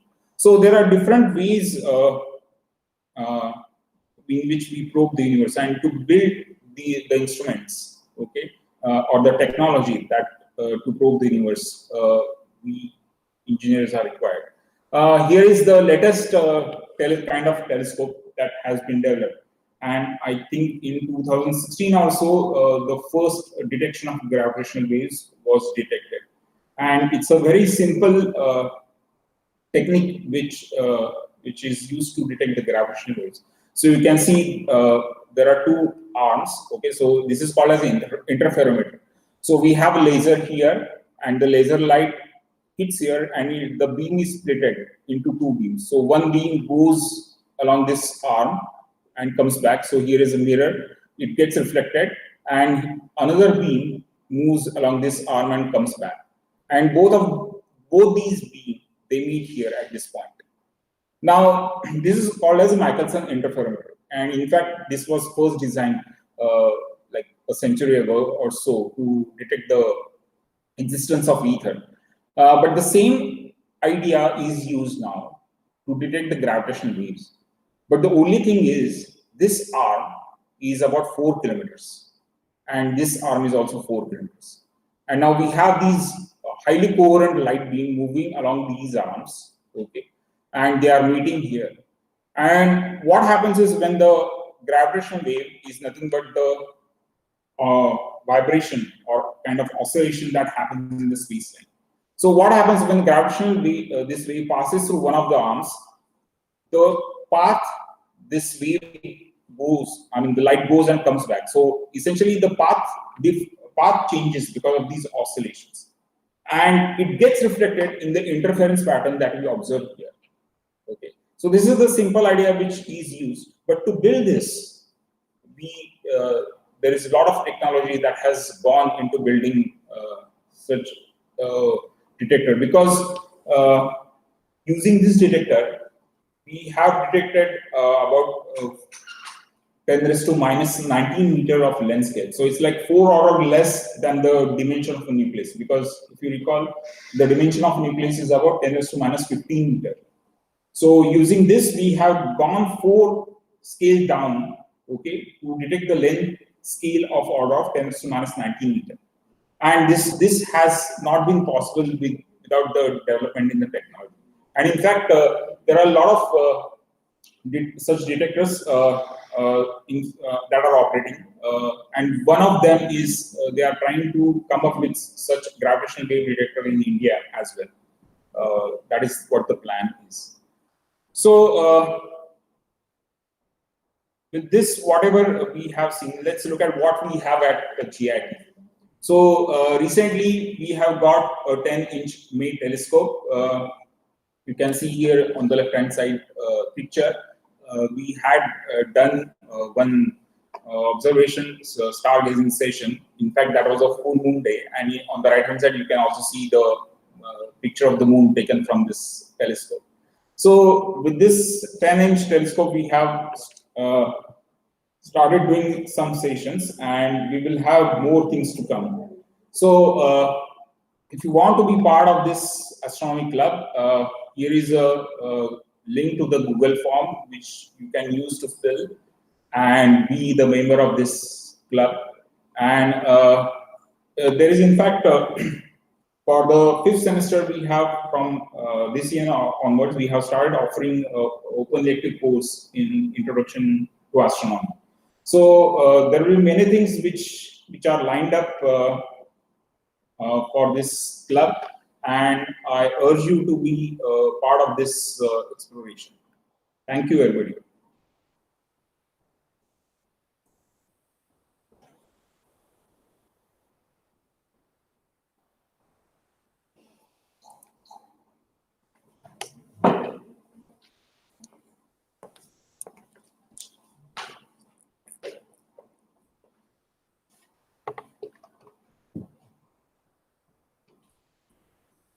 Thank you very much, sir, for introducing a very interesting club, Astronomy Club. Now, I welcome Dr. Vikas Gingini, sir, from Department of Civil Engineering to introduce about the Shaurya Club. Over to you, sir.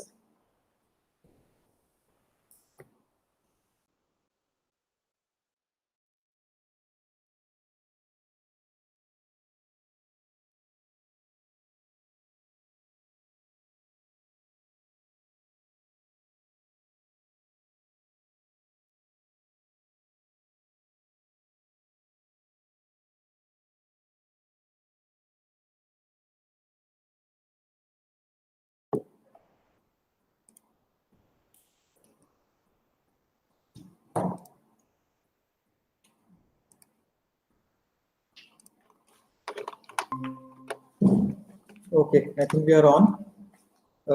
So after a very good session on astronomy, we are back to the land.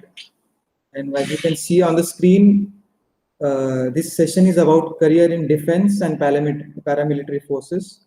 So some of you may have some interest in you for joining such forces, maybe from your school days or maybe in your PUC. So we are here to continue that interest in you.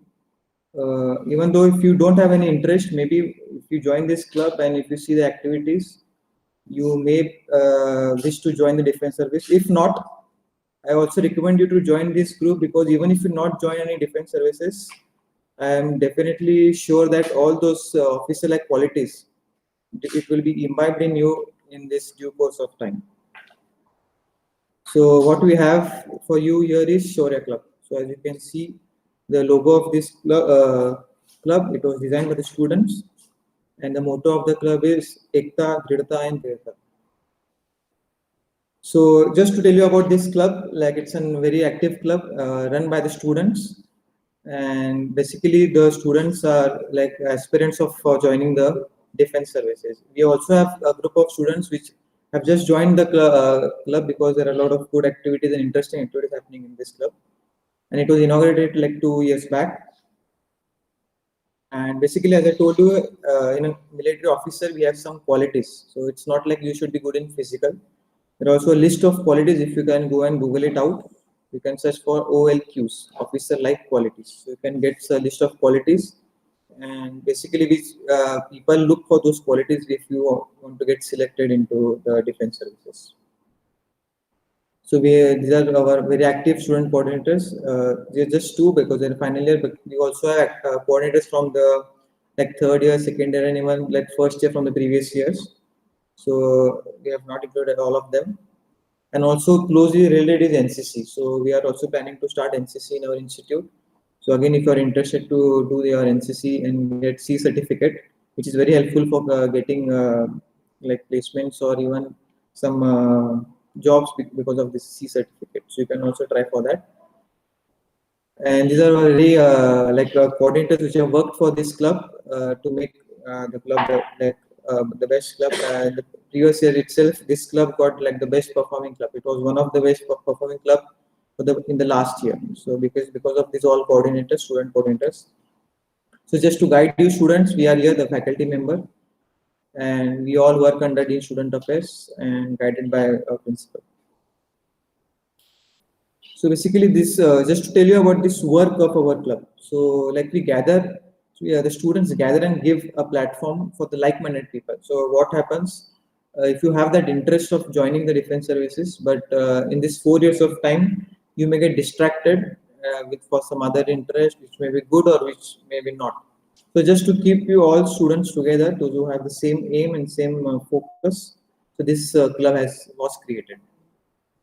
And the very important thing in this club is, or in this field of defense, is SSB, Services Selection Board.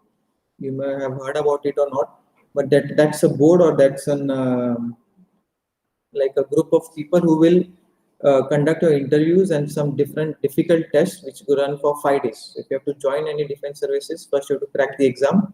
If you're an engineering student, you may not have to give exams also sometimes, but definitely you have to go through this SSB procedure. So it's a 5 to 6 days long test. So it's a very difficult test, and we also have conducted some like mock test competitions for that in our institute. And we also conduct some activities like by calling defense officers and conduct their talks. And some activities, I will show you the photos, so it's better look at them there. And here, as I said, regarding mock SSB, the one which we will be actually giving that interview, like very few institutes, I think no institutes are there who run this type of competitions. It's the only one in our India who have this type of competition. So you will get to know about this SSB interview board. And like we have done this in the famous event called Aura of GIT in the previous year. It was a great success. We also had guidance from Major General K.N. Mirji, who was retired, and also N.V. D'Souza sir, who is working in Jain Institute right now. So these are just the photos. So I'll just go through the activities one by one just to tell you about this. So once we had conducted an event for surgical strike day. So I hope I did not tell about this on this platform here, but we also had celebrated that. We invited 2 commandos. So as you know, Belgaum, we have a commando training unit. So from there, we have called 2 officers and who explained us what is the life of commando and how difficult it is to go under the training of that 40-45 days they undergo. It's very difficult. So this is what they explained at that time. Even we had an alumni who had done some internship in DRDO.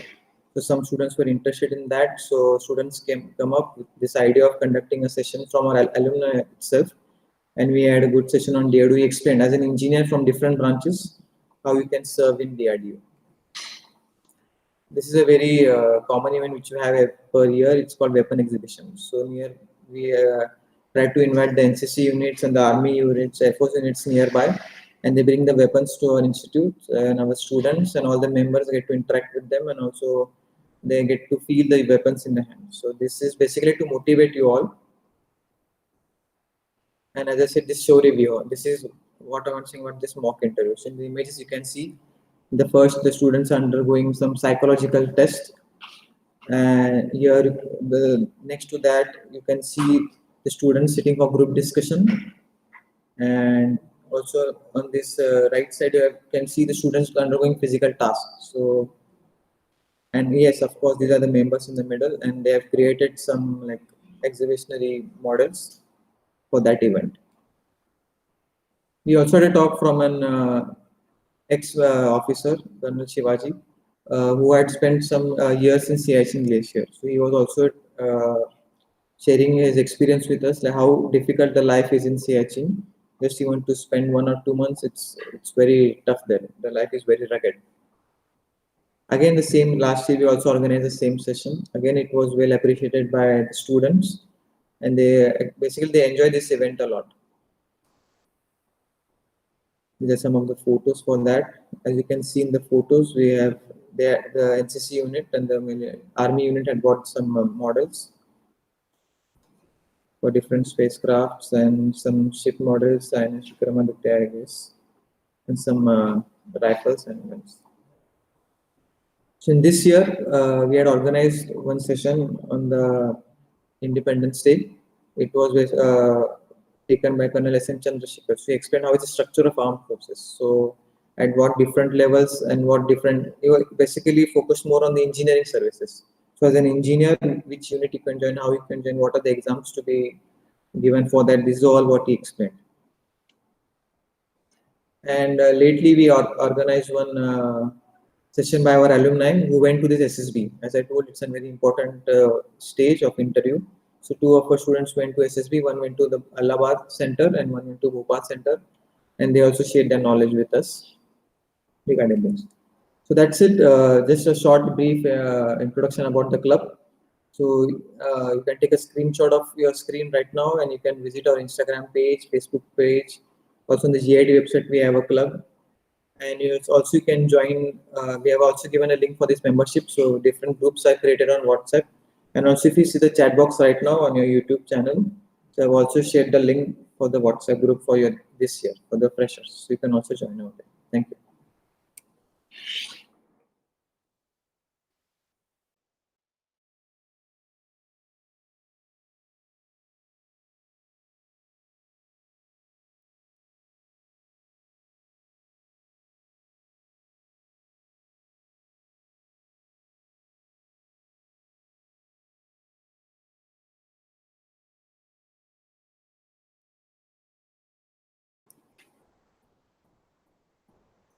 Thank you very much, sir, for introducing a very active club, a Shaurya Club.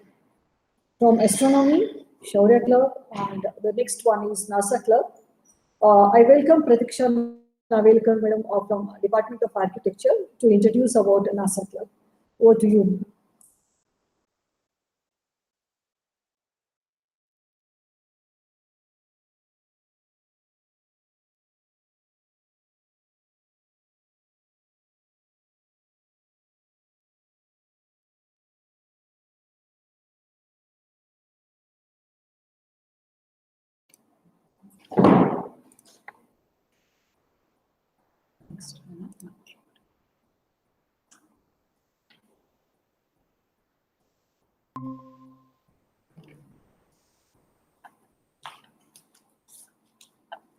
Thank you, ma'am. A warm good afternoon to all. I, Professor Pratiksha Navelkar, Faculty Coordinator of NASA Club, will be giving you a brief overview about the NASA Club of Gokte Institute of Technology. So NASA refers here to the National Association of Students of Architecture, that is NASA India, and is one of the largest architectural student organizations in the world, with student participants from more than 200 colleges all over India and countries around the world. The main objective of NASA India is to create a platform for architecture students to learn and interact, engage them directly and indirectly through both online and offline platforms. NASA India conducts events, conventions, seminars, workshops, design competitions and trophies, and many other activities. It was established in 1957, that is 13th of September, with 7 colleges in India. NASA India now includes students of over 240 colleges from across the country, divided geographically into 6 zones. KLS GIT Institute of Technology, Department of Architecture, became a member of NASA in the year 2002. Every year, our students participate in various trophies and bring laurels to the college. Now, regarding the trophies of NASA, there are many trophies under NASA, but certain mandatory trophies and certain which you have a choice to participate in. So the most important trophy, which is related to the academic work, is the Rubens Trophy. So the Rubens Trophy provides a platform for the participating colleges to showcase their curricular work, which would be a reflection of both the nature of pedagogic process of the institutes and the resultant knowledge and skills acquired by the students. More importantly, the resultant exhibition of works offers a diverse exposure to the delegates and allows the students to share ideas and further their learning. In the slide, you can see the panel which is consisting of the academic work of the Department of Architecture. This was the panel which was displayed during the Zone NASA 2019. Regarding the next trophy, that is ANDC trophy, that is the annual NASA design competition, and it is NASA's own design competition, which is a mandatory trophy to get into the annual NASA convention, to qualify for it, which touches upon issues ranging from current trends to theoretical approach of architectural design. Annual NASA design competition is the qualifying trophy for the annual NASA convention of the respective year. Displayed here is the design trophy, ANDC trophy, shortlisted among the top 10 in the NASA convention last year. The next important mandatory trophy is the Louis I. Kahn trophy, which in short is called as the LIK trophy. This trophy deals with skills required to do documentation through on-site measurements, sketches, photographs, and technical drawings of buildings with rich heritage, culture, and architecture of region and time. So a team of students will visit the site and conduct extensive on-site sketching, measurements, and photographic documentation.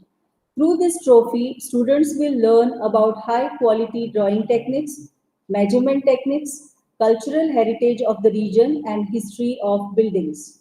So the displayed photograph is of the LIK trophy, which won citation, that is the first prize at national level in the national convention, which was held in January this year. This is the details of the photographic documentation of the LIK trophy, which won the first place at annual NASA. So during the theme for this LIK was semi-sacred spaces. So a group of students had visited Udupi, the Krishnapur Mutt and Shirur Mutt, and there were faculty coordinators who were guiding them, and they won the first prize for this. So you can see the photographic as well as the measured drawings. So the students had measured the drawings on site. They had to come back and draft them and then display it. Next is the GSEN trophy, which is again an important trophy which was named after the famous architect Gautam Sen. This trophy involves documentation, analysis, and redesign with an integrated approach to the design process. It aims to understand and appreciate the existing built form of a building and redesign on that basis, satisfying given theme. So every year the themes will be given by the main NASA India, on which the brief will be sent online. Then the students will decode the brief with the help of the faculty in charge, and then they will start designing. So this is one of the panels of this year. Regarding the other trophies, the smaller trophies, which are not mandatory, but this gives a lot of scope for the students to participate, which is the Hudko Trophy, the Nari Gandhi Trophy, Industrial Design Trophy, Landscape Trophy, Unknown Craftsperson's Trophy, and Writing Architecture. So there is a lot of scope for the students to participate and show their skills. Few of the awards and achievements over the years. The central one which you see is the general championship we won at Zone NASA in 2019, and a few more other awards during the years. Now regarding the NASA club, now this is mainly for the students of architecture. So when the students enter the department, they all become members of the NASA club, and they will have set activities throughout the year which they participate in. So first thing will be with the start of the academic year, they will start for the annual NASA design competition. So somewhere around July, August, the brief will be out, and the students will start decoding the brief, and they will start working on that trophy. Next comes the Zone NASA. So because of the pandemic, this year the whole procedure has changed, and most of the trophies are online. But they will work for the Zone NASA. And zones, there are 5 zones all over the country. Different colleges are placed into different zones, and they will compete at zonal level. So the participation happens at zonal level. We are in the South Zone. And after that, we have the NASA Day, where there will be a theme decided on which there will be various activities conducted during the whole entire day for the students. And they will participate and they will try showcasing their skills. The last one and the most important is the participation in the annual NASA convention, which will be generally held in the month of January every year. So this coming year, we are the annual convention will be held, but in a different way. So now regarding the activities which were conducted under the NASA Club in 2019 and 20, so the first one was the NASA First Council Meet. Now this first council meet of the 62nd year was held in our college in the Department of Architecture, KLS GIT, on 28th June till 1st of July 2019. So it was a 3-day event, 4 days event, where around 512 delegates from over 250 different colleges coming from all the states of India had participated. And this was the first time that the first council meet was held in the South Zone. So down here you can see all the participating delegates across the country. And these are few of the clips. It's a closed convention, so only the unit designee and the unit secretary of every college had come, and then the entire events for that current year are discussed and decided in the FCM. So these are few of the clips, and down you can see the volunteers, student volunteers of the Department of Architecture. Now the next Zone NASA 2019, this was one major achievement. Of Architecture participated in the Zonal NASA hosted by Acharya Nagarjuna University College of Architecture and Planning, Guntur, Andhra Pradesh. This was held between 5th of October 2019 to 8th of October 2019. And around 2,100 delegates from 49 colleges of architecture from Karnataka, Telangana, Andhra Pradesh, and Goa participated in this convention. In the convention, 54 student delegates of our department, KLS GIT, participated in many trophies like Rubens, that was for the academic work of the department, design, that is GSAIN or any other design related, photography, and attended various seminars by renowned architects all over India. So here you can see the student delegates, the group photograph of the student delegates with the faculty coordinators and the principal. And down below you can see the various competitions which were held, like fashion show, dance competitions, the clips of the event. KLS GIT won the Jurors' Choice Award during this Zone NASA for the prestigious Rubens Trophy, which is given for excellent academic work in architecture. The department also bagged citation for Dance Trophy and special mention for the Fashion Trophy and won 2 on-spot events. So this was the first time we won the general championship in the recent times for Zone NASA convention. The panel you can see down, which consists of the academic work and the trophies at the side. Regarding the annual NASA Day, this NASA Day competition was held in last year, 2019, and was held on 15th October, and around 44 participants. These are from across all the semesters in the department. They divided them into 5 groups, and the theme for the competition was Ideas in Motion. So where the competition attempted to turn the trash, that is especially the plastic waste, into an innovative and creative installation. So the brief was that the trash had to be converted into a very creative product. So you can see here in the photographs, students attempting to use the trash and converting it into beautiful installations. So there was a mix of first years till final years in each group, and that's how they interacted and they came out with beautiful installations. And you can see the few prize winners.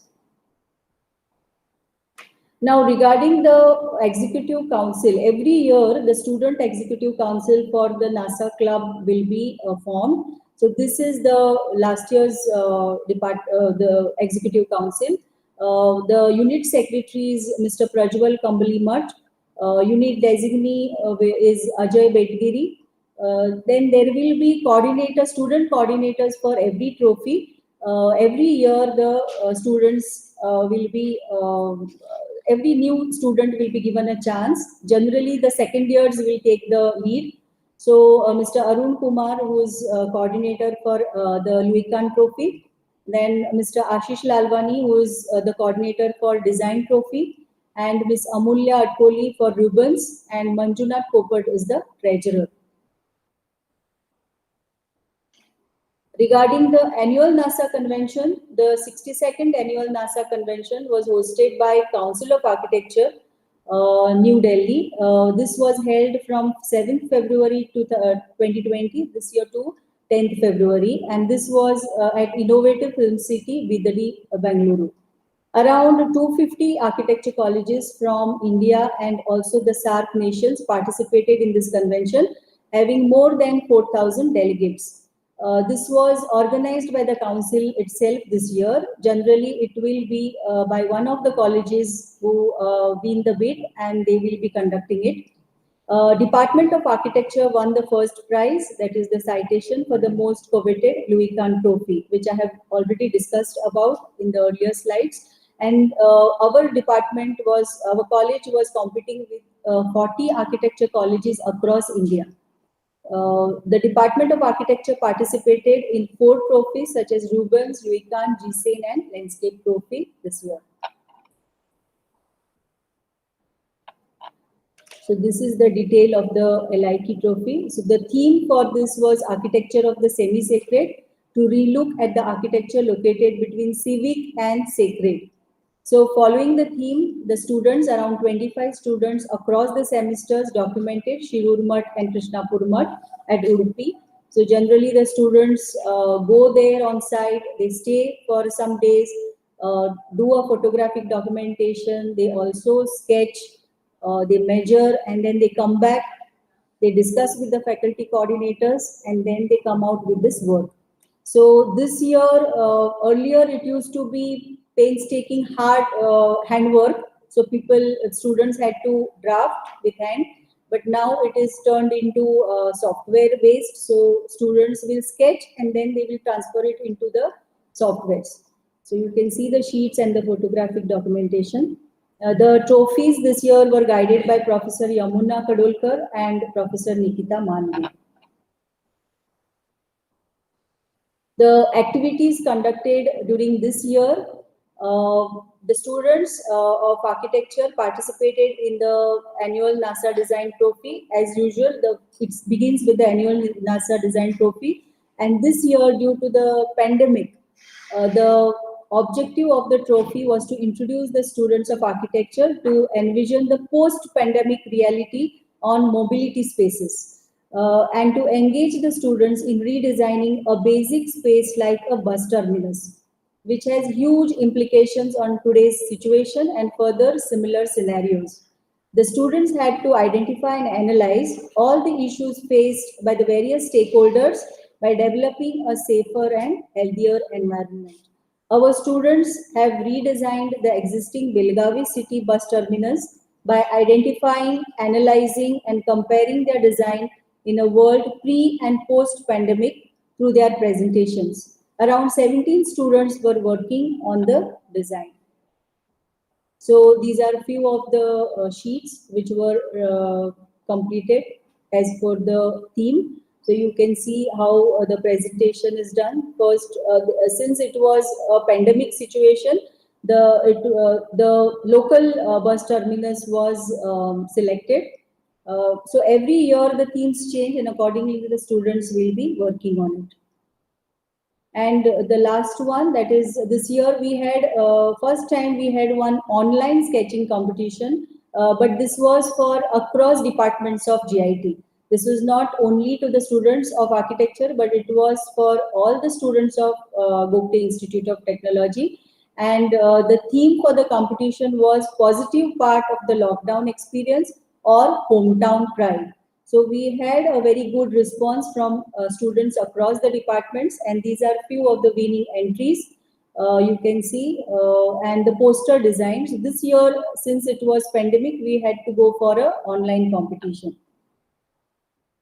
So with this, for the coming academic year, we are planning to organize many such competitions like photography, installations, maybe sketching. So I request all the students of Bhopal Institute of Technology to actively participate in these competitions and show your abilities and your you can say it's a platform for showcasing your talent. So thank you very much. Have a good day.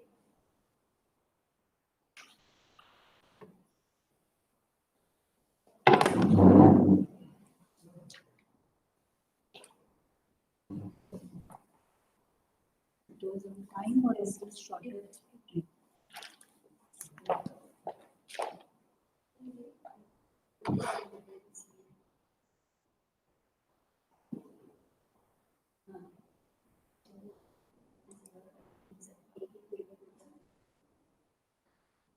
Thank you, madam, for introducing the NASA Club to students. So this was the last session of the day. Tomorrow we'll begin, tomorrow is the last day of induction, and we'll be beginning at 9:30. So the session will start at 9:30 and it will be ending by 1:30. So I request all students to be online at 9:30. Thank you.